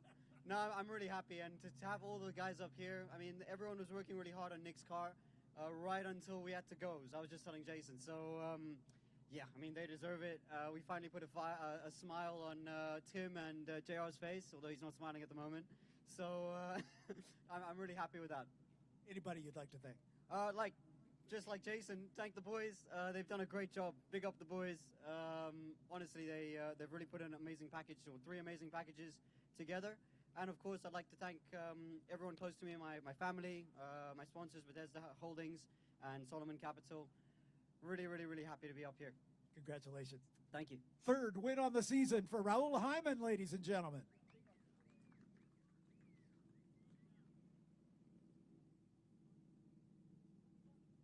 Trophies aloft. Thank you, gentlemen. Thanks to Han Cook for the tires and the hats. Going right to the Ligier hats for the second round of our hat dance.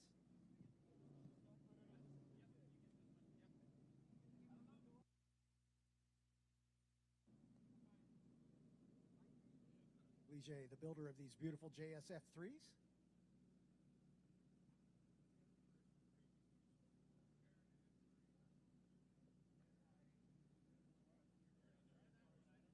Lucas Oil, our sponsor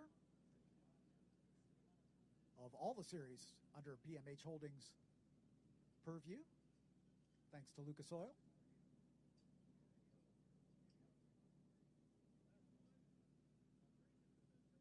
The last hat for Honda Performance Development. Before we do the sparkling water, we're going to bring one more group up here. Yes, sir.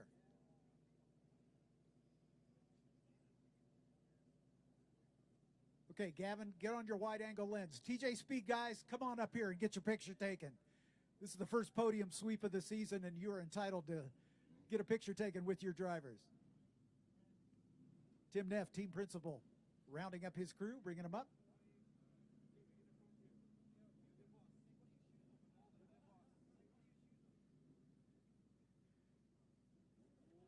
Ladies and gentlemen, let's have a round of applause for TJ Speed Motorsport, their 3 drivers and their crew.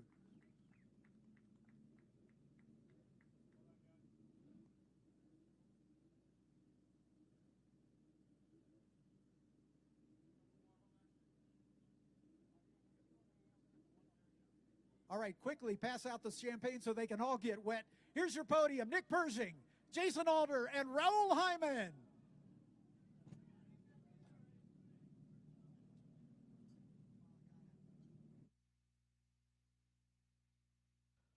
Thank you, John. Great job. And the podium celebration, of course, always a fun time. Here at Road America, we've got one more podium celebration yet to come this afternoon with the F4. And that's coming up at 4:20 this afternoon. Groups 1, 3, 4, 5B and the Miatas up next. Group 9 at 3:05. Group 10, groups 5A, 7, 11, and F4 yet on the SVRA side of the schedule. And then the Optima Batteries Ultimate Streetcar Challenge at 5 o'clock this afternoon from 5 to 6. Our 3 timing sessions to find out who has the Ultimate Streetcar here at Road America. David Putz in the number 54 Royale. Brian Davis in the Alva Courier, your winner yesterday. Paul Joyot in the Crosley. Joel Weinberger in the 33 will start outside row 2 in the Porsche 356. Bill Trepper, the 24, that black Chevrolet Camaro. James Jackson in the 01. George F. Ballbach in the green 0. Rob Van Zels will start alongside in row number 4 in the 12. The 106 of Scott McQueen will start 9th. The 1 of Alan Thom will start 10th. Dan Gayweiler, the newly engaged Dan Gayweiler, the number 18, that Triumph, will start 11th. Dan Powell in the 33 will start alongside in the outside of row 6. In row 7, it is the 190, that Mercedes of Doug Radix. Brad Babb in the number 53 will start 14th. Starting 15th is the 622 of Jeff Lombard. Josh Bowler in the 95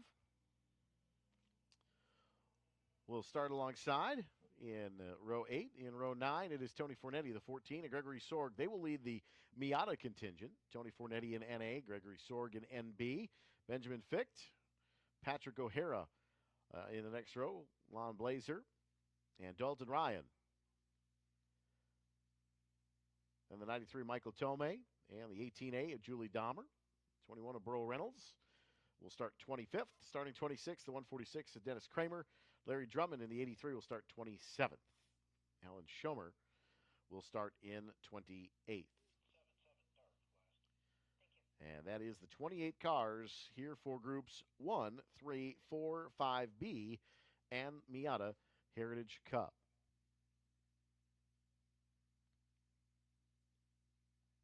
In the Miatas, you have NAs and NBs, the original Miatas.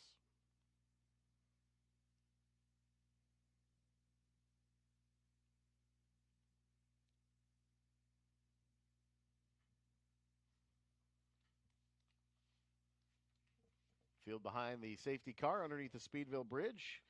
SVRA would like to thank American Global Standards, the official ISO certification company of SVRA. Big Machine Vodka, the official vodka of SVRA. Forster Pontoons, the official pontoon boat of SVRA. Haggerty, the official insurance partner of SVRA.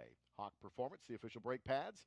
Marathon Coach, the official motorhome. NetJets, the official aviation partner. Merchants Fleet, the official fleet management company. Vinco, the official vintage motorcycle parts company. WeatherTech, the official interior vehicle protection company, and for SVRA and as well as Trans Am. Avis, the official car rental company. Bell Helmets. Buzz, the official paddock bike. CG Detroit, the official graphics company. Cometic, the official gasket company. IBAC, the official spring company of SVRA. Fast Cooling, the official cooling company of SVRA. FPEC, SVRA's food processing equipment partner. Glenora Wine Cellars, the official sparkling wine of SVRA. Green Wealth Management, the official provider of wealth management services. HMS Motorsport, the official safety provider. Hoosier Racing Tire, the official tire of SVRA. Haggerty, the official insurance partner. Kaizen Autosport, the official licensing partner. Lucas Oil, the official motor oil. Mazda, proud sponsor of the Mazda Heritage Cup Series. Mission Foods, the official tortilla and chip company of SVRA. Almagado, the official timepiece. Pirelli, the official street tire. Recaro, the official automotive seat. Speedcom, the official radio. Simpson, the official driver suit. Skip Barber Racing School. Summit Racing Equipment. Sunoco. TireRack.com. And V-Box. Proud sponsors of SVRA. And thanks for tuning in to the Speed Tour live stream as well. Speed Tour TV on YouTube. For those of you watching this afternoon, live at America's National Park of Speed, my name's Eric Miller alongside John Phippen. And John has diligently and dutifully come back with the assistance of a golf cart this time, I hope, than yesterday's run through the gauntlet. Green flag is out on the first of the starts. And this time, David puts the Royale out front of Brian Davis as they head to turn one. And the Elva Courier has nothing for for Putz. Davis settles into the second spot.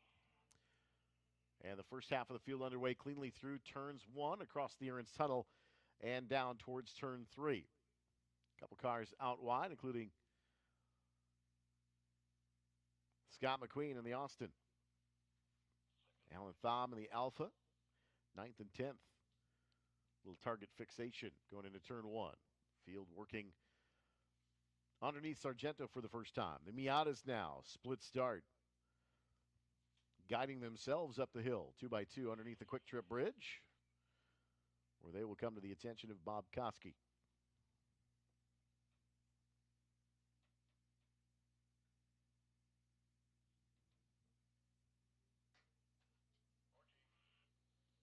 And they are in turn 14.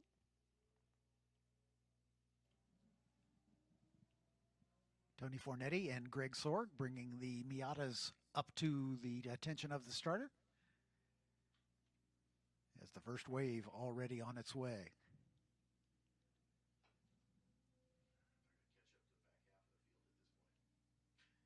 Good to see Josh Bowler in the race. He wasn't able to finish in that Lotus 23B in the first round race yesterday. And they are away. And the happiest fleet of race cars will thunder down into turn one, the smiling Miatas. Exactly right.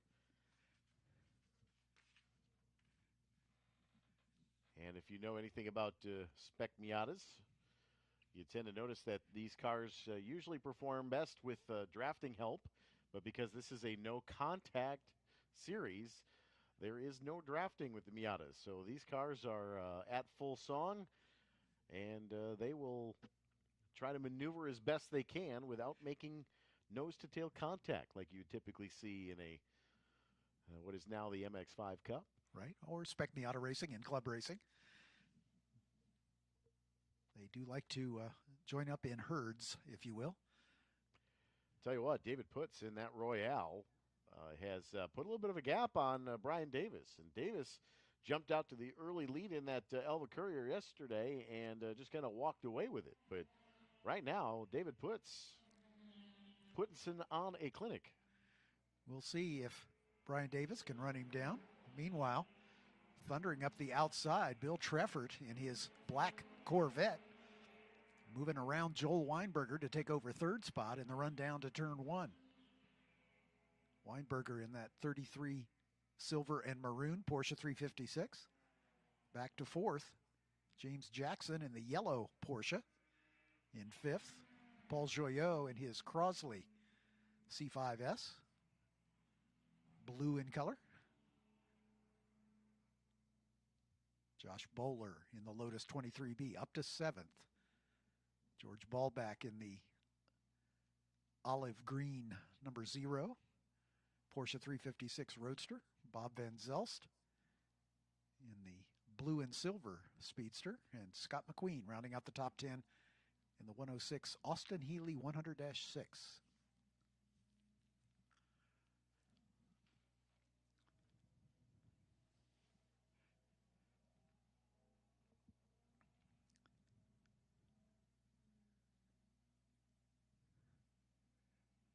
Nose to tail at the front with the Miatas as Tony Fornetti and Greg Sorg getting away at the front of the Miata Wave.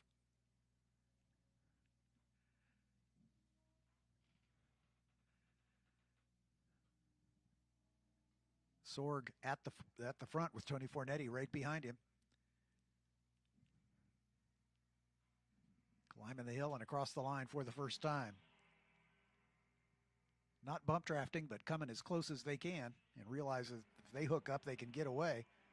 The 44 and the 36 go side by side. Benjamin Ficht and Patrick O'Hara. They need to get nose to tail rather than side to side if they're going to stay in touch with those lead two, who've already opened up a 6-second lead after one lap.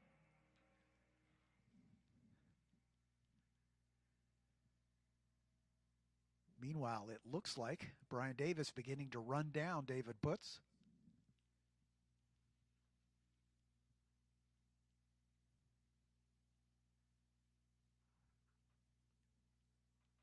Davis, that Elva, just a little bit more of a rounded rapture around the front of that car than the Royale. We would anticipate Davis a little bit quicker in a straight line. Yeah, he was about 2 seconds a lap faster in qualifying. And he is just about a full second and a little change quicker after 2 laps. Got about 1 second and 3/10 to make up. Joel Weinberger in the silver and maroon Porsche up to third now as he's worked his way around Josh Bowler in the Lotus 23B. Bill Treffert in the number 24 Corvette, about 1 second behind Bowler, but not quite as quick on that last lap. James Jackson as the 7 car into the pit lane. Paul Joyot and that little Crosley takes the end of lap 2 in the pit lane, and I would guess his day is done. Keeping an eye on the Miata contingent, Gregory Sorg leads the field of Miatas and leads NB. Tony Fornetti, second overall, will lead NA. So in NB, it's Gregory Sorg, Benjamin Ficht, and Julie Dahmer, your top 3 in NB. And in NA, it is Fornetti, O'Hara, and Dalton Ryan, your top 3 right now. Ryan's maiden voyage here at Road America under competitive thunder and on the bottom step of the podium for the moment.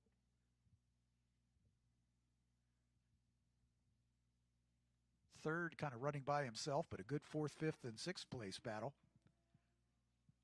As Patrick O'Hara, Benjamin Ficht, Patrick O'Hara, and Dalton Ryan with Lon Blazer right there in the thick of it. Sorg continues to lead. But Fornetti right on the back bumper. Yeah, as he was a lap ago. They can be as close as they want. They just can't touch. Yeah, that's the plan. Or if they touch somewhere where the stewards can't see you. There's not a whole lot of places to hide. Yeah, exactly right.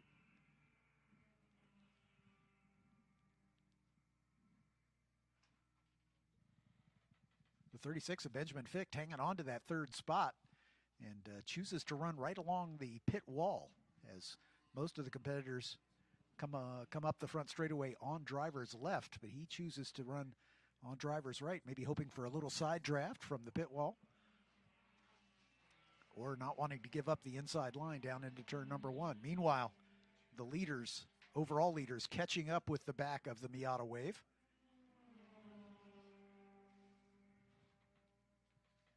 Josh Bowler in that little Lotus 23B sets the fastest lap of the race, a 2:33.5. And that is substantially quicker than Brian Davis or David Putz up in front. So Josh Bowler is flying toward the front.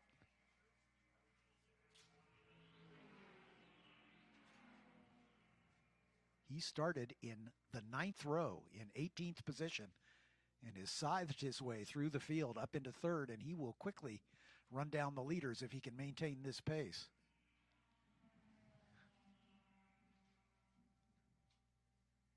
I know I'm showing my age, but the Lotus 23 used to be a very popular ride in these vintage weekends. You'd have a dozen of them sometimes. in competition, but they've gradually fallen by the wayside as collectors and owners not wanting to risk them in competition. And so just a single Lotus 23 here this weekend.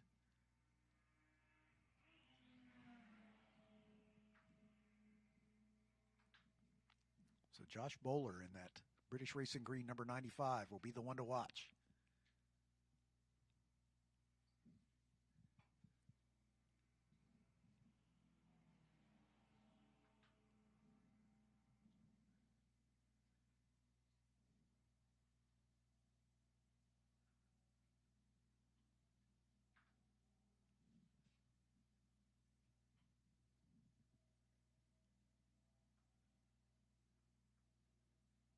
Third, fourth, fifth, sixth, seventh place Miata battle just coming through Canada corner.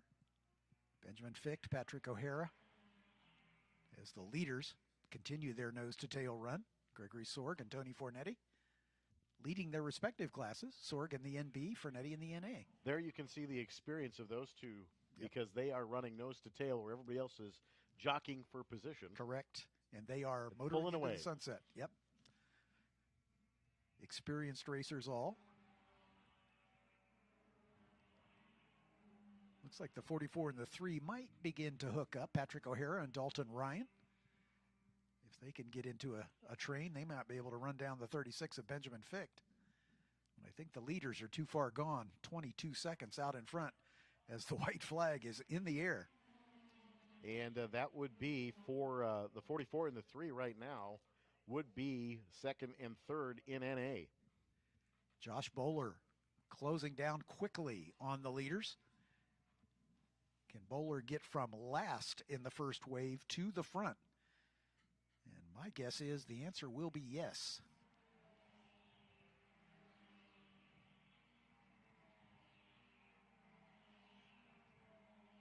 David Putz and Brian Davis coming together about half a second apart. Bowler a further second and 2/10, but lapping much faster, almost 6 seconds a lap faster. So Bowler, all things being equal, should be able to get by both of them before the end of this final lap. As that little Lotus 23 strutting its stuff here.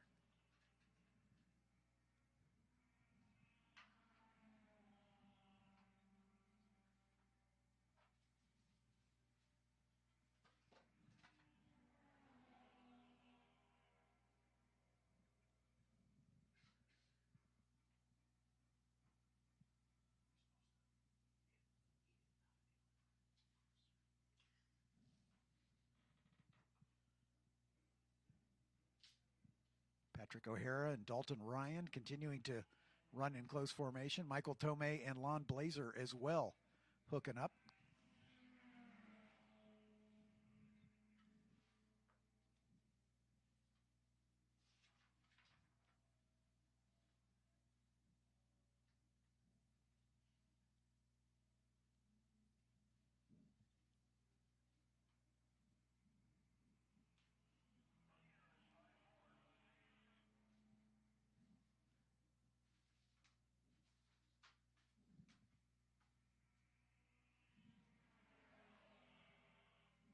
Miata leaders coming by, and here is the battle at the front as Brian Davis back to third now. Josh Bowler all over the back of David Putz in the run to the flag with some Miatas out in front. There they are. Putz in the Royale. Bowler in the Lotus, climbing the hill, heading to the checkered flag. Can Bowler get all the way to the front from the back of the pack? The answer is yes, he can. Josh Bowler, what a great drive. From 18th on the starting grid and in 5 laps was able to get to the front. Drafting by David Putz on the run to the flag. Putz coming home in second by about 0.6 of a second. Brian Davis fading to about 4 seconds further back in third. Waiting for Joel Weinberger in the 33A Porsche to come across the line in fourth. There he is. George Ballback a little further back. There he is in the 5th spot. And James Jackson holding off a charge from Bob Van Zelst at the flag. Jackson 6th, Bob Van Velst 7th. Bill Treffert in the Corvette should be next in the order. And you can hear him coming. There he is across the line.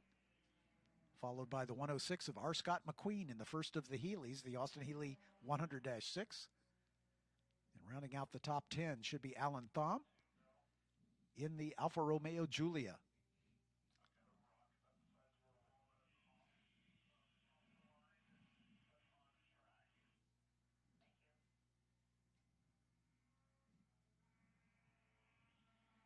There is Alan Thom across the line to take 10th place honors. Dan Gerweiler in the number 18 Triumph GT6 in 11th. The Austin Healey Mark II of Jeff Lombard should be next up. Dan Powell in the Healey 3000, number 33. Right behind him. And Doug Radix bringing that old Mercedes home in 14th, it looks like. Assuming they all make it around for this final run up the hill.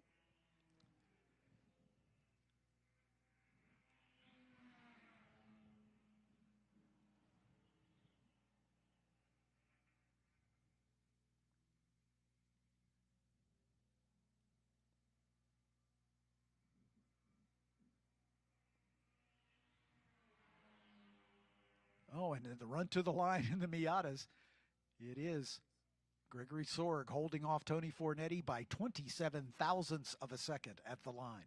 And Dalton Ryan was sitting in third, and looks like Lou Blazer got around him at the last time, past the line, and Michael Tomei got through in turn one.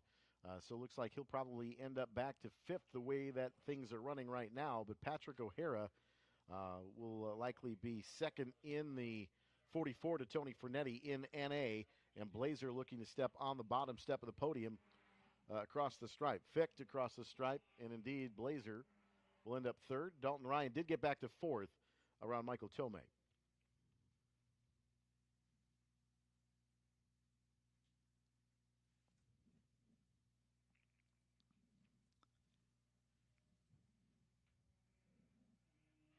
Julie Dahmer should be across third in NA, or NB, excuse me. She's not yet crossed the stripe in the 18.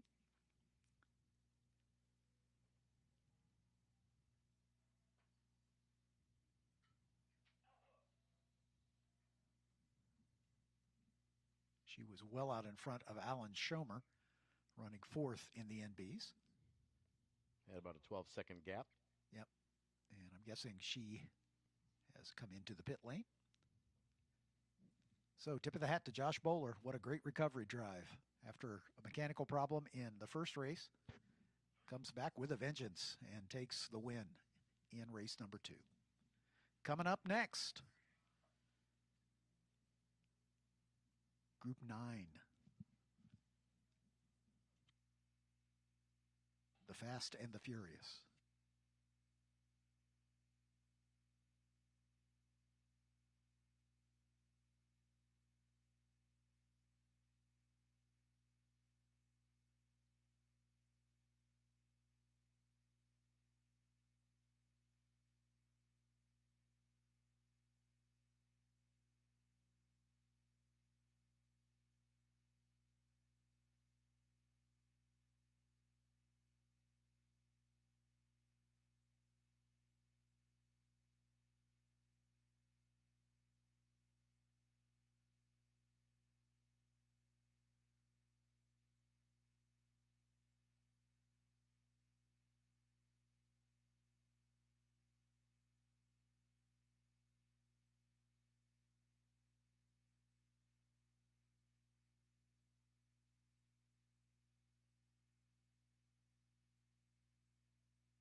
Group 9, the fastest cars here this weekend. As they are making their way out, Brian French on the pole, of course, in that big open single-seater Benetton Formula One car. Let's run the rest of the grid. I don't think he'll be here because he had a problem yesterday. The 12 of Sebastian Coppola in that Lola T192 Formula 5000 will not take the start. Alone in row 6 will be the 93 of Sharon Fry in her Formula 2 Van Diemen Formula Continental. Dan Hayes outside of row 5 in the 92, also a Van Diemen Formula Continental.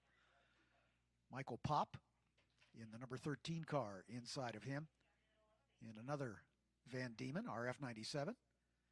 Robert Burnside in car 8A is a Formula B Brabham BT40.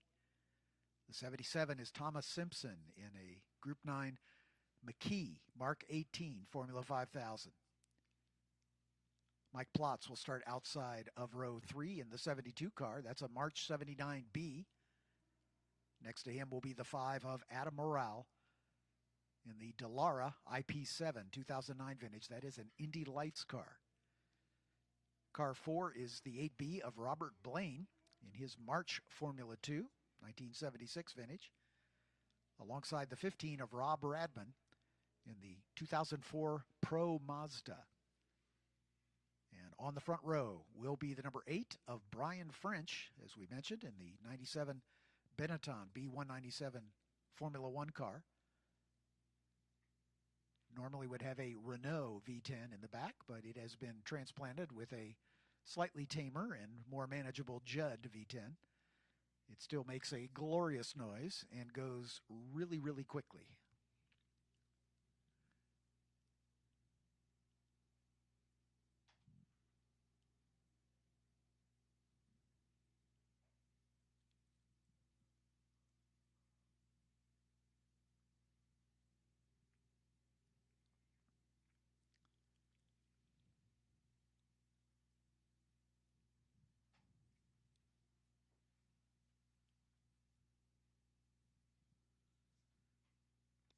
Only 7 cars actually answered the bell. Rob Radman in the Pro Mazda, Adrian Morale in the Dallara Indy Lights car, Mike Plotz in the Formula B March, Thomas Simpson in the Formula 5000 McKee, Robert Burnside in the Formula B Brabham BT40, Michael Popp in the Van Diemen RF97 Continental,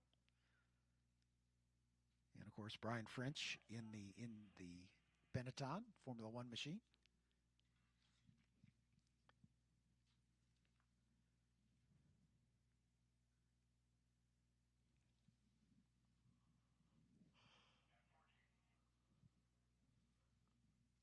The field at the bottom of the hill.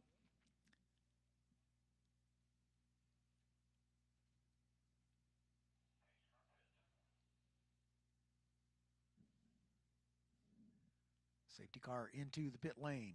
Brian French and Rob Radman bringing them up the hill.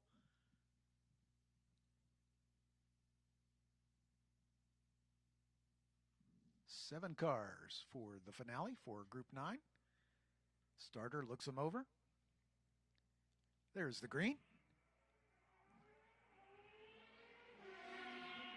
Brian French disappears into the sunset. Thomas Simpson puts the boot down to that big Formula 5000. He's got great straight line speed.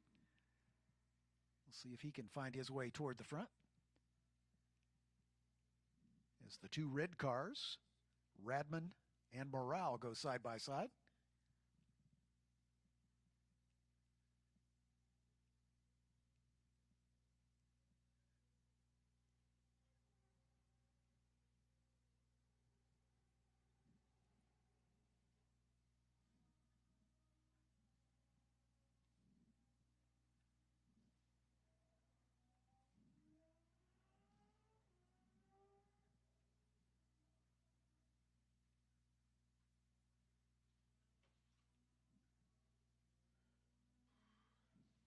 Down the hill they come.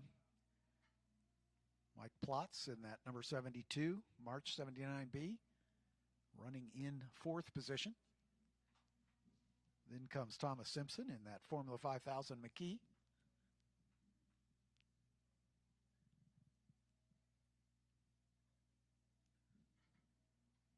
As Rob Radman opening up a bit of a gap on Adrian Morale.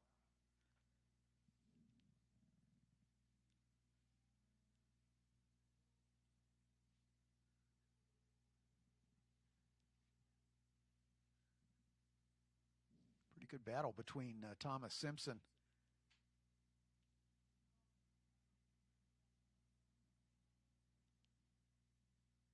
and Robert Burnside. Might be Michael Pop right behind him. I believe it is. Sorry. Michael Pop just behind Simpson.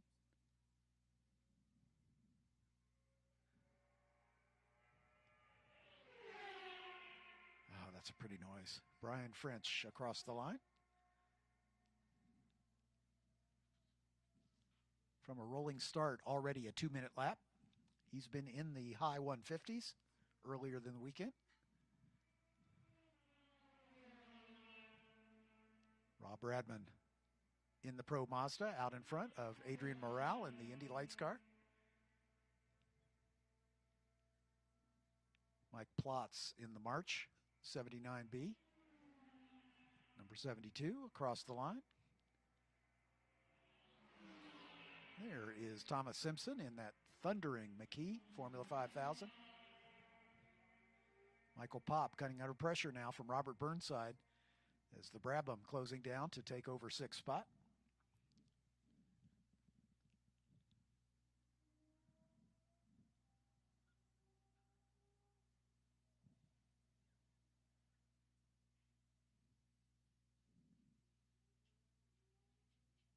Burnside getting it done, but Michael Pop staying right with him through turn number 3.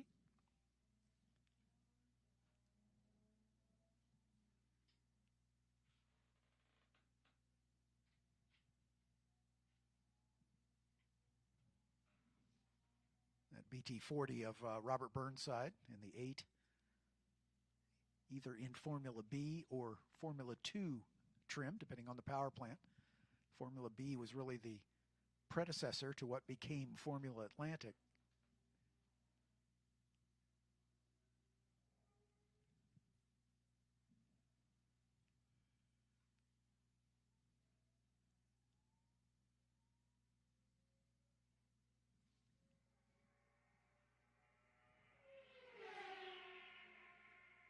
Oh, a 158.204 for Brian French.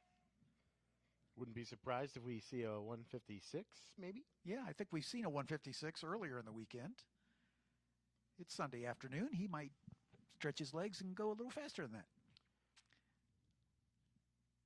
And, of course, these cars are not quite absolutely tuned for outright speed. But of course. If they were, I would think that we would probably be a little bit lower down, about a 151 or so. Oh, sure.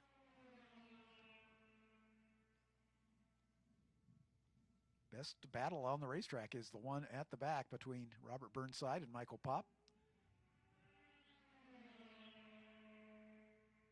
As the top 3 pretty well spread out. Adrian Morale coming by in the IP7 Indy Lights car. Mike Plotz in the white March.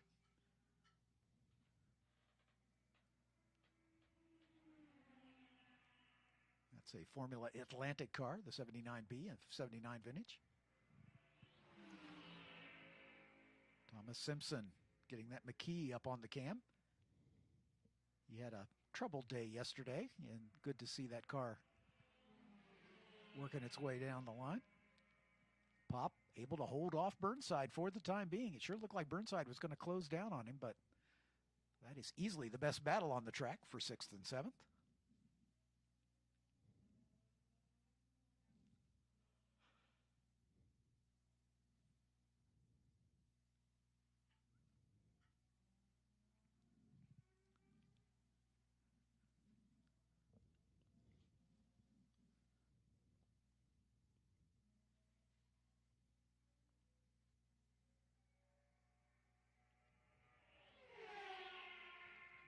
Oh, 58.1, still faster. Tires just coming up to speed. Oh, yeah. Yeah, it takes a while to get the tires up to temperature. Talked a little bit about Rob Radman running 2nd place yesterday.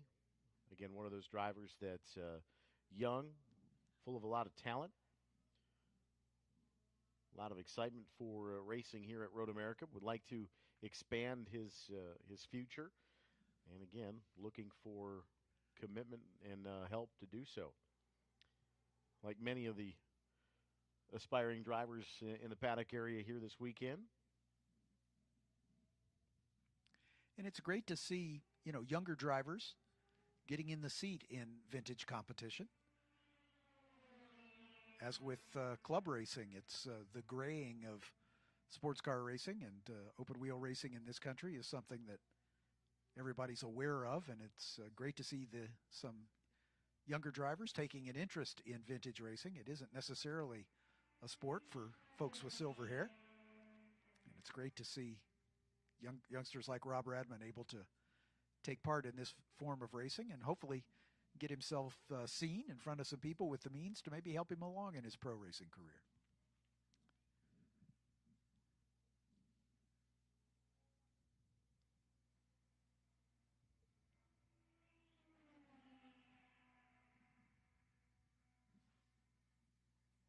Everybody with personal bests there on lap 3 so far.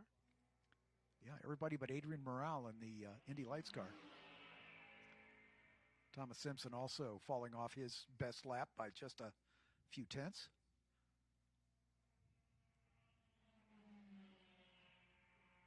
Robert Burnside well back now of Michael Pop as Brian French comes up to put them a lap down. A 57.6 for Mr. French.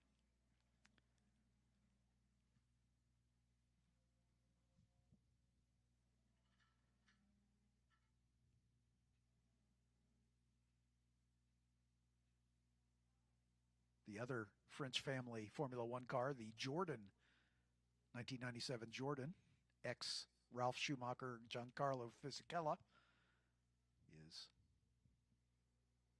over in the garage, not being run this weekend, but you can get a chance to see it up close and personal. James with some other commitments, of course, being a multi-time IMSA race winner. Yep. Has found himself driving in a lot of other things occasionally, and unfortunately has a little bit of a conflict of commitments, so was not able to put the Jordan to its paces this weekend. Made things a little bit easier, though, on the boys. Yeah. Less transaxle issues. It's kind of a running joke with that car. As usually they go through about one a weekend. Fortunately, they have spares, I would guess. Those spares are a little bit easier to come by than the power plants. Yeah. Sure. Yeah, no kidding. We appreciate the folks watching on the SpeedTour TV. I'm engaged in a little bit of a chat right now with some folks. Nice. So, having a little bit of fun. Apologizing for our bad puns most of the weekend. Well, hopefully not our bad behavior. That's the good thing. Well, we're always on our best behavior. Oh, yeah. Because they can't see us. Eric and I both have a face for radio. Very much so. Yep.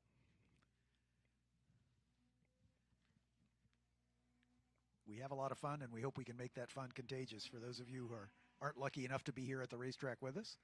And for those of you that are lucky enough to be here at the racetrack with us. The best thing invented, titanium rub rails, by the way. Yep, absolutely. On a cloudy day, this is one of those situations where I see our dutiful track photographer, Jay Pure, over on the front stretch here, and I know exactly what he's shooting, and it's the titanium sparks from the rub rails here on the front stretch. With a slow shutter speed. With a very slow shutter speed and a very long telephoto lens. You betcha. It's a great shot every time. You betcha.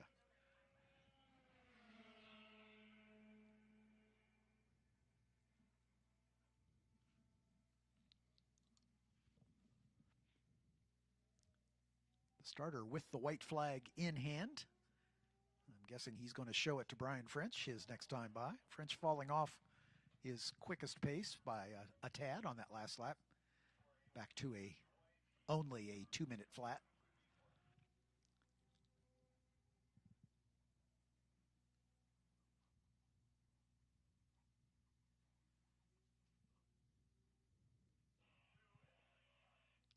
Understood that 72 Mike Plotz has slowed on course. That March. Formula Atlantic car. Sad to hear that. Last time by the line, he was at his quickest, a 2:24.7.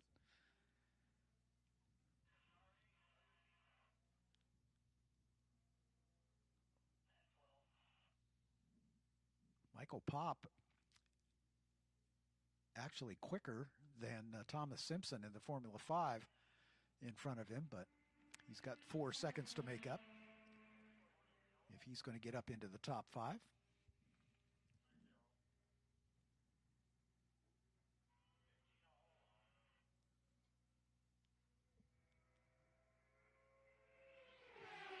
There's Brian French seeing the white flag. 1 lap to go. Back into the 159s in the 8 car. Another car coming to a halt over in turn 8.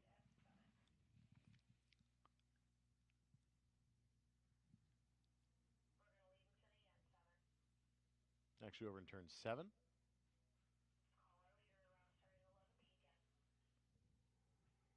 That actually may be the 8A of Robert Burnside.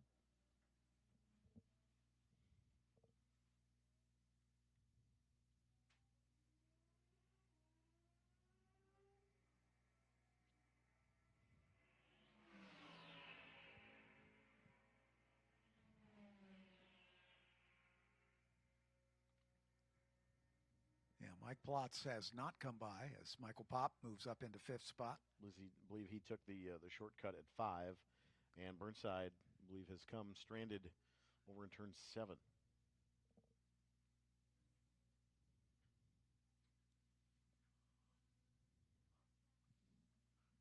The top of the hill at Hurry Downs.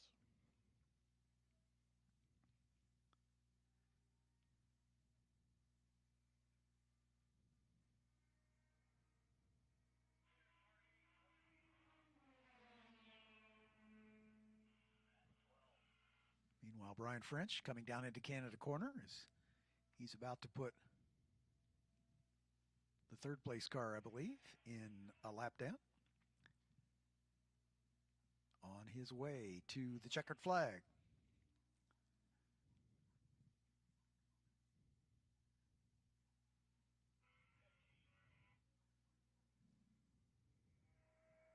And across the line is Brian French. Sparks flashing from the skid plates. And in fact, he lapped the entire field as that was Rob Radman. He got around. Pretty good for 7 laps. Radman coming home in 2nd spot in the Pro Mazda in the 9F3 class. I think everybody in the field was in a separate class with the exception of Mike Plotz and Robert Burnside, both of which didn't make it to the end. Plotz will be awarded the win because he completed his 4th lap before Burnside did. But all the other cars in singleton classes.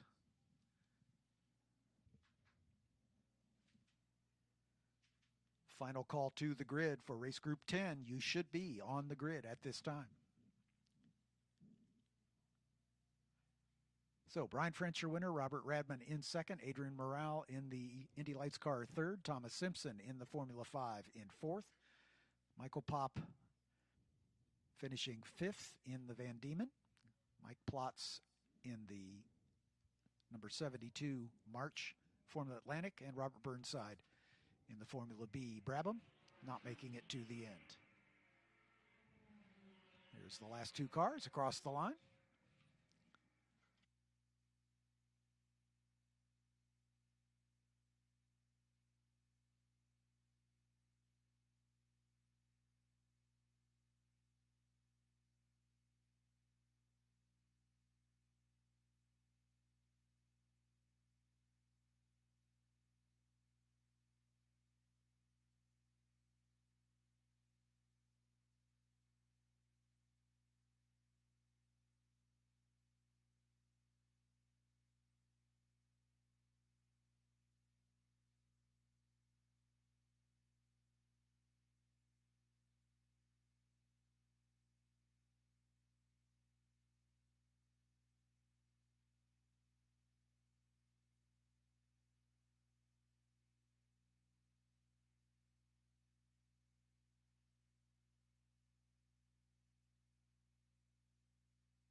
Looks like we're just about set to go racing for Group 10. This will be our stock car and Trans Am contingent. You see a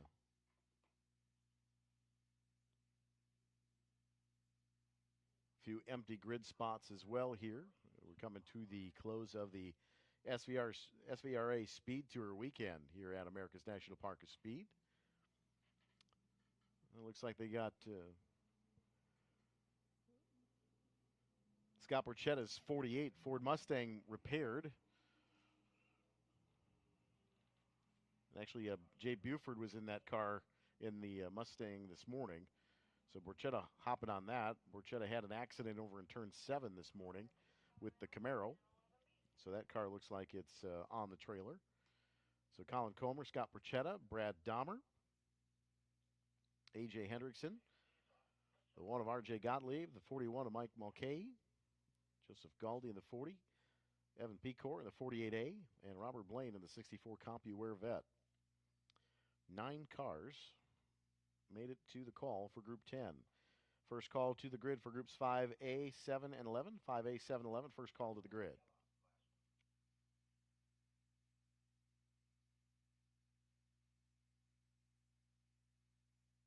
Colin Comer's Mustang was the class of the field yesterday. Sammy Smith in his 2022 Camaro moved to another race group. Scott Borchetta in the 48 has elected to play. Apparently they got whatever issues they developed in the Enduro squared away. Brad Dahmer in his Monte Carlo, number 45. A.J. Hendrickson in the 7. Monte Carlo, stock cars both. R.J. Gottlieb in the number 1.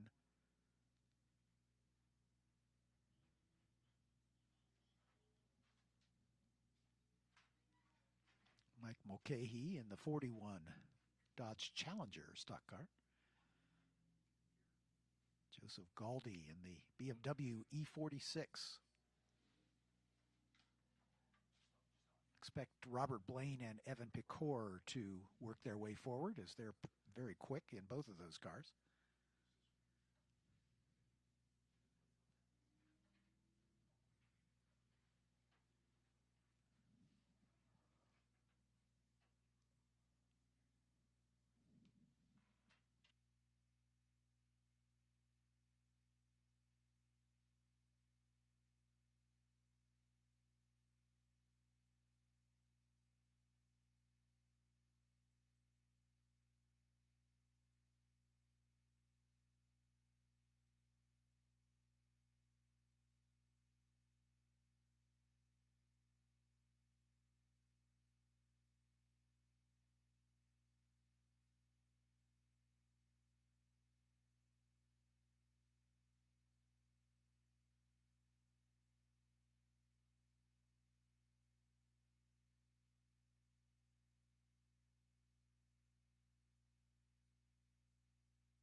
Field making its way around Bill Mitchell Bend, heading toward turn 14.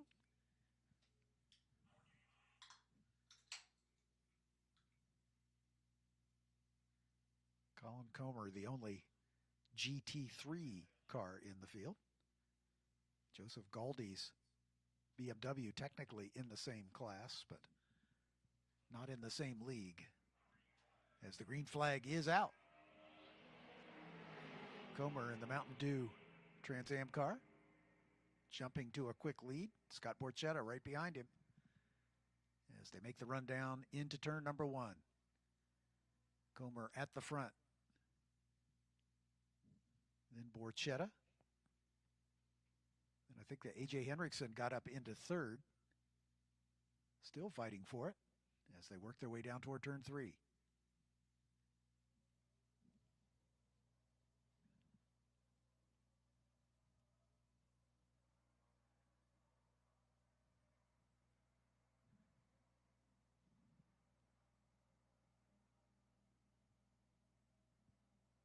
battle down into 5, especially for that 3rd place.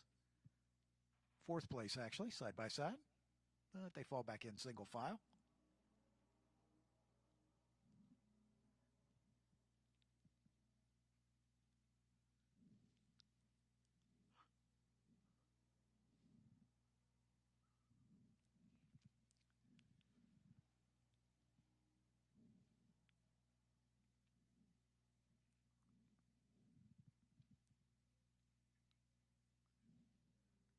Robert Blaine making a move on A.J. Hendrickson.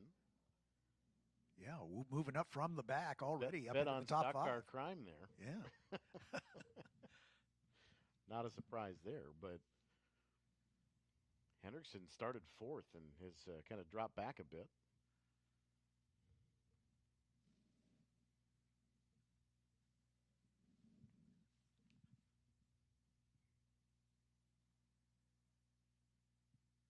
And Blaine now on the attack of Brad Dahmer, the Bullet.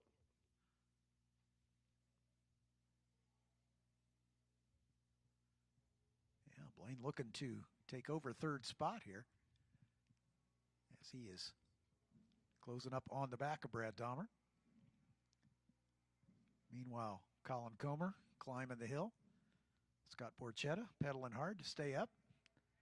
And here comes Blaine, pulling alongside Brad Dahmer as the top 2 cross the line. Would fully expect that Corvette to have a lot more top-end speed, as the stock car will run out of gear. Exactly. And sure enough, Blaine up into 3rd spot.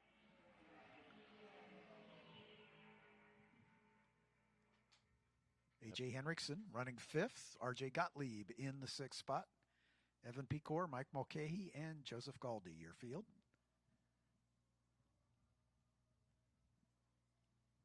So the appraiser goes purple on the opening lap. Kind of expect that.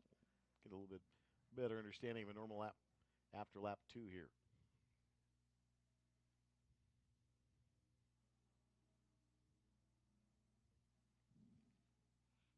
Like I said yesterday, that web series is great. If you want to learn more about cars and how to look at cars more specifically. Yep. He does a great job and explains a lot of different things. It's a really cool show. And does really good work. If you need somebody to build you something, does amazing work. He's the guy. And they sponsor the Speed Trap here at Road America, Collins Classic Automobiles. Nice. Missed Canna here racing this weekend. She's out here with her car. I'll tell you what, Blaine is looks like he's running down Scott Borchetta for 2nd here. Blaine's got a lot of laps here as well. A couple of different configurations of cars. A few different toys in the garage.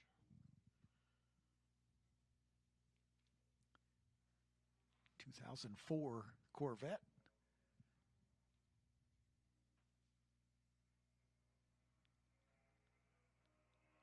Looking pretty stout here as Colin Comer resets fast lap at a 2:10.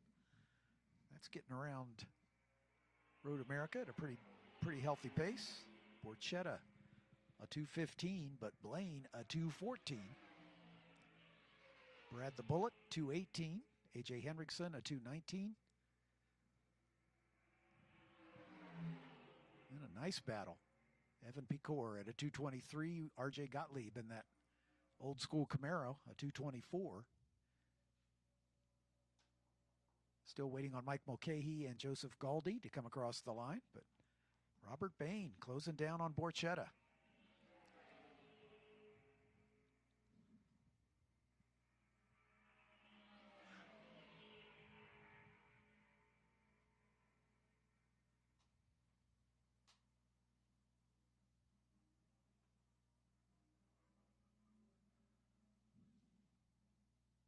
Watching that battle between Pecor and Gottlieb as they blast down the hill toward turn 5.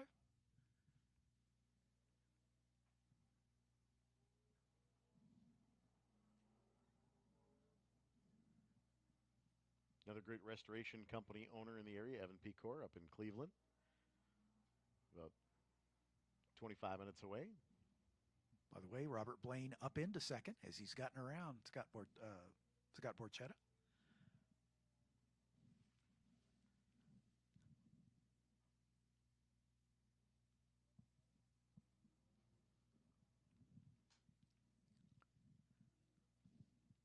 Second call to the grid for groups 5A, 7, and 11.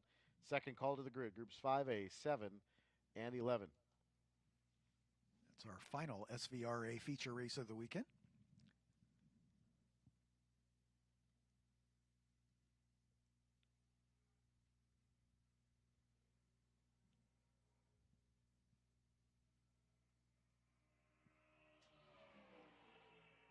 Colin Comer relaxing his pace just a bit after building up that big lead. And here comes the new second place runner. Robert Bain started at the back, setting a personal best at a 2:13 flat. Comer's best is a 2:10.8. His last lap was a 2:12.7. So again, relaxing his pace a bit with a 10-second lead.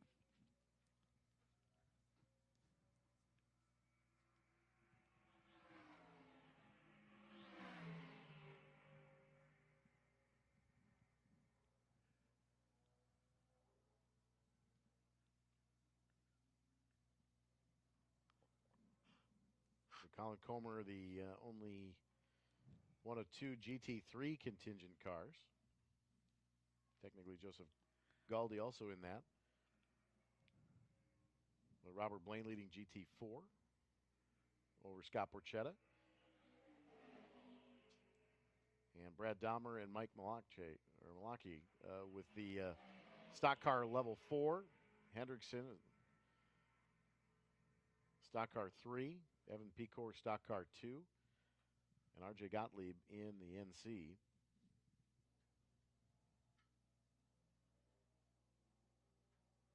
Two of the classes contested, of course, as Eric just said. Brad Dahmer out in front of Mike Mulcahy by about 43 seconds. The leader, Colin Comer, in front of Joseph Galdi by a minute 10. Robert Blaine in front of Scott Borchetta by a second and 7/10. So that's easily the closest interclass battle.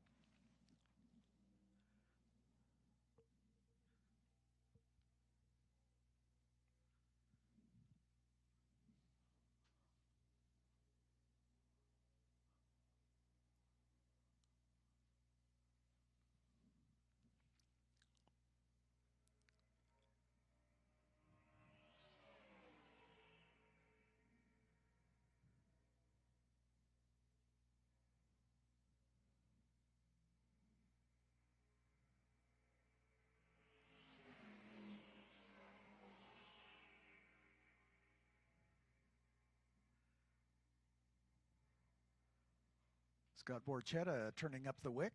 2:15.1, and now he's a little quicker than Robert Blaine in front. So Blaine needs not relax his pace too much, because that interclass battle is for position, and they're only about a second and 4/10 apart.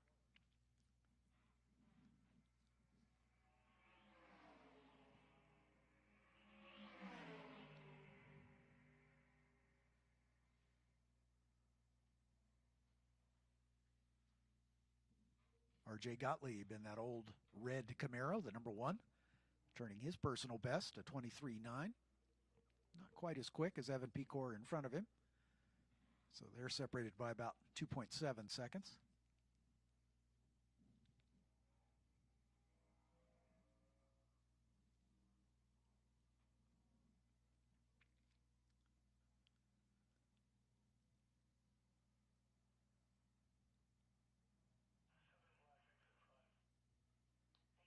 A.J. Hendrickson taking that 7 car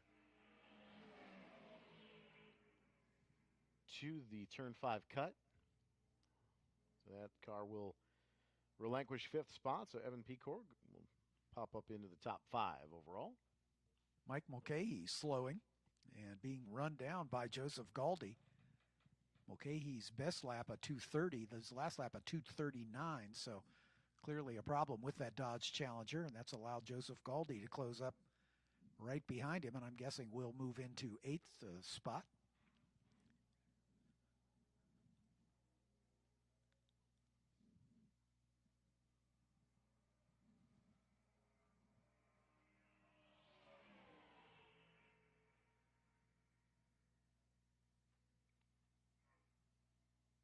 Blistering by Colin Comer. Start finish headed to turn 1. Here comes Robert Blaine. We'll get the white silk next time by for Colin Comer. Blaine maintaining his pace. Borchetta turns his personal best at a 2:14.6. Blaine at a 2:14.3. So maintaining the advantage.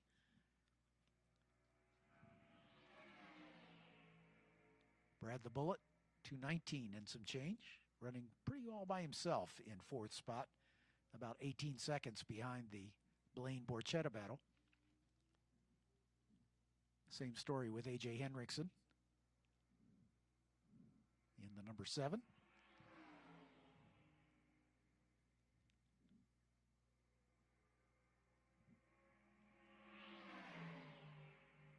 Actually, Henriksen falling behind R.J. Gottlieb, as you suggested. Gottlieb up to 6th now with Henriksen and Mulcahy off the pace.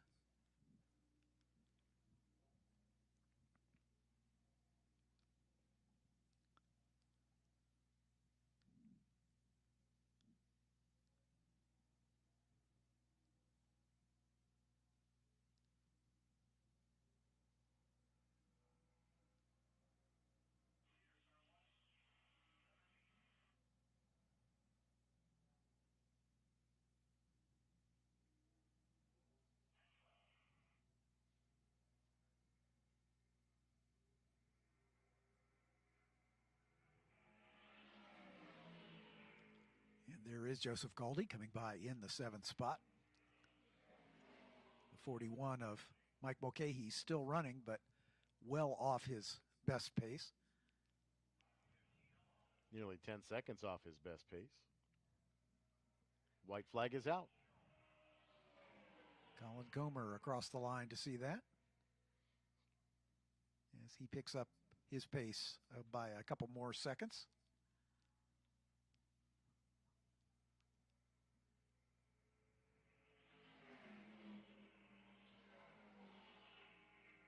Robert Blaine and Scott Borchetta maintaining just about identical pace, separated by a couple seconds at the line.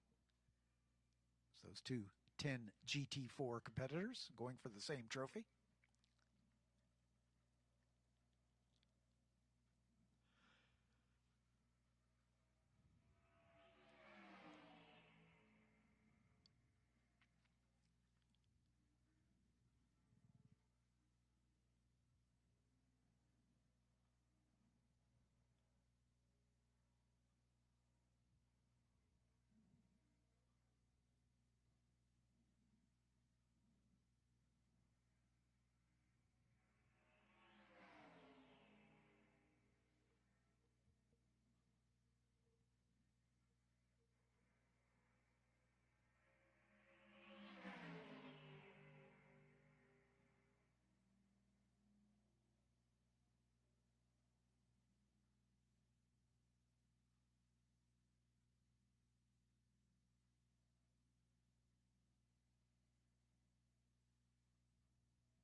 Colin Comer working through Billy Mitchell Band.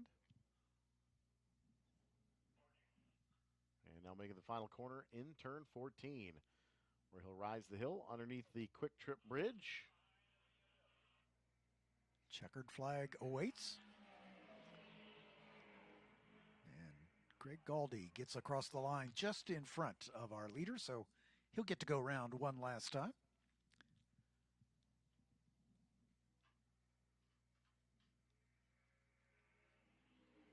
Mike Mulcahy a lap down. Robert Blaine holds on for second. Scott Borchetta in third. Good run for Blaine after starting last, getting up to second spot.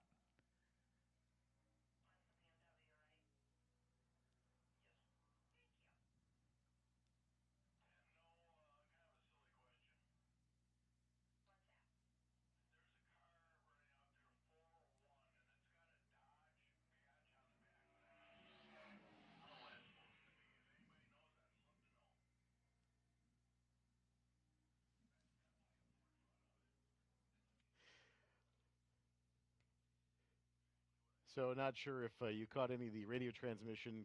Corner 10 was asking a question in the corner network of Mike Mulcahy's 41.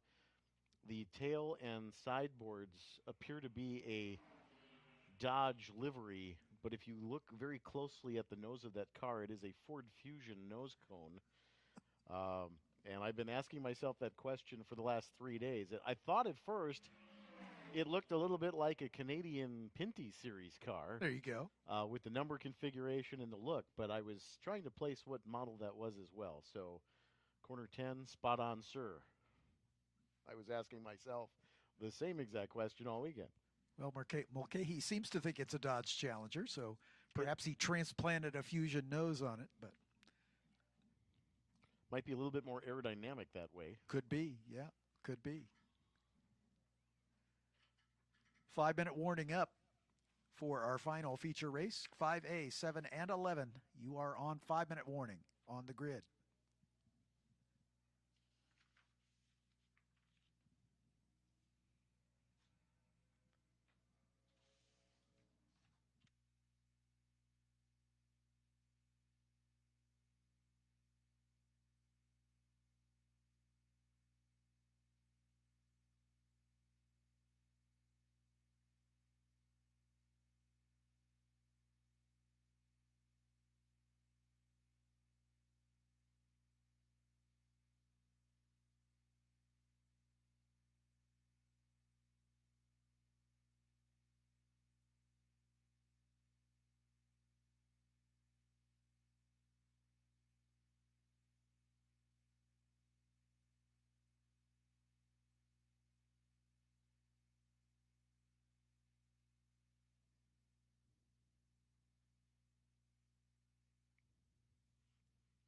And race fans, unfortunately, we have some sad news to pass along. It has been confirmed by the NHRA, but the legendary voice of the NHRA, Dave McClelland, has passed away earlier today. So we send our condolences to the NHRA family, certainly the McClelland family as well.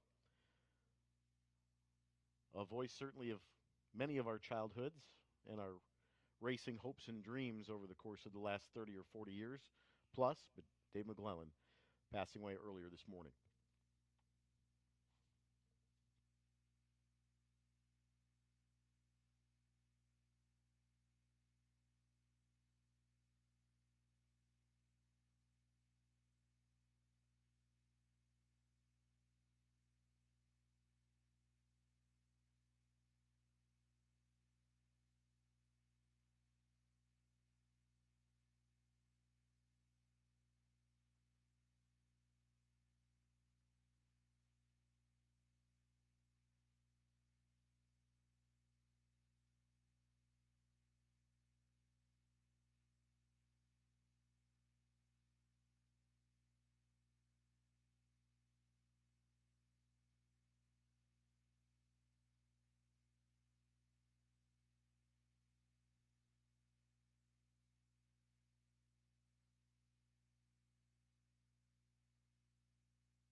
Our final SVRA feature race of the weekend getting underway. Don't go away after this one ends. We've got the finale for the F4 US Championship and the finale on track for the Optima Ultimate Streetcar Challenge.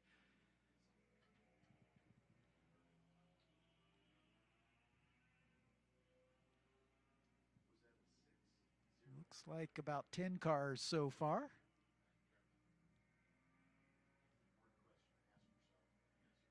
Jason Miller in the shadow. Sounds like that's the last of them. It's Joel Weinberger in the number 33 Chevron B21. On the pole, next to him, Jeff Miller in the 0 Lola T496 with the Kohler power plant. Josh Bowler in the number 119 Chevron B36, alongside John Godin in another of the Kohler-powered number 9s, Lola D Sports Racer. Walter Volrath in the number 27 inside of row 3. Walter in the Lola T590. Tim Roberts in the 213 alongside him in the Lola B0790. Ronald Pace in the number 6. Lola T492. Weiss Sadiq in the 069 Lola B1090. Stephen Kennelly in the number 38 Lola T292. Jason Miller in the 101 Shadow Mark III Can-Am car. Fritz Seidel in the 02 Carber CS2. Avery Stuckert in the 31 Carber CS2. Kevin Leparsky in the 262 Carber S2. Tony Sottoli in the number 7B Swift DB2. Mike Wright in the number 17 Lola T8990. Frederick Seidel in the 18 Carber S2. Charles Duncan in the 89 Lola T9090. Benjamin Myers in the 29 Carber CS2. Johnny Canavis in the number 44 Swift DB5. And James Cope in the 21 Elan DPO2.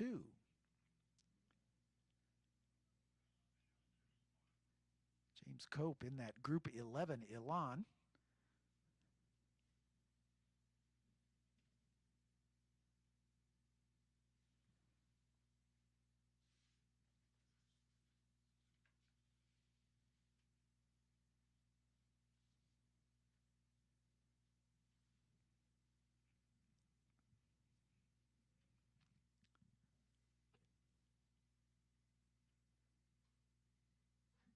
Joel Quadracci electing not to play with that all-conquering LMP2 car that ran away with the first race.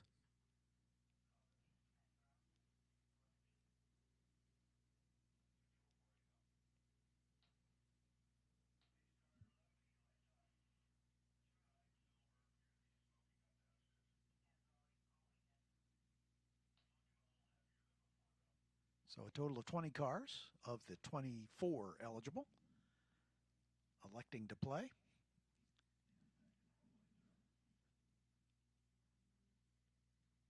These are the quickest fendered cars here this weekend.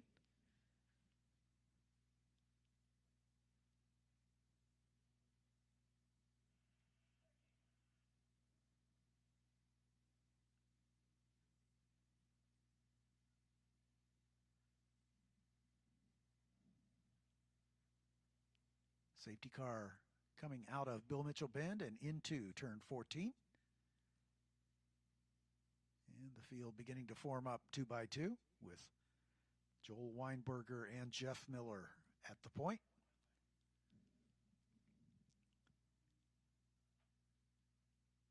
This will be a 2-wave start. The older Group 11 and Group 7 cars in the first wave, and then the S2s in the second wave. The green flag flies. Jeff Miller getting a nose ahead of Joel Weinberger and then run down toward turn 1. Again, you'll see a little bit of puff of smoke out of Jeff Miller's car. Those are the Kohler 2-strokes, as well as Ron Pace and John Gaden as well. Totally normal. Exactly.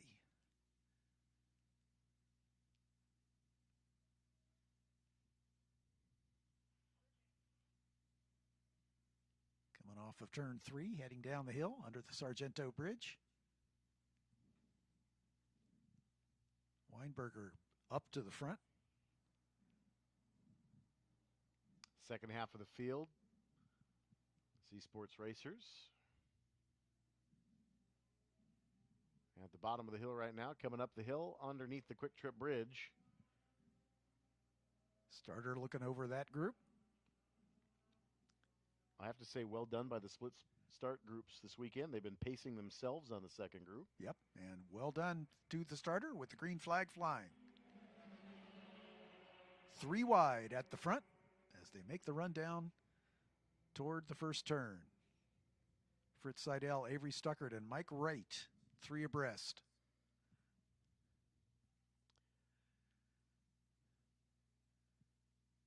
Everybody gets through turn 1 cleanly. I believe that was Josh Bowler who had jumped out along the wall. We started inside second row.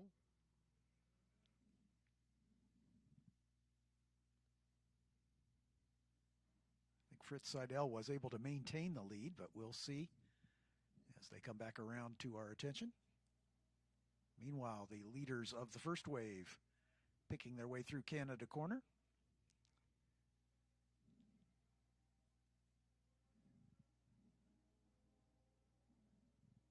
And they make the blast up the hill.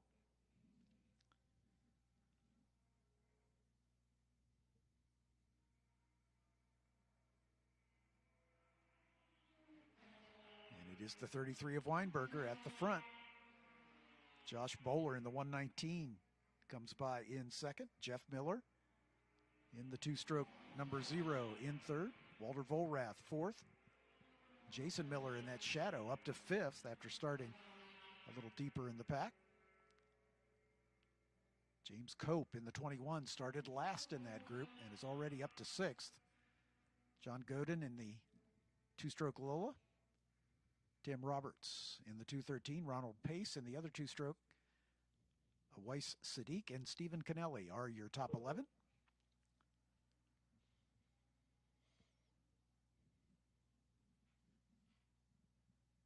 Weinberger a couple seconds clear of the field after a single lap.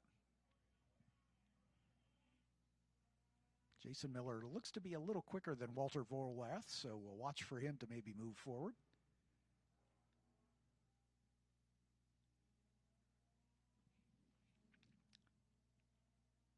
And here come the Sports 2s as they climb the hill.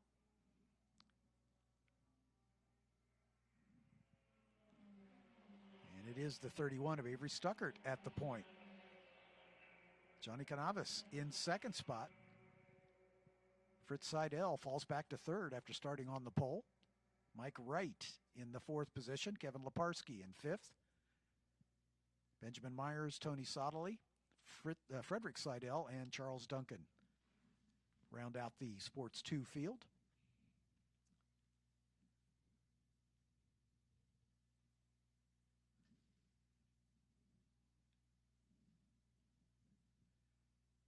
Joel Weinberger in the Chevron, out in front of Josh Bowler in the red Chevron, so a pair of chevrons at the front.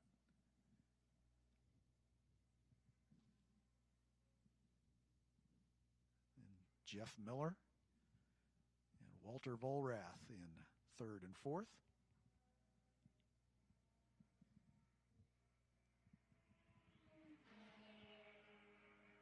Weinberger across the line, setting the fast lap of the race.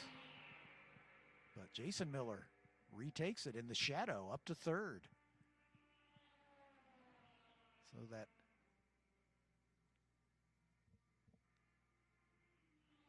'72 Shadow Can-Am car with a big 8-liter Chevy motor, blasting up to third spot, and he is quickest by a bunch.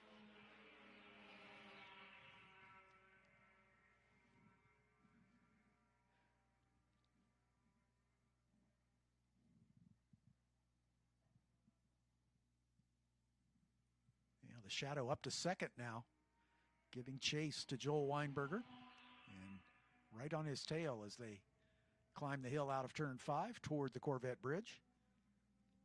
Sadly, the 0 of Jeff Miller into the pits.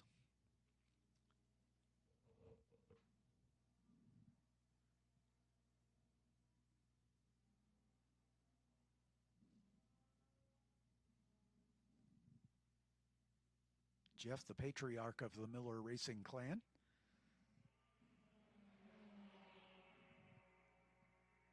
Multiple SCCA national champ.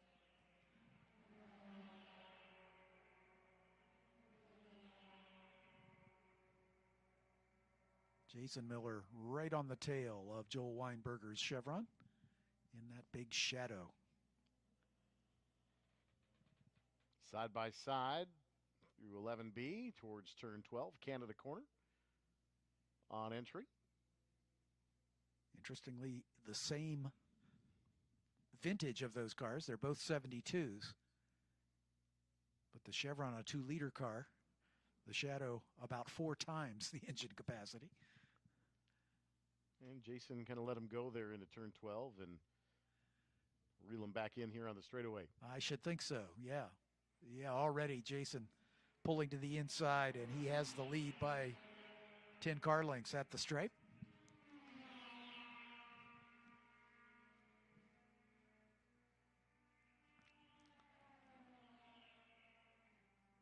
James Cope up to 4th in that Elan DPO2.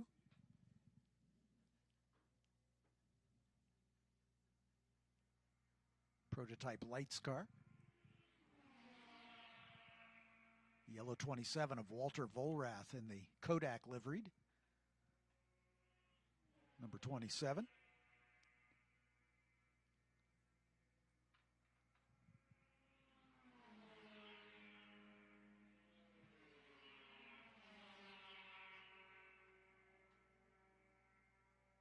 Josh Godin and Ronald Pace in the 9 and the 6, respectively.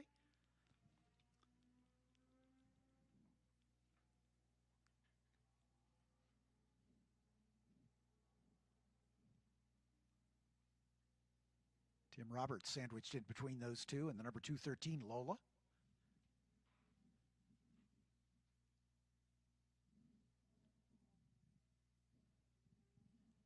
Meanwhile, the Sports 2s climb the hill. Avery Stuckert was in the lead last time by. And now the 02 of Fritz Seidel takes over the point of the Sports 2 wave. Stuckert in second. Johnny Canavis in third. Benjamin Myers fourth. Kevin Leparski fifth. Tony Sottoli sixth, as Frederick Seidel, who was near the front, fading back into 16th overall.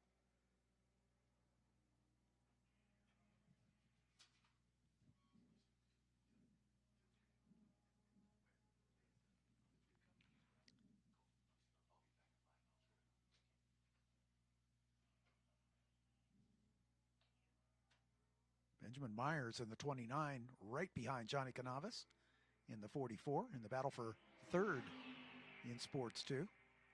Meanwhile, Jason Miller, now with clear air, sets fast lap of the race. Just about 6 seconds quicker than Joel Weinberger.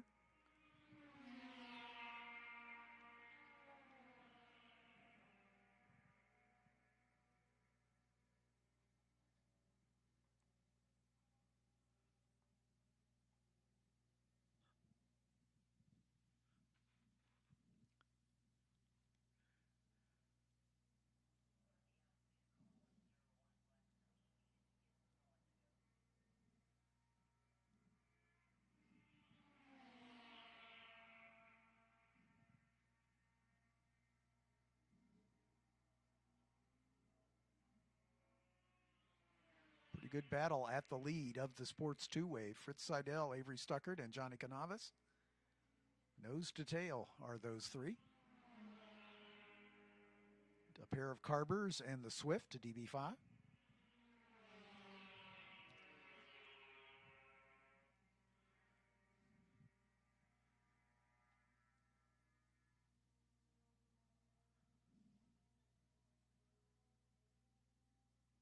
Great battle for second in Sports 2. Avery Stuckert and Johnny Canavis, nose to tail. As Fritz Seidel climbs the hill. Out in front.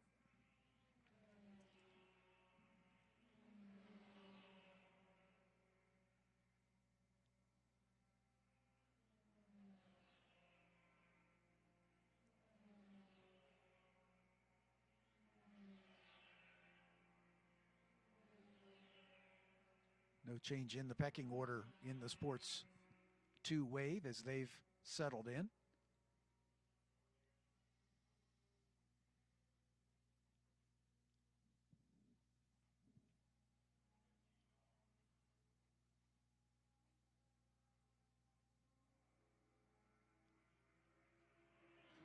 White flag is in the air for Jason Miller.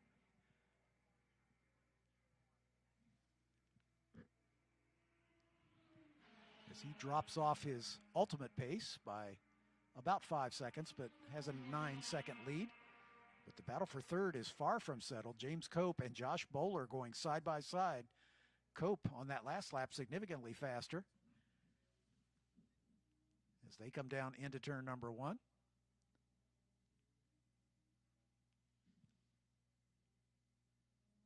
Josh Bowler holding off Cope down into turn 3. But Cope in that prototype lights car might have the legs on Josh Bowler's Chevron. Under the Sargento Bridge they come, down the hill toward turn 5 for the final time at speed.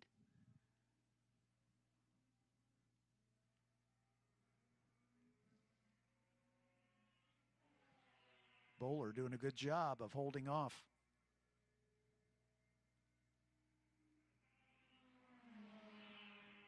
The much more contemporary Elan. Bowler's car is 76. Group 6, it's a 2-seater race car, at least by design.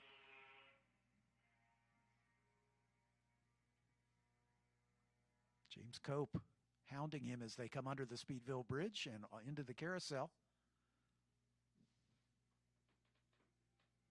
That Elan is a 2012 as opposed to Bowler's 76 Chevron.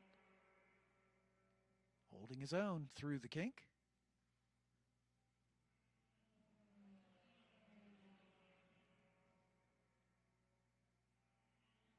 The S2 wave coming by, no change in the order. Seidel over Stuckert and Canavis. As this battle for third on the podium through Bill Mitchell Bend and on the way to turn 14. Josh Bowler clinging to that third spot. James Cope, one final opportunity as he pulls a little wide through turn 14, trying to get the run as they come up the hill. Can Bowler hold him off at the line? And the answer is yes, he can. So Jason Miller taking the win in the shadow. Joel Weinberger in second, about 4 seconds behind. Josh Bowler another 5, almost 6 seconds further back. James Cope right in his wheel tracks at the stripe margin of victory for those two, about 0.3 of a second. Walter Vollrath and the Kodak liveried number 27 Lola still on his way to the flag. John Godin was another 16 seconds up the hill in his number 9 Lola. Here comes Vollrath. Seeing the checkered flag, he'll finish third in the 7U2 category.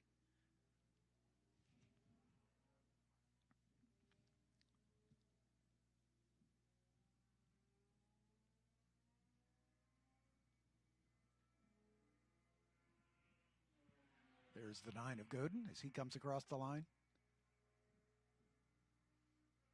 Nice recovery of a weekend for the 9.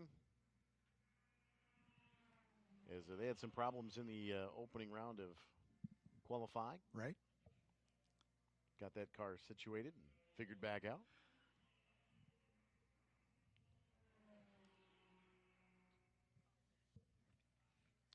Five minutes to the grid for F4. 5 minutes to the grid for F4. This is your final call to the grid, F4, 5-minute call. Fritz Seidel takes the win in the Sports 2000 wave. Avery Stuckert second, Johnny Canavis third, Benjamin Myers fourth, and Kevin Leparsky rounding out the top 5. There's Tony Sottile in 6th spot, Frederick Seidel in 7th, Charles Duncan, the last car running, in 8th spot in Sports 2. All right, that's the last of our SVRA races. 2 more to come. Well, actually, One more race. one more race, and then is it 4 qualifying heats? Three qualifying heats. sessions. Sessions, Technically, they are time trial Right. because those are the second round of red, yellow, and blue time groupings Gotcha. for the Optima Batteries Ultimate Streetcar Challenge presented by Advanced Auto Parts. That's coming up at 5 o'clock this afternoon.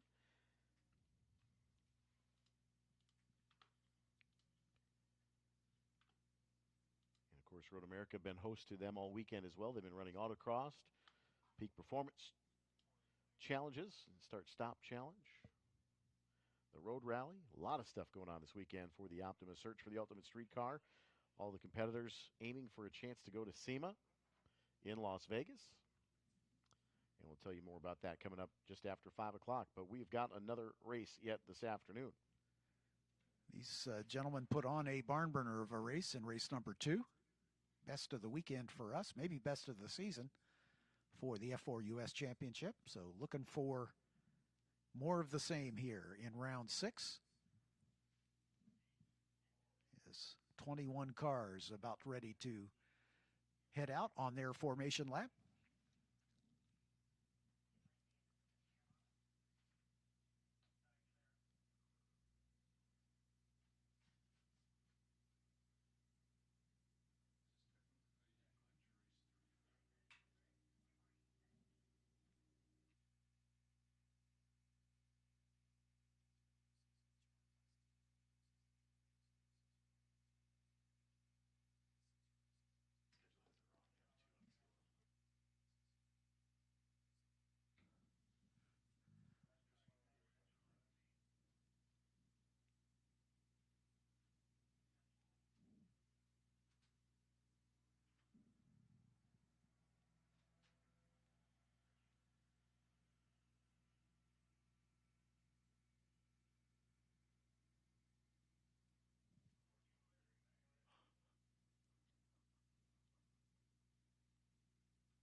Ladies and gentlemen, let's give a shout out to Alan Moffett. We could not race without him as he is getting the timing beacon turned on. Alan's been doing yeoman service on that timing beacon all weekend. He has wore out the bottom of those shoes. He has. On the backside of that cart up and down pit lane. Alan, a proud native of Chechnya. Good to have him out here this weekend. Probably had his headphones on and didn't hear a word of what we said. So that's okay. He'll see it on the stream. Yeah, he's. We've had a great weekend here, John. I mean, You betcha. Let's take a moment just before this grid rolls off. But it's always a pleasure having you here at my home track here at Road America. But I know your home track, Mid-Ohio's got a great summer lined up as well. But it's always a pleasure seeing the SVRA here, certainly FR, F4 as well. But personally, it's always good to come back and work with you, my friend. I could not agree more, my friend. It's always feels like my second home up here, and I'll be happy to come back anytime. Anytime you want, sir. Anytime. Put that invitation in whenever you'd like. I will more than happily do that. Welcome to the finale for the weekend for the F4 United States Championship powered by Honda. I am John Phippen alongside Eric Miller, and we'll keep you up to speed on this final 20-minute race for the F4 U.S. Championship drivers. We had a dandy earlier today in round 2. If you missed it, check it out on the stream. It'll be worth your while. Let's introduce the starters to you. Alone in row 11 is the 22 of Arturo Flores out of Leon, Mexico for Ganella Racing. In row 10 on the outside, the 09 of Matty Oust from Mansfield, Texas for Crosslink Kiwi. And Lucas St. Jean in the number 98, the Quebecois from Lorraine, Quebec for J. Howard Driver Development. Starting in row 9, car number 7, Joe Ostelhoff from Atlanta, Georgia, also for J. Howard. He's alongside the 9 of Carl Bennett from Yorba Linda, California for Ganella Racing. Maite Cáceres from Punta del Este, Uruguay, currently living in Miami in the 21. She races for International Motorsport. Seth Brown is in the inside of row 8 in car 4 out of San Diego for J. Howard Driver Development. In row 7 on the outside, the 55 of Lucas Facuri out of São Luís, Brazil for Crosslink Kiwi. Next to him, the 12 of Ethan Barker on debut with us this weekend out of Houston, Texas in the Barker Racing team. Alan Isambard in the number 53, the Frenchman currently living in West Palm Beach, Florida for International Motorsports, and Ryan Sheehan in the 66 out of Horseshoe Bay, Texas and Crosslink Kiwi Motorsports. Starting in 10th position, one of his best starting positions of the season, Tyke Durst in the 17 out of Cary, North Carolina for Ganella Racing. Next to him, uncharacteristically deeper in the pack, the number 6 of Loki Hughes out of Gold Coast, Australia for J. Howard Driver Development. Gabriel Fonseca, another Brazilian in the 76. He lives in Sao Paulo for Crosslink Kiwi. Next to the number 2 of Oliver Westling with another good start out of Emerald Hills, California for the Jensen team. In row 3 on the outside, the 39 of Bryson Morris from Mount Juliet, Tennessee for Crosslink Kiwi, and the 45 of Matt Christensen, who's on a bit of a roll for Velocity Racing Development. Matt winning the first 2 races of the weekend here. Can he sweep it? Nicholas Rivers will start outside of row 2 in the 24. He's a winner already this year out of Wheatley Heights, New York for Velocity Racing Development. Inside of him is Alex Berg, 3 consecutive podiums for Alex in the 08 out of Buford, Georgia for Doran Kroll competition. And starting his best start of the year in the number 8 is David Burkett out of Laurel, Maryland for Future Star Racing. And on the pole, car number 65, Noah Ping from Buford, Georgia for Velocity Racing Development. Noah finishing second in this morning's race, looking for another podium finish to round out his weekend.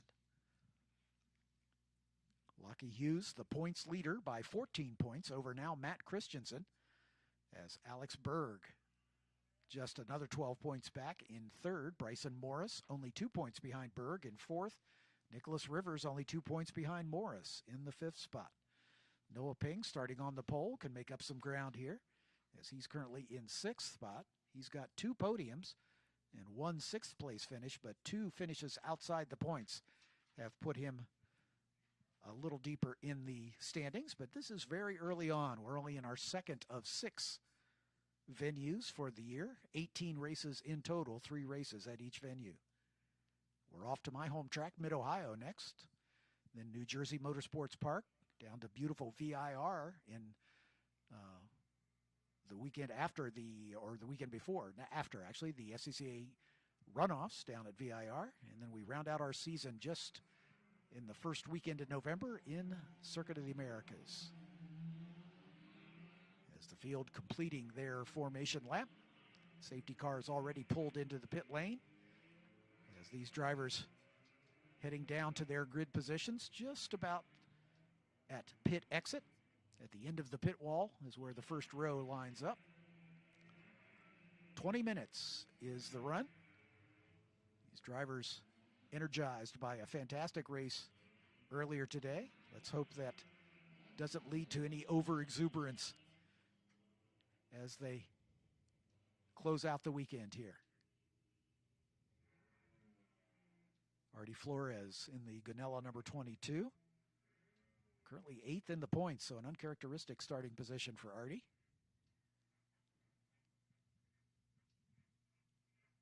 As he rolls into position.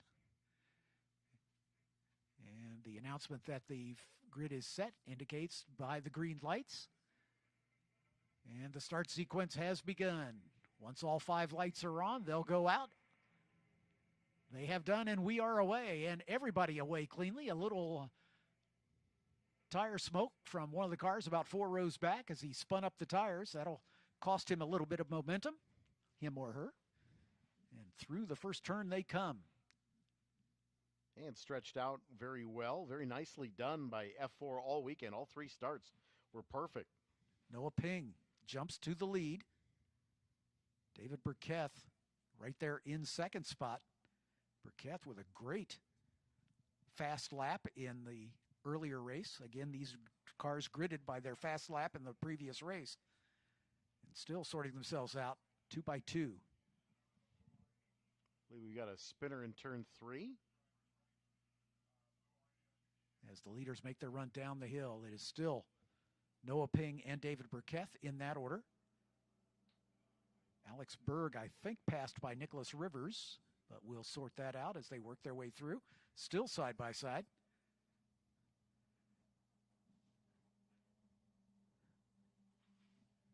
The 21 car was one of the spinners.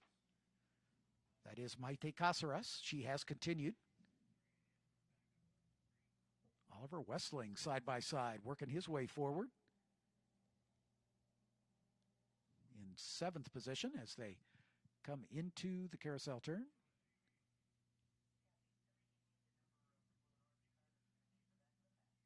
There'll be a local yellow shown at turn 3 as there were 2 cars involved, one of which has not been able to continue. Yeah, they're on the access road, kind of protected behind the barrier, but the safety team's still on station. Going to turn and assist. So they're able to cover that with a local yellow rather than bringing out the safety car. Change for second spot, as it looks like Alex Berg may have gotten around David Burkett. We'll sort that when they come. Maybe Madison Oust, perhaps. We'll see as they come across the line. We'll verify who's missing in action. Good clean racing with that exception as they come up across the line. And it is Noah Ping. Nicholas Rivers up to second, then David Burkett, then Alex Berg, Matt Christensen in the 5th spot, Bryson Morris in 6th, Lockie Hughes 7th, Oliver Westling 8th, Fonseca and Sheehan rounding out the top 10. And indeed, it was our 2 female drivers coming together at turn 3. Maite Caceres, Maddie Oust has been able to continue. That's her across the line. So Maite is the one stranded there at turn 3. Which is unfortunate. She had the breakdown, looked like she had the off in 13 and ended up here at the Old Victory Lane cutout here in the front straightaway earlier in the weekend. So a very disappointing weekend, I'm sure, for the 21 crew. Exactly true. Still good racing going on just behind our leaders. Noah Ping opening up a bit of an advantage down into turn 5. There he is at turn 6. Nicholas Rivers in the 2nd spot. Then David Burkett and Alex Berg. Berg looking for his 3rd consecutive podium. Ping would like nothing more than to notch his first win. He's got a pair of podiums, but hasn't been on the top step just yet. But again, remember, this is the final race of the weekend. They had 2 sets of Hankook tires to start this weekend. That's $1 for the kitty. Sorry, Danny. And so this is the final race on that 2 sets of tires. So these tires are maybe showing their age just a bit, so the drivers will have to be careful not to run out of tire before this 20-minute race is over. Down into Canada corner comes the Velocity Racing Development teammates. Noah Ping at the front. Nicholas Rivers in 2nd. David Burkett, I believe, has been passed by Alex Berg. As Burkett now back with Matt Christensen.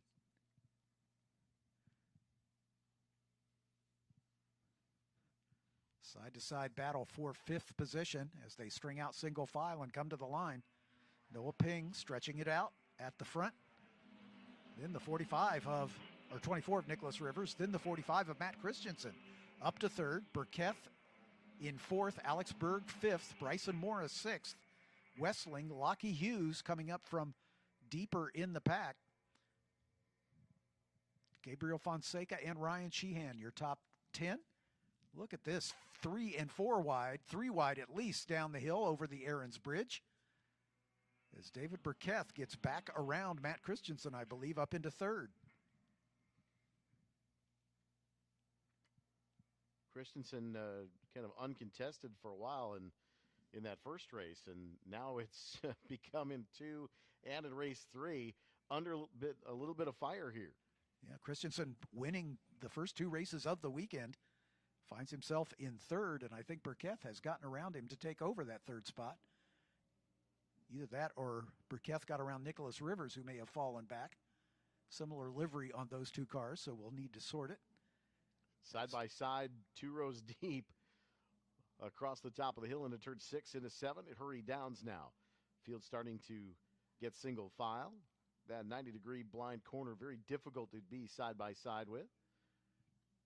Down through turn 8. Great battling going on deep in the pack as they come under the Speedville Bridge. Joe Ostelhoff working his way forward. Again, Joe did not run in any of the practice or qualifying sessions. His first time in the car this weekend was at race number 1. So Joe working to salvage a points finish here if he can.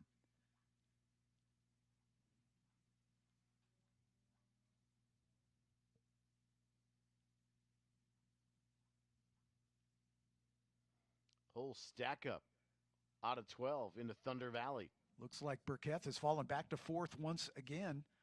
So the Velocity Racing teammates running 1, 2, and 3. We had a sweep of the podium from TJ Speed in the FR race. Can Velocity replay the favor here in the F4 US finale of the weekend? Across the line comes Noah Ping. Nicholas Rivers, Matt Christensen, David Burkett, Alex Berg, Bryson Morris, Oliver Westling, Lockie Hughes. Up to 8th, Gabriel Fonseca and Artie Flores, your top 10. Again, points are scored down through 10th position, so lots of squabbling going on in the second half of the field, but they need to get to 10th to score points. Once again, I think that's Joe Ostelhoff working his way forward. Seth Brown also in the Jay Howard livery, back in that order.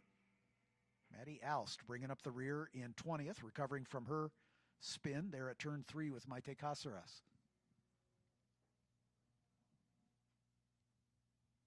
Side by side with David Burkett and Alex Berg as they come down the hill toward turn number 5. That's the battle for 4th, 5th, 6th, 7th, and 8th.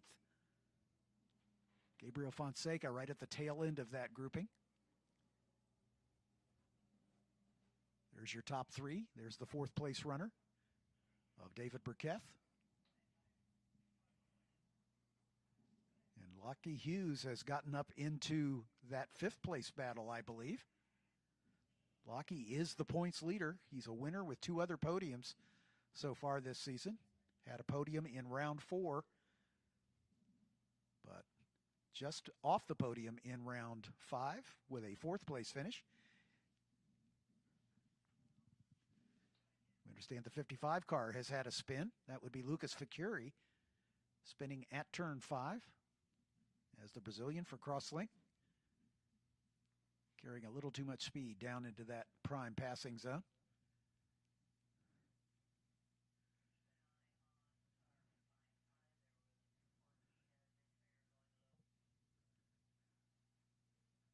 Corner workers having a look at that car and reporting that he may have a tire going down, which may have precipitated that spin. So the team's being alerted.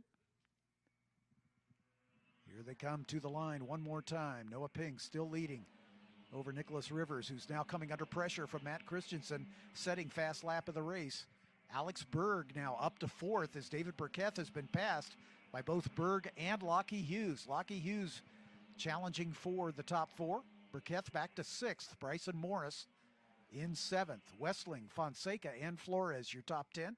Carl Bennett in 11th, just outside the points-paying positions.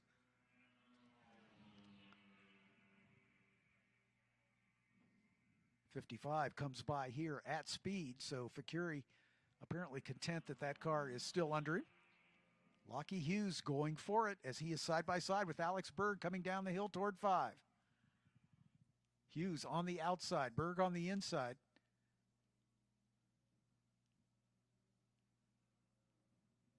I think he got that pass made. Lockie Hughes up one more spot. Very reminiscent of race 2 earlier this morning. Elbows up. There goes Noah Ping. Then the teammates, Rivers and Christensen. And then a little further back, Lockie Hughes now up into that 4th spot, I believe. Alex Berg right behind him. Then David Burkett. Bryson Morris and Oliver Westling. Gabriel Fonseca at the tail end of that group. And it's about 3 seconds back to Artie Flores in 10th. There's your leader. 2nd and 3rd, then 4th, 5th, 6th, 7th, 8th, 9th, and 10th.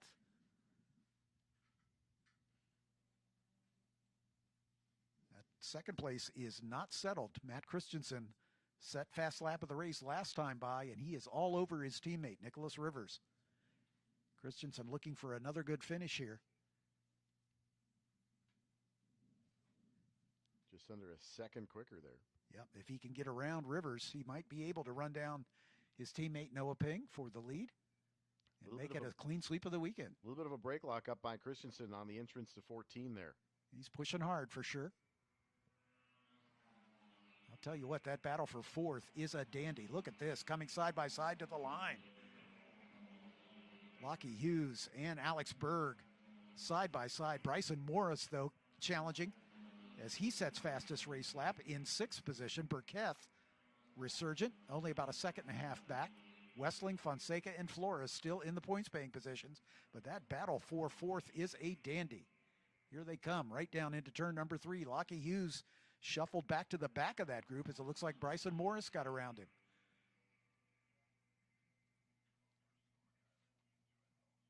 Berg just got a little left rear off in the dirt. Here comes Lockie Hughes to the inside of Bryson Morris as they come down the hill. Morris right behind Berg, trying to give him a little nudge. Berg with the advantage right now. Hughes a little bit wide on the outside. Up the hill they come. Lockie Hughes still there, trying to go the long way around turn 6. In position, though, if he can stay there, gets to the inside at 7, but I don't think he was able to stay there. Here they come into turn 7. Now you had to duck back in line behind Berg. Yep, Berg with the advantage. Lockie Hughes going to try again, though. Tried the crossover, went right, went back to the left, to the inside. Beautifully done in a hurry downs. Beautifully done. But he lost a little momentum, and here comes Berg on the outside under the Speedville Bridge as these three duking it out. A replay of what we saw earlier today, just outside the top 3. Some fantastic racing by these youngsters, putting on a good show. Racecraft has been impeccable, very honestly, here in F4 all weekend long. You betcha. Just what we like to see. Scott Goodyear's got a big smile on his face right about now. Here's the battle for 2nd, going side by side down into Canada corner. Lockie Hughes going to take the defensive line to the inside of turn 12. He's still got the position. Berg right behind him, then Bryson Morris right behind him. Morris was the fastest of the 3, fastest of all on the last race lap. Noah Ping still out in front by about 2.5 seconds. But Matt Christensen and Nicholas Rivers. Rivers with the brake lock in 14 as well. Saw that by Christensen the last time through. There's Ping, there's Christensen, there's Rivers in that order. And then once again, Berg and Hughes side by side at the stripe. What I'm noticing here is Lockie Hughes is taking a little defensive line when he's out front, and it's compromising some momentum out of some of the bigger corners. And that's where Berg has been able to get the jump on the outside, especially here off of 14. Berg takes the long way around turn 1, sweeps around to take that position back. Now they go 3 wide as Bryson Morris tries to pop out, and Oliver Westling is right behind them, making it a 4-way battle for third spot. You see, anytime that you've got a battle like that between 2 or 3 cars, it seems to bring the rest of the field right to the back of the gearbox, and we're seeing that here in F4 again. Saw it in race 2, seeing it again here in race 3. The battle for 4th, 5th, 6th, 7th now becoming epic. Down the hill once again. Here they come, all 4 of them, 2 wide. Through turn number 5 they come. Lockie Hughes comes out ahead. Morris, Bryson Berg Morris. looks to the inside. Now Berg goes back to the right, ends up in line again through 6. Again, the blind left-hander, 90 degrees. And then you get to 7, the flowing downhill hurry downs towards turn 8, and the big run towards 12. Oliver Westling right there behind Alex Berg, looking for one of his best finishes of the weekend as he comes down into that turn. Behind Westling, David Burkett, Gabriel Fonseca, and Artie Flores continuing to battle for the final steps on the points-paying podium, the top 10 positions. Lockie Hughes starting to pull away by about 2 car lengths over Bryson Morris. Morris elected to take a little bit wider line into the carousel on entry, and it hurt him just a little bit on the apex exit. Here comes that third place battle. Morris trying to find a way to catch up to Lockie Hughes and maybe get to the inside at Canada Corner. Hughes maintains it. There's Bryson Morris. There's Berg right behind him. Then Oliver Westling. And Gabriel Fonseca not giving up anything yet. Exactly. Fonseca, I think, got passed by David Burkett, but we'll check that as they come up the hill.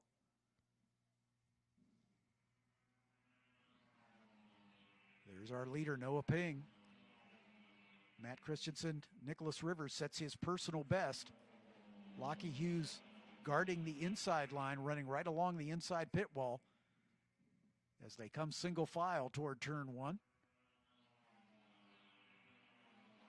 But not for long. Lockie Hughes. Morris to the outside, the long way around turn 1, well across the rumble strips, gets in the dirt. Everybody's safe for the moment, but Lockie Hughes under immediate pressure by the field at this point behind him. Bryson Morris tried to go around the inside, get down to the inside of turn 3, but not quite able to close the deal. The snake down the straightaway underneath Sargento. Hughes weaving back and forth, trying to break the draft down that long plunge toward turn 5. Here they come, side by side, Hughes and Morris. Morris with a nose ahead as they come into the braking zone. And here's where Hughes has got to be careful just because of the pinch and momentum. He's got to get on the binders a little bit earlier. Opens the door for Morris to go to the inside at 6. Morris is on the inside, but Hughes stays strong. Now he'll have the inside line at turn 7. Carries a little bit more momentum out of 7. Hughes back to the point of that battle for 3rd, 4th, 5th, 6th, 7th, 8th. Alex Berg, then Oliver Westling right behind him. As shuffled behind Westling, David Burkett, Gabriel Fonseca, Artie Flores. This is a fantastic battle. So this is 3rd through 10th in this group. Fourth actually. Fourth, through 10th. sorry. Yeah, Nicholas Rivers still pretty clear of this group by about 4 seconds, but he and Matt Christensen having their own battle with the Velocity teammates atop the 3 positions at the moment. We've got about a minute and some change left, so I suggest we will see the white flag this time by. One more round to get it done as this battle for 4th continues to be enthralling here. Just to watch the racecraft of these youngsters. Lockie Hughes with maybe a little breathing room, couple car lengths, the most we've seen for a bit. But Bryson Morris right there. Hughes, the points leader. Morris, 3rd, 4th in the points. As the white flag shown to our top 3. And then here comes the battle for 4th. Spanning out 2 wide as they cross the line. Still Hughes, Morris, and Berg in that order with Westling right behind. There's your top 3. Then here comes the battle for 4th. Lockie Hughes with the advantage. Bryson Morris, Alex Berg, Oliver Westling. Single file now down the hill. A little further back, popping out to see if they can make something of it. David Burkett and Artie Flores going side by side. Right now, Alex Berg is Lockie Hughes' best friend, as he's challenging Morris. Morris has had to pay more attention to his mirrors here, and Lockie Hughes able to pull away a bit. Burkett getting shuffled to the back of that order. Remember, he qualified second, but I think maybe the tire is going away from Burkett. Lockie Hughes waiting a little too late on the brakes. He goes and wide. He went wide, and that brought him right back in. He had scampered away, and now they're right back on the gearbox. Contact in a 6. Yeah, Morris gives him a little love tap, and there goes Alex Berg to the inside as they come out of turn 7. Great car control there by Lockie Hughes, though. That car was up the nose cone and able to maintain the spot. Berg thinking about going to the inside at turn 8, but Bryson Morris held his line and made it impossible for him to do so. And right behind them is Oliver Wessling and Gabriel Fonseca. Here they come through the carousel turn for the final time at speed. Wessling, I think, has been passed by Fonseca. So Fonseca up into 7th as they work their way through the kink on the way to Canada. The last real passing opportunity coming up. Lockie Hughes appears to have it in control, but we have seen it all go wrong at Canada on more than one occasion here. But Hughes with the position, then Bryson Morris, then Alex Berg. And right behind him, Gabriel Fonseca, as they come through 13 for the final time. The leaders coming up the hill. Noah Ping coming under some pressure from his teammate, Matt Christensen, as they come to the line. But it is Ping, then Christensen. Nicholas Rivers in third. Now we wait for the 4th place runner. Lockie Hughes holds on. Bryson Morris, then Alex Berg and Gabriel Fonseca. Fonseca and Berg 5/100ths of a second at the line. Artie Flores gets up 2 spots on the last lap from 10th to 8th. Oliver Wessling in 9th, and David Burkett, after starting outside of row 1, has to settle for the final points-paying position. Ryan Sheehan across the line in 11th. Carl Bennett, Alan Isambard, Ethan Barker, Tyke Durst, Lucas St. John, and Joe Ostelhoff, with Lucas Facuri and Seth Brown, the last 2 running. Matty Alst comes home in 20th position. Maite Caceres, unfortunately, after that contact at turn 3, did not finish. Boy, both races, though, both round 3s today for both FR and F4, both end with a team sweeping all 3 steps on the podium. Velocity Racing Development for Noah Ping, Matt Christensen, and Nicholas Rivers. All 3 boxes on the podium for Velocity. Great show in F4 this weekend. Got to say, the youngsters, all 15 years of age, around that age group, fantastic racecraft all weekend long. And, yeah, we saw a little bit of contact, but no worse for wear up in the hill, turn 6 on that final go-round.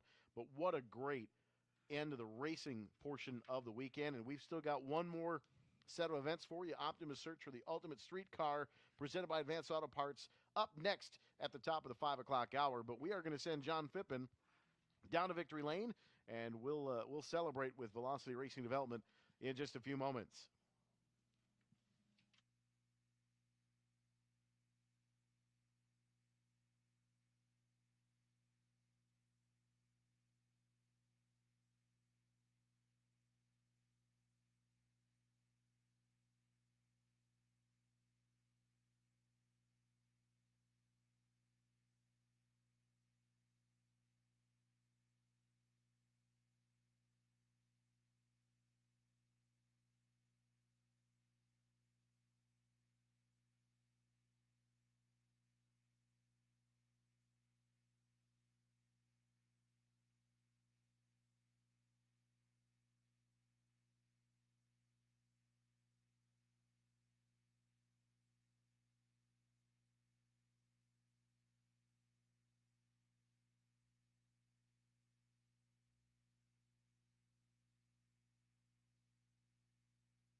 And just about set for our victory podium celebrations for Velocity Racing Development. Sweeping the podium here in F4. What a dandy of a race. Race 2 and 3 today for this group. These youngsters put on a heck of a show. And they'll get to celebrate a little bit here momentarily. And then we'll get into the Optimus search for the ultimate street car presented by Advanced Auto Parts. The third stop here in the 2022 season, all vying for a chance to get the 2022 SEMA show in Las Vegas and be part of the Optima Ultimate Streetcar Invitational presented by Advanced Auto Parts in Las Vegas. And we'll get set to send it on down to John Phippen here momentarily.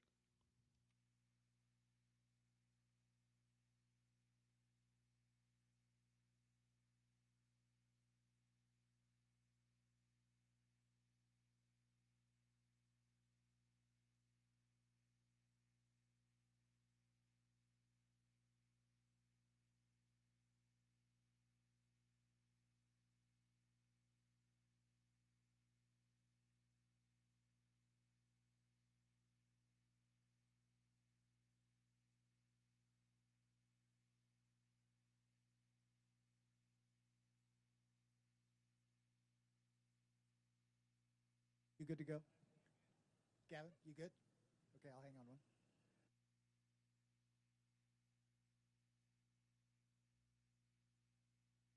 Drivers into position. Let's have a round of applause for Dan Mitchell and the VRD crew. A sweep of the podium. 2 in a row we've done that.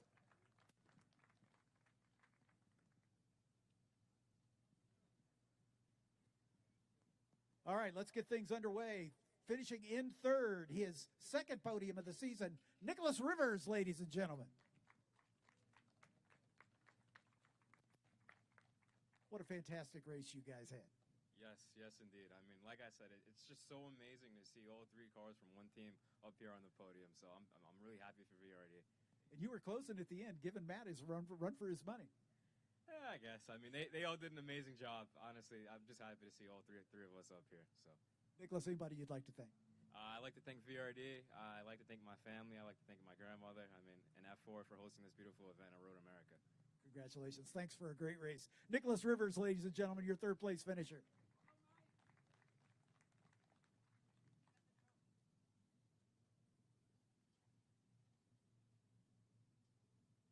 Fourth podium on the season and third of the weekend, Matt Christensen, ladies and gentlemen. Back-to-back wins and a second place. Not a bad way to get through the weekend.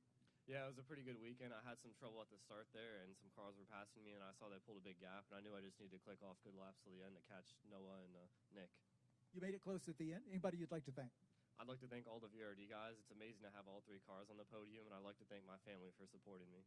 Congratulations. Matt Christensen, ladies and gentlemen, a second place finish.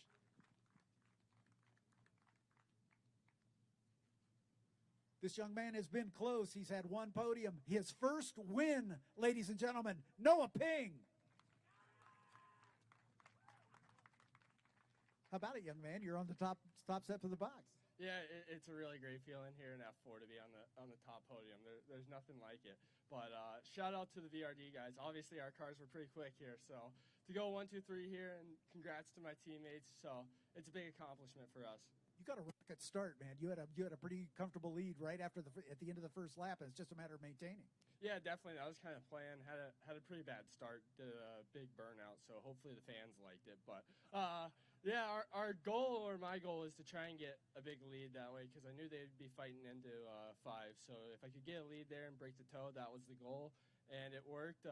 Lost a little pace there in the middle of the end, but I think I was just pushing really hard in the beginning, so didn't have as much tire. But Matt was hunting me down for sure. I think if it was another lap or 2, he would have had me, but it's good. Anybody you'd like to thank? Yeah, VRD, I mean, all the guys who make me fast. Couldn't do it without the coaches. My coach, Sean Rahal, all 7 of my other coaches out there, they really helped me out. My dad, F4, Ligier, Honda, all of them. It was a true accomplishment. And your brother? Yeah, and my little brother. He got a P2 out here about a week and a half ago, so learned a few things from him, and he definitely helped me out and supported me. So it was a lovely Sunday. Congratulations. Thank you. First-time winner, ladies and gentlemen, Noah Ping.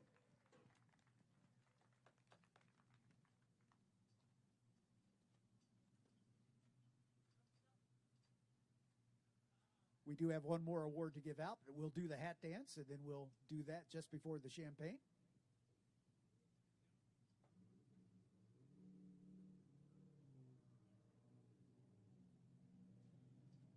Hankook hats on all of our drivers. Once again, thanks to Danny Von Dongen and the Hankook crew for all the great work they do for us throughout each race weekend.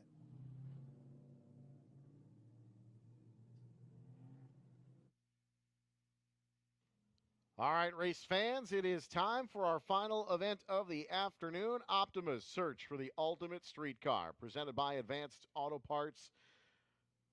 Third stop of 6 here on the season. My name's Eric Miller alongside Jim McIlvain. Jim, good afternoon. Good afternoon. Much different bag of conditions for these cars than we had earlier in the first round of time trials.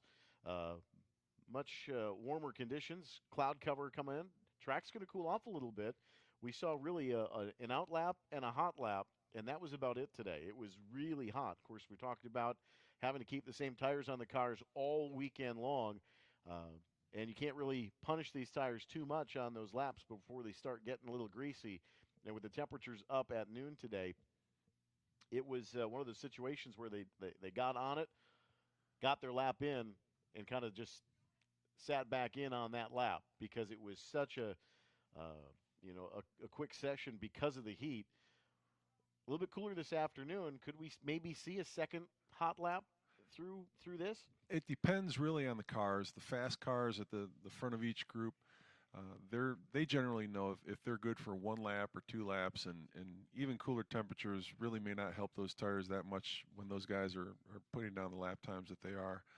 But another factor that they have to consider, especially the guys in the vintage class that don't have the benefit of analog brakes, is they had to run the Peak Performance Challenge today. And there were a lot of guys with non-ABS cars that were locking it up, flat spotting the tires a little bit. So some of those tires are not performing the way they did in the first session, and they have to be careful about that when they're on the road course. One of the surprises from the session earlier in the day was that Jonathan Blevins wasn't the fastest in that session, in the red session this morning. He was second quick, so a little bit of a pressure there for him. He had the quick time in qualifying yesterday, so he pulled off a pretty decent lap on the out lap, but had to stay on it. The second lap, something happened where he just did not like what the car was doing and pulled right in, and had to kind of stay on the out lap, which was I believe a 30. So we'll have to kind of see what Blevins does here this afternoon. And each position on the track is worth 1 point regardless of the class these guys are running in. And right now the tightest race that we see within the classes is in the GT class, where I believe coming into this session it might be 9 points that Jonathan Blevins has over August Faulkner in the 2021 Camaro. So Faulkner looking to climb some spaces, and Jonathan trying to keep that gap and keep that margin. I think they're right in front and behind. Jonathan's right in front of August Faulkner. So it could be a situation where if August can follow Jonathan around, get a good line, put down a good number, he could climb a lot of spaces. Even if Jonathan improves, if August passes more people in the time standing than Jonathan does, he could make up that ground and come away with the class win here today. So we are now on it. Green flag is out here in this roughly about 15-minute session. Expect this hot lap, maybe a second one, with the track temperatures a little bit cooler this afternoon than this morning's session. But the Optimus Search for the Ultimate Streetcar, presented by Advanced Auto Parts, this time trial underway. Looking for kind of a clear track ahead of you, finding a little bit of a gap, just to try to keep less distraction in front of you, trying to put as much focus as you can on the open road in front of you rather than trying to dart around a car. So we'll see what these cars have in this red group, the fastest of the three groups. They've had a qualifying session, and they had the session earlier today, so there's a pretty good sense of where these cars are at time-wise, and the faster cars within this fast group are out in the front area, and they should be able to have clean track for the laps that they need to put down a time. And we can already see Jonathan Blevins pulling away a little bit from August Faulkner, and there's just no telling at this point how much time Faulkner needs to make up and how many cars he needs to pass in the standings in order to make up those points to catch Blevins. Blevins actually was the top finisher overall in the Lingenfelter Design Engineering Challenge. Scott Mayert's 72 C10 was second. Luke Vigneault's 2011 Dodge Challenger was third. Jason Bottenfield's 69 Camaro was fourth, and David Schart's 1970 Camaro was fifth. Now, those guys are in different classes, but that's 100, 99, 98, 97, 96 points for those top 5 finishers overall as they move into their individual classes. So most of these cars that were out front in the session, about 3/4 of the way through their opening lap after the green flag, trying to hustle around. Mike Revere is going to be the first car that sees the start-finish stripe and the timing line here in this afternoon's red run. That makes sense. Revere put down the fastest time here last year in the Holley EFI GTL class, so he's got plenty of space out in front, and nobody really, Jonathan Blevins the closest to him and several seconds behind on the course. A 2:28.32 for Revere. 2:28.32.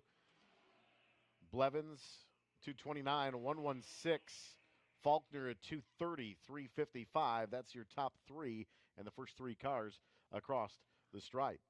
Faulkner yesterday, the top finisher in the GT class in the QA1 Autocross. So even though Blevins got that top position in Lingenfelter Design Engineering Challenge and the 100 points that goes along with it, Faulkner beat him in the Autocross.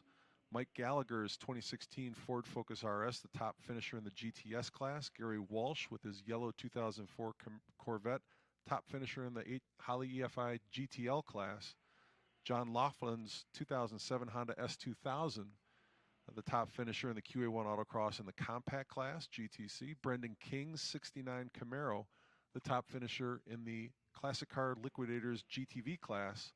And then Jesse Vaughn's square body 78 C10 went out yesterday with a mechanical problem, but not before he put down the fast time of the day in the No Limit Engineering GTT truck class. And then the Outlaw class, Anthony Palladino's 69 Datsun Roadster put down the fast time in the QA1 Autocross. And, of course, Dan Long in the Superformance GT40, the fast time in the GTR replica class.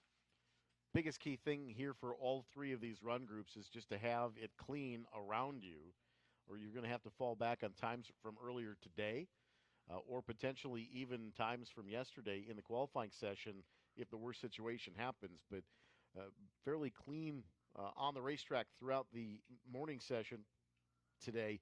Would expect more of the same here. This red group has been on it. And they've had plenty of space between themselves and plenty of open track to try to lay down the fastest time possible. There's designated passing areas for this series, so these guys can't make passes and turns. They have to wait for the straightaways, and the last thing you want to have happen is 2 or 3 cars stacked up in front of you, and maybe you're better in the turns and they're better on the straightaway, and it's hard for you to make that pass when you're coming up the front straight because you just don't have the power to match them, but they don't have the handling to match you in the turns. So see most everybody on the go button right now yet that is on track. So we'll see where we're at with some of these laps that are coming in the back half of the field. And Revere does not improve his time, so he goes slower on lap 2. So a 2:28.32 to a 2:29.44 would be Revere's time at the top of the board.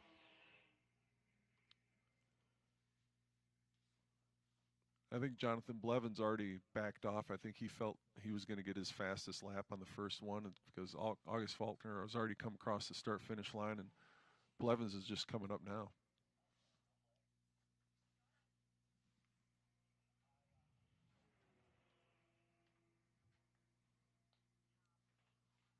And not seeing a big change at the top of the board as cars come across.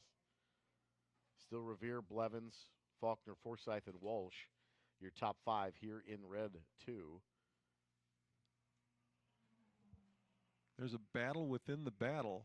Scott Mayert in that 72 Chevy C10 squaring off in the Advanced Auto Parts Speed Perks Showdown against Colin King in the 6th Gen Camaro.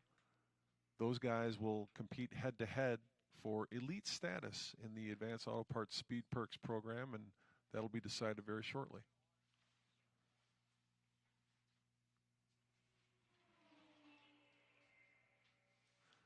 Folks that may be kind of paying attention to the series throughout the weekend, how does somebody get involved with maybe driving here? We talked a little bit about that yesterday as well, but how do you get involved with the Optima search for the ultimate street car? Well, ask a lot of questions. DriveOptima.com is the website, and you can get a lot of answers there. But we mentioned it yesterday, the Go Moto guys down in Turn 5 with the Mazda Miatas have a rental Miata, and we have a guy out running the rental Miata this weekend in the Outlaw class. That's a great way if you just want to arrive and drive with your safety equipment and try the series out, see what it's like to do the time trial and the autocross and the speed stop, and get out and experience it in real time as these guys do, and go from one event to another. But otherwise, talk to these competitors. They're great guys. They're very friendly for competition. They're more than happy to give you advice if you happen to have the same type of vehicle they do. What the process is in terms of what modifications make the most sense for your skill level and preparation for the various tracks that these cars go to, because they're a great resource, and always happy to see new faces in the series.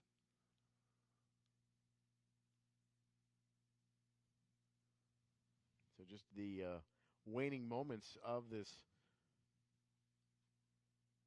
red session. Yellow coming up next, which is the second fastest run group. And then we'll follow that up with the blue group.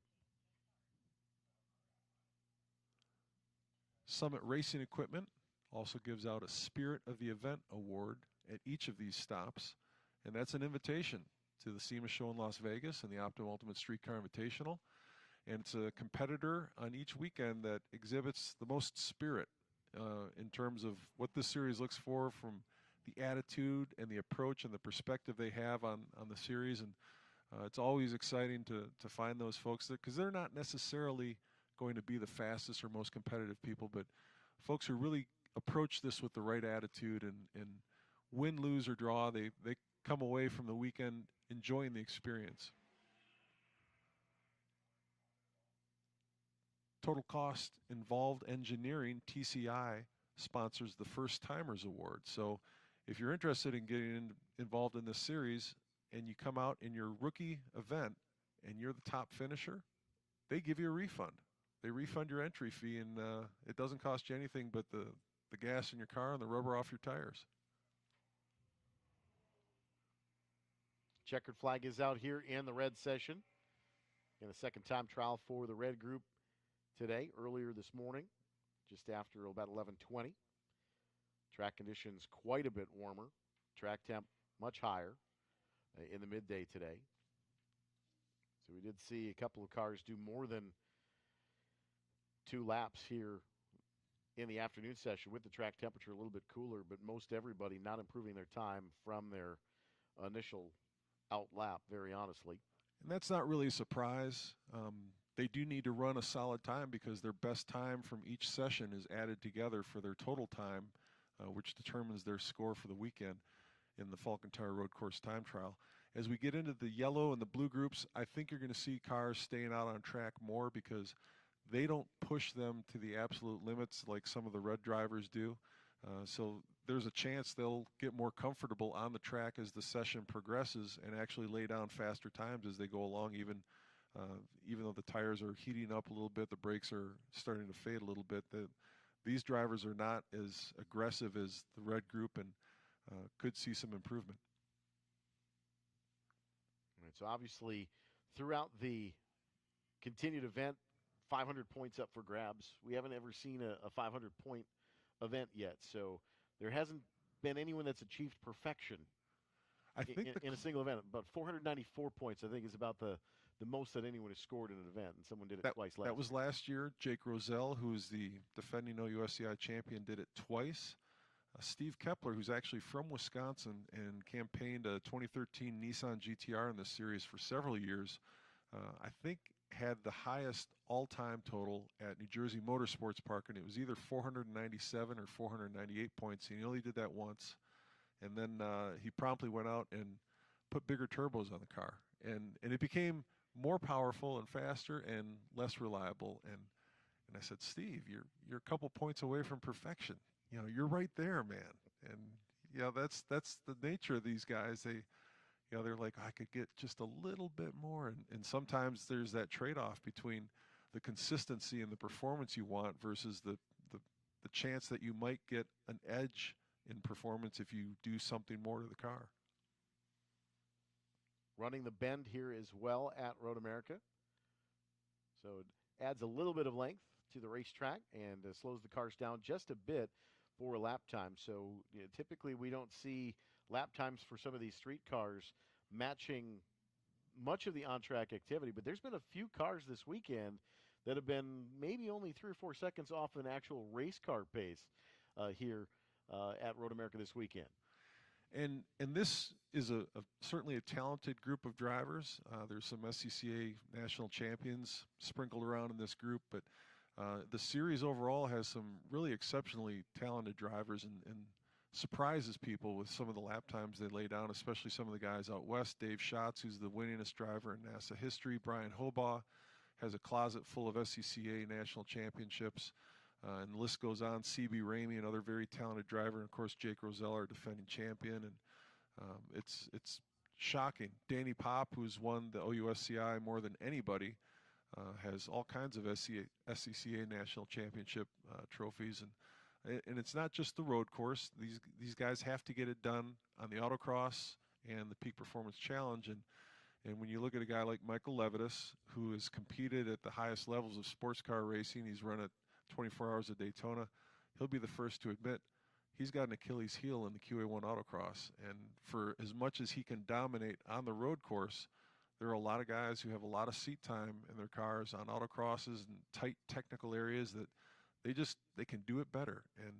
And it's been a learning curve for him. He's enjoyed it. He's enjoyed the competition. And frankly, he's enjoyed the help that he's gotten from other competitors as they walk the courses before they run on them. They talk about the entry points and what they need to do to try to maximize their times.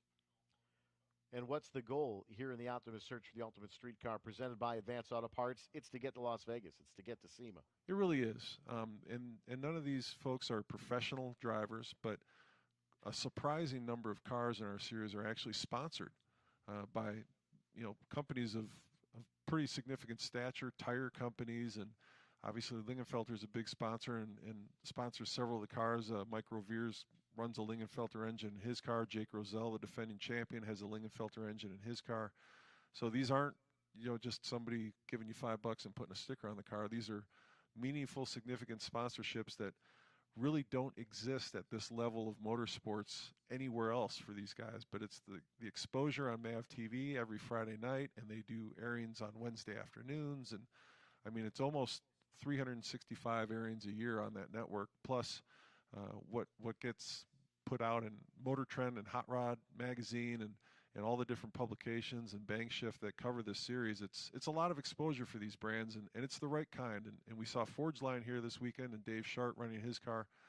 And we've had cars experience wheel failures at these events, street cars where the spokes just break on the wheels. And we've never seen that with a Forge Line wheel. And Forge Line knows that, and Forge Line knows that these street cars get pushed more than just about any other street cars in the world. So it's a great testament to their products, that they can put them out here with confidence and see them perform on the track. And that just gets echoed with every other sponsor that this series has, from Falcon Tires, QA1 and their suspension components and drive shafts, and the list goes on. It's really it's a proving ground, and when your products can survive this environment, it gives a lot of folks confidence that they can put these products on their street cars and never have to think twice about them. And that's all what it's about. Really, it gets into the situation that you look at each of these builds, each build team, if you will, because it's more than just one person putting the effort and the time into getting these cars up to speed. And the genesis and the origins of this series is about promoting the automotive aftermarket and all the companies that are active in it, that support it, and the people that are passionate about it. And my boss describes it pretty clearly. He says, these are people who spend money they don't have on parts they don't really need to impress people they don't know. And that's how we make our living. That's what racing is in general. So whatever we can do to maximize that exposure and maximize that experience for the participants, we want to do that because that's what helps keep this industry rolling. And we look at the SEMA show, and Ford is backed out, and General Motors is backed out, and Honda's backed out. But they're the OEs, and the aftermarket is still there. Optima Batteries is still there, and it's still a tremendous show and tremendous exposure for everybody who goes out there, and it's the cornerstone of our industry. We now see the yellow group being released from the grid. Now, who's in the 99 car? Because that car, that's a C8 Corvette. It's running in the Outlaw class. And you say, well, why is that an Outlaw car? It's not a tube frame chassis car, which several of the Outlaw cars are. But it's not driven by the owner or the builder of record, because the builder of record for that car, or the owner of that car, is Chris Smith from Smitty's Custom Auto.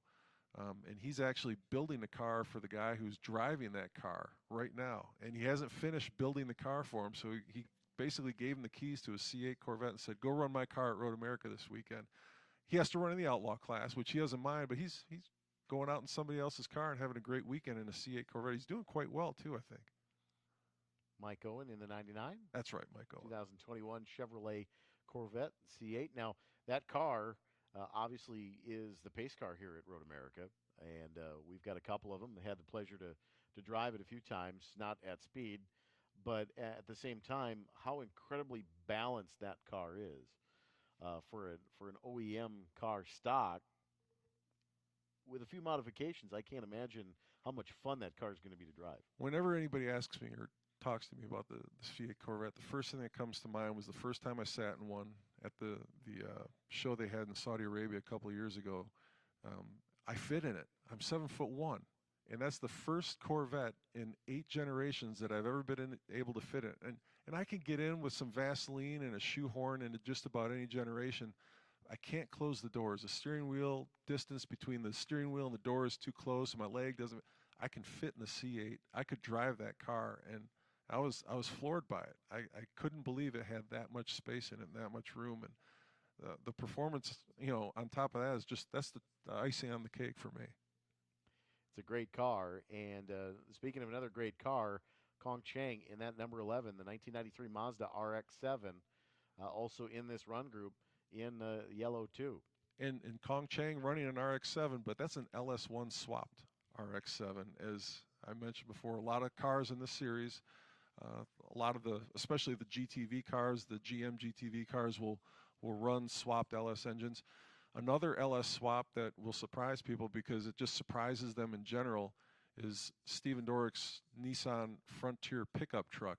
That's a twin turbo LS swapped engine, and it's all-wheel drive. I mean, that thing is just a Frankenstein of a truck, and he did exceptionally well over the weekend in the QA1 Autocross and the Peak Performance Challenge. The all-wheel drive helps tremendously in that segment, as we saw with Mike Gallagher's all-wheel drive Focus RS. And we saw it in the truck class because I think it's going to be tough to top Steven Dorick this weekend. Did see the Nissan Frontier have a little bit of tire smoke yesterday in that qualifying session. Tire rubs seemed to go away and was not an issue through the afternoon session here at Road America. So we'll see what we've got here in this yellow second round time trial this afternoon here at Road America for the Optimus Search for the Ultimate Street Car presented by Advanced Auto Parts. One of the things we talked about earlier today, and I know you weren't able to join us, you were someplace a little bit more important today. But one of the interesting cars in this group, a 1964 Chevrolet wagon for Debbie Farrington. The Farringtons are a fantastic, they're like the first family of pro touring, because it's not just Debbie Farrington. Her husband Tom is out here running in his Chevelle. Not only that, but there's a Midwest Muscle Car Challenge event running this weekend, and their son Sam is running another Chevelle over at that event. So Sam was at one point the youngest competitor in the history of the OUSCI when he got in. And Tom and Deb have also run in the OUSCI at least once, probably a couple times for Tom, certainly. I think he ran last year, as a matter of fact. But their history and involvement in pro touring and the Search for the Ultimate Streetcar Series in OUSCI goes back pretty much to the start of everything. Green flag is out here on yellow 2. this group. Also see the 1971 Buick GS of Paul Bulski. He had some problems in the morning session today. Good to see that car back out. And Paul is a local guy as well. He's from the area, probably lives less than an hour from the track. And that car has been in his family since it was new. His uncle owned that car. He lusted after that car for decades. And finally his uncle let it go, gave it to Paul. And what did Paul do? He promptly LS swapped it. And I see some smoke coming out of the back of Doric's pickup truck. And I took a closer look at his fender flares. He does have cutouts in the fender flares. So as the downforce hits that truck and pushes it down a little bit, maybe it's just shaving a little extra weight off of those tires, making them a little faster. Right now, still waiting for that first hot lap to appear for this yellow group. About a half a lap to go for most of these competitors. And it's a welcome break after Road America. We don't run again until the later part of July, and we're all the way out in Portland. So it's been a break because the West Coast folks who ran at Sonoma had this month and next month off, and normally people like to go about once a month in our series, but it's been so hard to get parts. It's so hard to get people to do the work if you don't do the work yourself that the extra time is really a godsend for these folks who are trying to get their cars put together and maintain them and get them ready for the next event.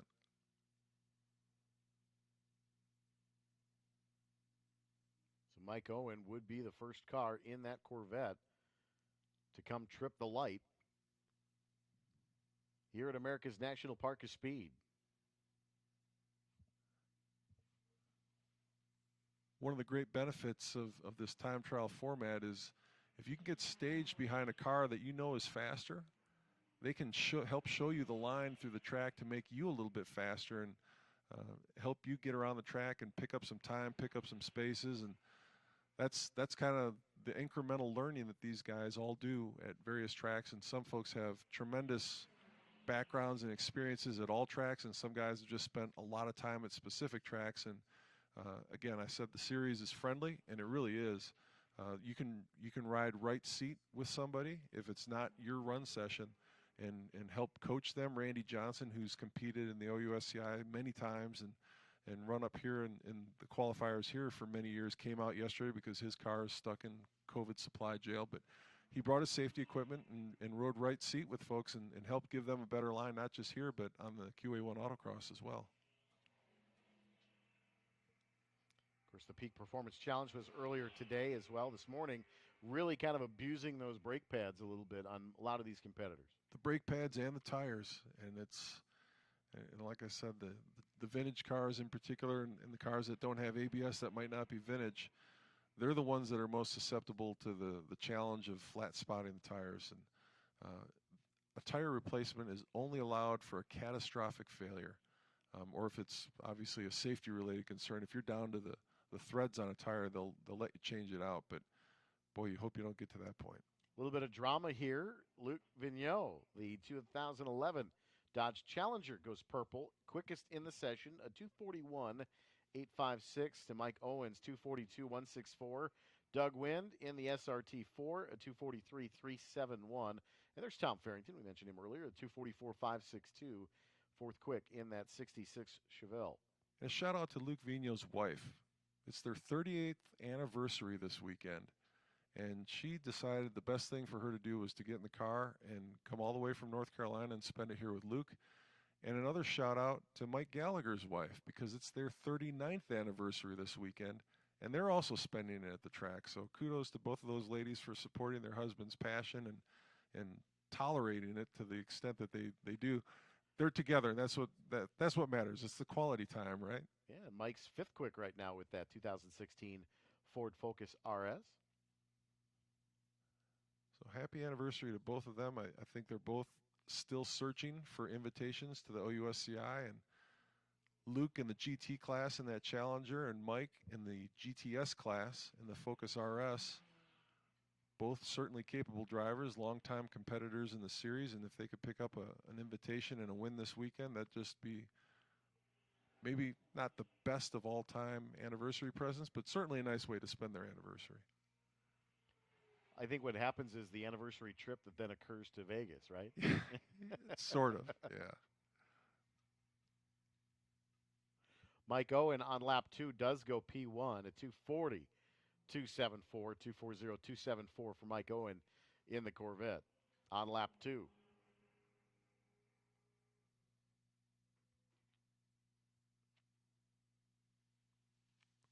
And as a reminder, every Friday night, 7 p.m. Central, and actually Wednesday nights, I think 4 p.m. Central. So you can, if you're a kid, you can watch it as soon as you get home from school.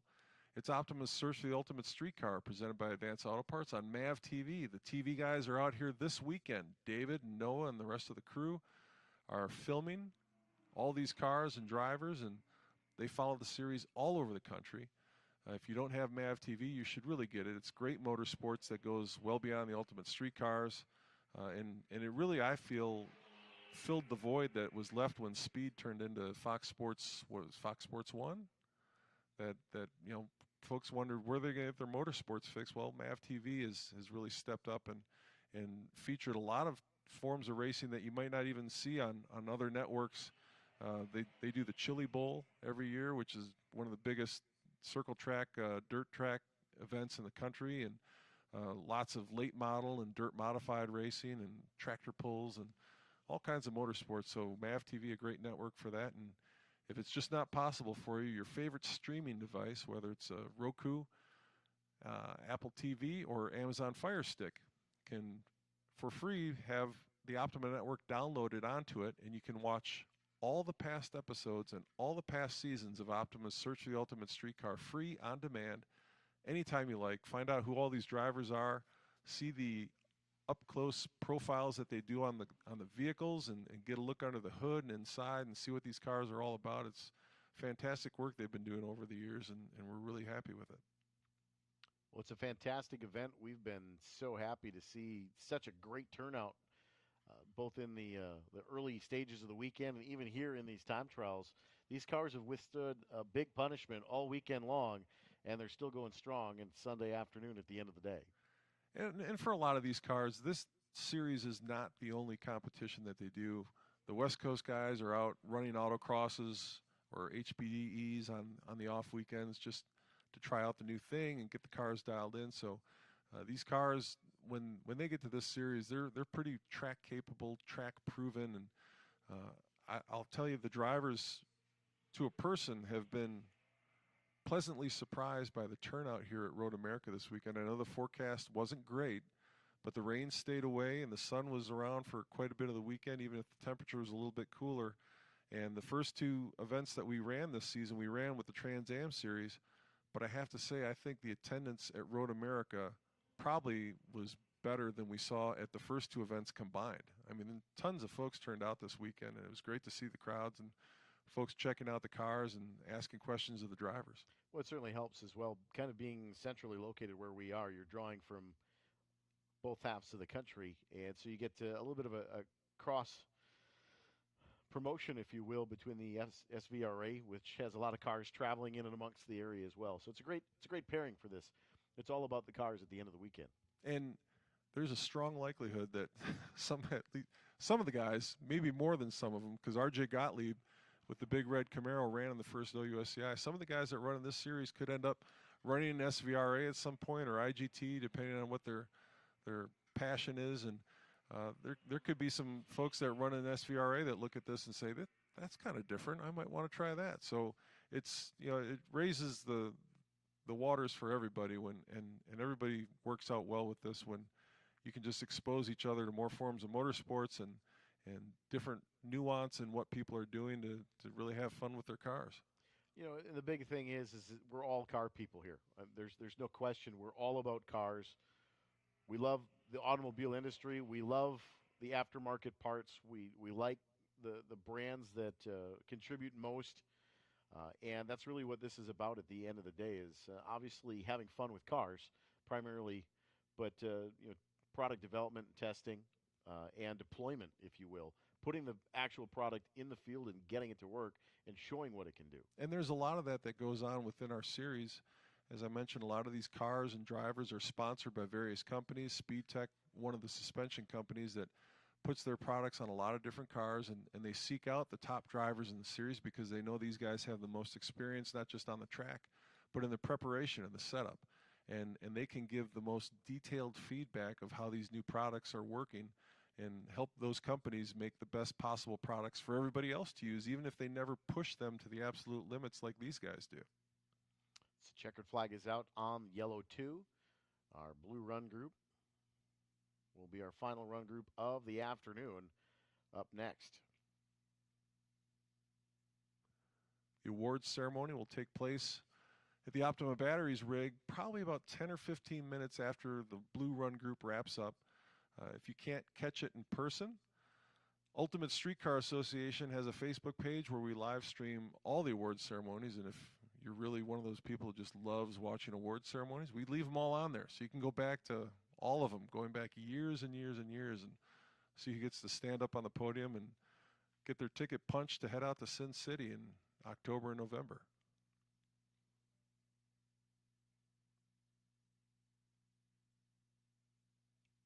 But Optimus Search for the Ultimate Streetcar, presented by Advanced Auto Parts. How was the rally last night? Did we hear how the feedback was? It's a route they've taken many times because it's Advanced Auto Parts and it's easy and it's a solid distance for them, and they're, you know, it's, people say, well, come on, all you got to do is drive down there. Invariably, somebody has issues, and each segment is worth up to 100 points. In the Advanced Auto Parts or the Lucas Oil Road rallies, it seems like the 100 easiest, but Jesse Vaughn, running his C10 yesterday, had mechanical issues, and he just couldn't get the truck going. And some folks look at that like, I don't know, this is my only second event I'm going to be able to do. I can't go back out to Portland. My schedule doesn't allow the other events. They're trying and scrambling as hard as they can just to pick up those 100 points, because that could make the difference at the end of the season for a points entry if they can get those 100 points and add that to their season-long total. And so it ends up being more of a factor than people would realize. I would say every weekend there's invariably at least one car or truck that started the day on Saturday and couldn't finish the road rally by the end of the day, just for mechanical reasons or otherwise. Saw a couple of cars that were in the area after the rally was concluded last night, but there's just down the road from Road America, there's a family farm that has some trucks that are became a chop shop for race cars, modified race cars back in the 70s and 80s.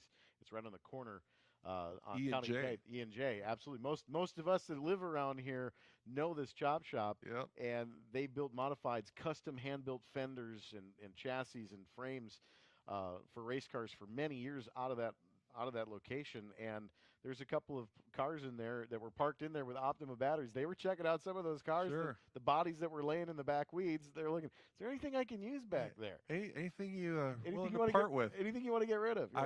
You can see the ingenuity of some of these builders that are out and about for the next project. They've had a lot of square bodies sitting in the back of that property for a long many time. years. Absolutely. And I'm shocked, to be honest with you, because I've been coming up here since I was 5 years old, and I'm going to be 50 this year. So 45 years I've been going past that place on E&J, and they've had the coolest cars. They had a red Malibu there for the longest time.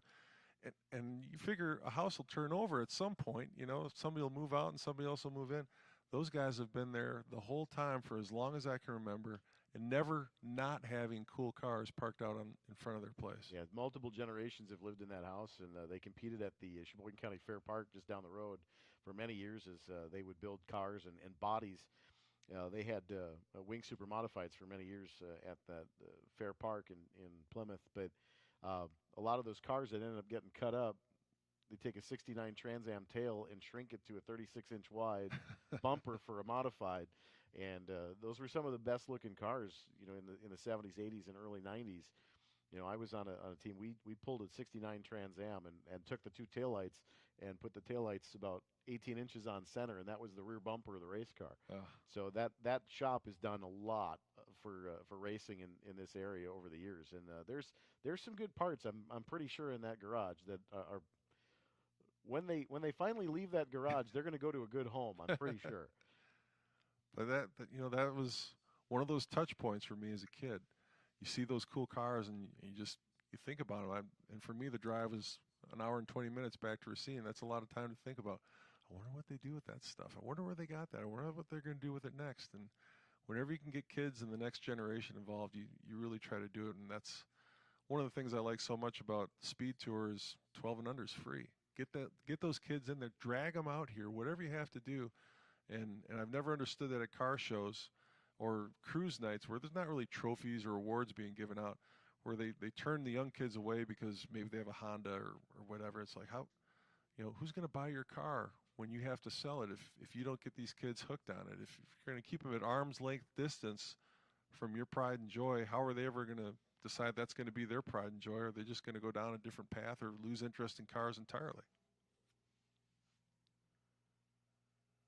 And we see the aftermarket build, so often. The more the customization of the aesthetics, more than anything, is really the popular thing for a lot of kids, especially on the West Coast. And that's kind of filtered. We always tend to see it start on the coasts and work its way towards the Midwest. And that customization has kind of started to hit here a lot harder now. That usually happens. Sometimes you get some regional stuff. Are you familiar with Swangas?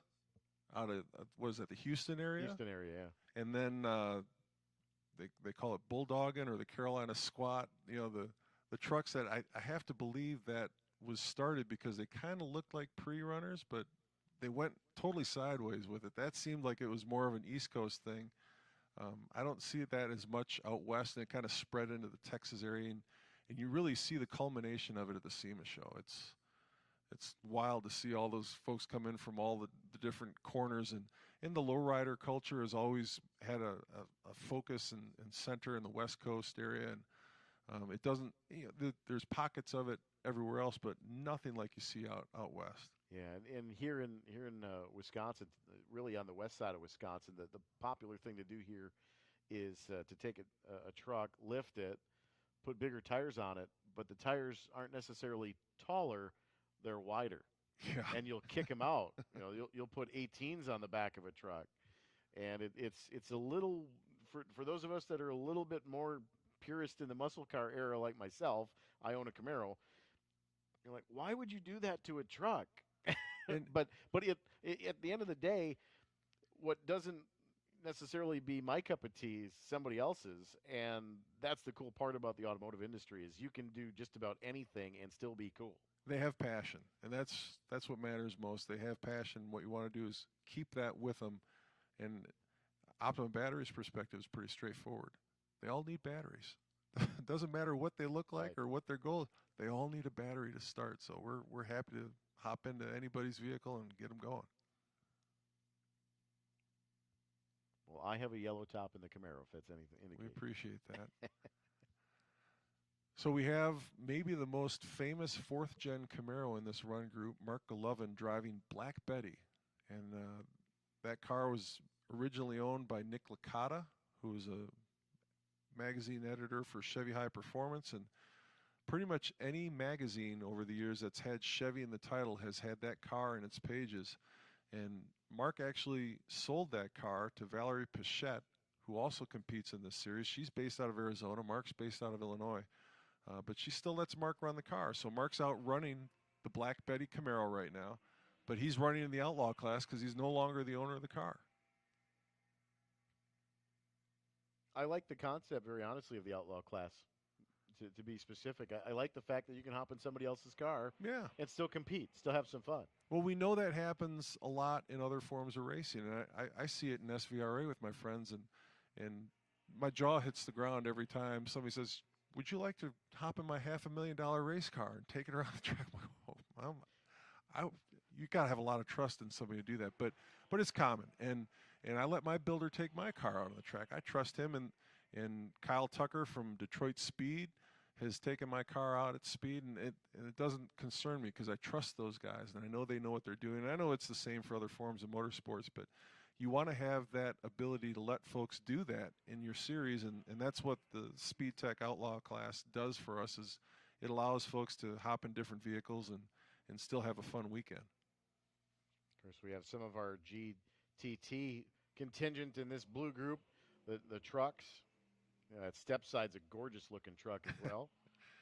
It's amazing. You know, we talked about having a truck class for years, and there was some concern that there just wasn't enough that had been built yet to support it. And I want to say we had either 12 or 15 trucks running at Sonoma. So out, you know, again, we talk about trends out west. They've got a bunch of them built. And Rob McGregor from No Limit Engineering, who sponsors that truck class, he used to live in California. He moved to Tennessee because it just made sense for his business, like it does for a lot of folks. But his presence is still felt out there. He sponsors a lot of trucks that run out there, and a lot of his customers compete in this series, and couldn't be more thrilled with the products that he provides to make a pickup truck that was never intended to do this type of stuff really perform on par with a lot of modern cars. So the blue group is now green. They're working their first flyer. Matthew Bacon in the 69. It's a 2017 Chevrolet Corvette. Tim Grant, 2008 Corvette. And Josh Powers. They were the top three in the blue group during the morning sessions. Matt Bacon's a very solid driver. He's come out in his Ford Edge for the same reason. He's running this C7 Corvette because the car he really wants to build can't get the parts for it. I think he's got a C3 Corvette that he's trying to finish and get out on track. And then Tim Grant running a Corvette that was built by Randy Johnson from Kewaskum, Wisconsin. It's called Patches, and Randy campaigned that for several seasons. And then Tim said, I like the looks of that car, and I'm going to take it.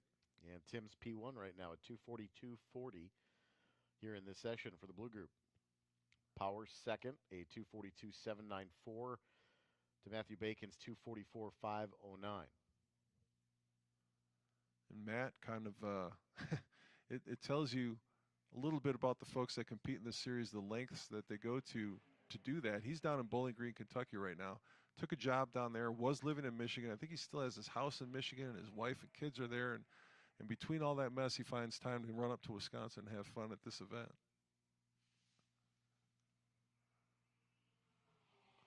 There goes Valerie Pichette across the finish line. Her husband, Tom, crew chief's on that car and looks after that one, and Black Betty. And I've let them park that car over at my place on more than one occasion because it's hard to transit all the way from Arizona to the Midwest and then go all the way back out. So by all means, I've let quite a few folks. Ken Thwaites has parked his rig out at my place, and it just makes sense when they're running Brainerd and then they come down to Road America or vice versa to not have to haul all the way back home. Not to mention cost of transportation being a concern now for the foreseeable future. Yeah, it's not getting any cheaper, that's for sure. They haven't figured out electric semi-trucks yet. And there is more than a few competitors in this series who do combine. Obviously, the Ellsworths are family. The Kings are family, and they all come from the same place. But Kong Chang and Jonathan Blevins, both out of Oklahoma, and those guys basically run together. And they put their cars on the same rig and haul them down here. And that economy of transportation really helps those guys and makes it possible for them to run almost the entire schedule. I think they might be running the entire schedule this year, which is, hard for anybody to do it at any level, just from a logistical standpoint, let alone the cost of getting things moved all over the country like that. And especially when you're stretched from coast to coast. Yeah. But that's important for the series because we know there are people who want to be a part of this series, whether it's to run a couple of events and try to get to Vegas or just to come out and experience it and be a part of it. So we try not to ignore any areas of the country. We've gone pretty much from coast to coast, north, south, east, and west. We haven't really gone up into the Northeast too much, and we talked about that yesterday. The problem we have with some of the tracks is there's just not enough tarmac for the QA1 Autocross and the Peak Performance Challenge, and we need to have that space so we can get those events in, and not all the road courses in the country provide that for us. Yeah, there's a few facilities, up in the Northeast, but not that are, a facility, say, as massive as Road America, 640 acres here. There's plenty of places that you can find a spot to paddock. You can find a place to work on a car. Some of the tracks that come to mind, like New Jersey Motorsports Park, even Pittsburgh Motor Circuit. You get into the, up in that area, you start running out of places other than Watkins Glen. And we ran at Pitt and we ran at New Jersey Motorsports Park several times, but we were the only thing going that weekend. And if we were going to come in with another group like SVRA and all the cars that they bring out, it wouldn't be possible. There wouldn't be enough space out there to run. So that makes it challenging. But then you've got a track like VIR that is one of the rare road courses in the country that has multiple configurations, to the point where we're going to have our own track. We're going to run the Patriot course the same weekend everybody else is running the big track. And they do have some extra space to accommodate us. So it's nice to have those options. And I don't know when they're going to get done with that however many mile, 80, 90 mile an hour, 90-mile track they're going to have out at Spring Mountain Motorsports Ranch, trying to build the largest road course in the world. But we've run out there several times. It'd be neat to go back out there someday. But the search for this weekend's Ultimate Street Car just about concluded. And we'll find out who collects the most points in about 15 to 20 minutes from now. And as we speculated, we thought these slower groups would probably see more track time than they are, because they just don't take out the tires as quickly as the fast cars do, and maybe some less experienced drivers in this group. And as they get more comfortable with making their way around the track, they're able to actually improve on their lap times as the session goes on, versus the red group, where they know what they're doing and they know what they've got, and they've got one lap to do it. And Josh Powers went P1 last time through on lap 2 at 2:41.490. Tim Grant second quick at 2:41.517. Matthew Bacon at 2:44.509. Checkered flag is out here in the session. So these will be the final flying laps. And Josh Powers did do a third lap and went to P1 at 2:40.074. 2:40.074 for Josh Powers. So the awards ceremony will be coming up next down at the Optima Batteries rig, down by turn 5. And if you're still around and you want to see what the largest award in motorsports looks like, head on down, because that's the Speed Perks Showdown. And it's physically the largest award. We've had guys win that, and they weren't able to take it home with them. Somebody else had to take it home and bring it to the next event. It's a rather large card. I think it's 6 feet by 4 feet or something like that. It's obnoxiously big, but it's a lot of fun. And the guys who win it get to hang it up in their garages, and it looks pretty cool. Sounds like a good time. And that's going to be down inside the cut between 5 and 13, down bottom of the hill in turn 5. But the checkered flag is out on the Optima Search for the Ultimate Street Car, presented by Advanced Auto Parts. That's going to do it for us here at Road America on this Sunday afternoon. Join us again in 2 weeks for Moto America. We'll see you Friday, June 3rd. We'll be out here for that weekend. Of course, don't forget to enjoy the Memorial Day holiday next weekend and watch the longest day in motorsports, and have yourself some powdered donuts and a adult beverage for breakfast in the morning before the 500 and the 600 next Sunday. Enjoy your TV time next weekend, and come join us for Moto America, IndyCar, and June Sprints back to back to back here at Road America to start the month of June. For Jim McIlvain, my name's Eric Miller. Thanks for joining us here at Road America, reminding you that race car spelled backwards is still race car. So long, everybody. Have a safe trip home.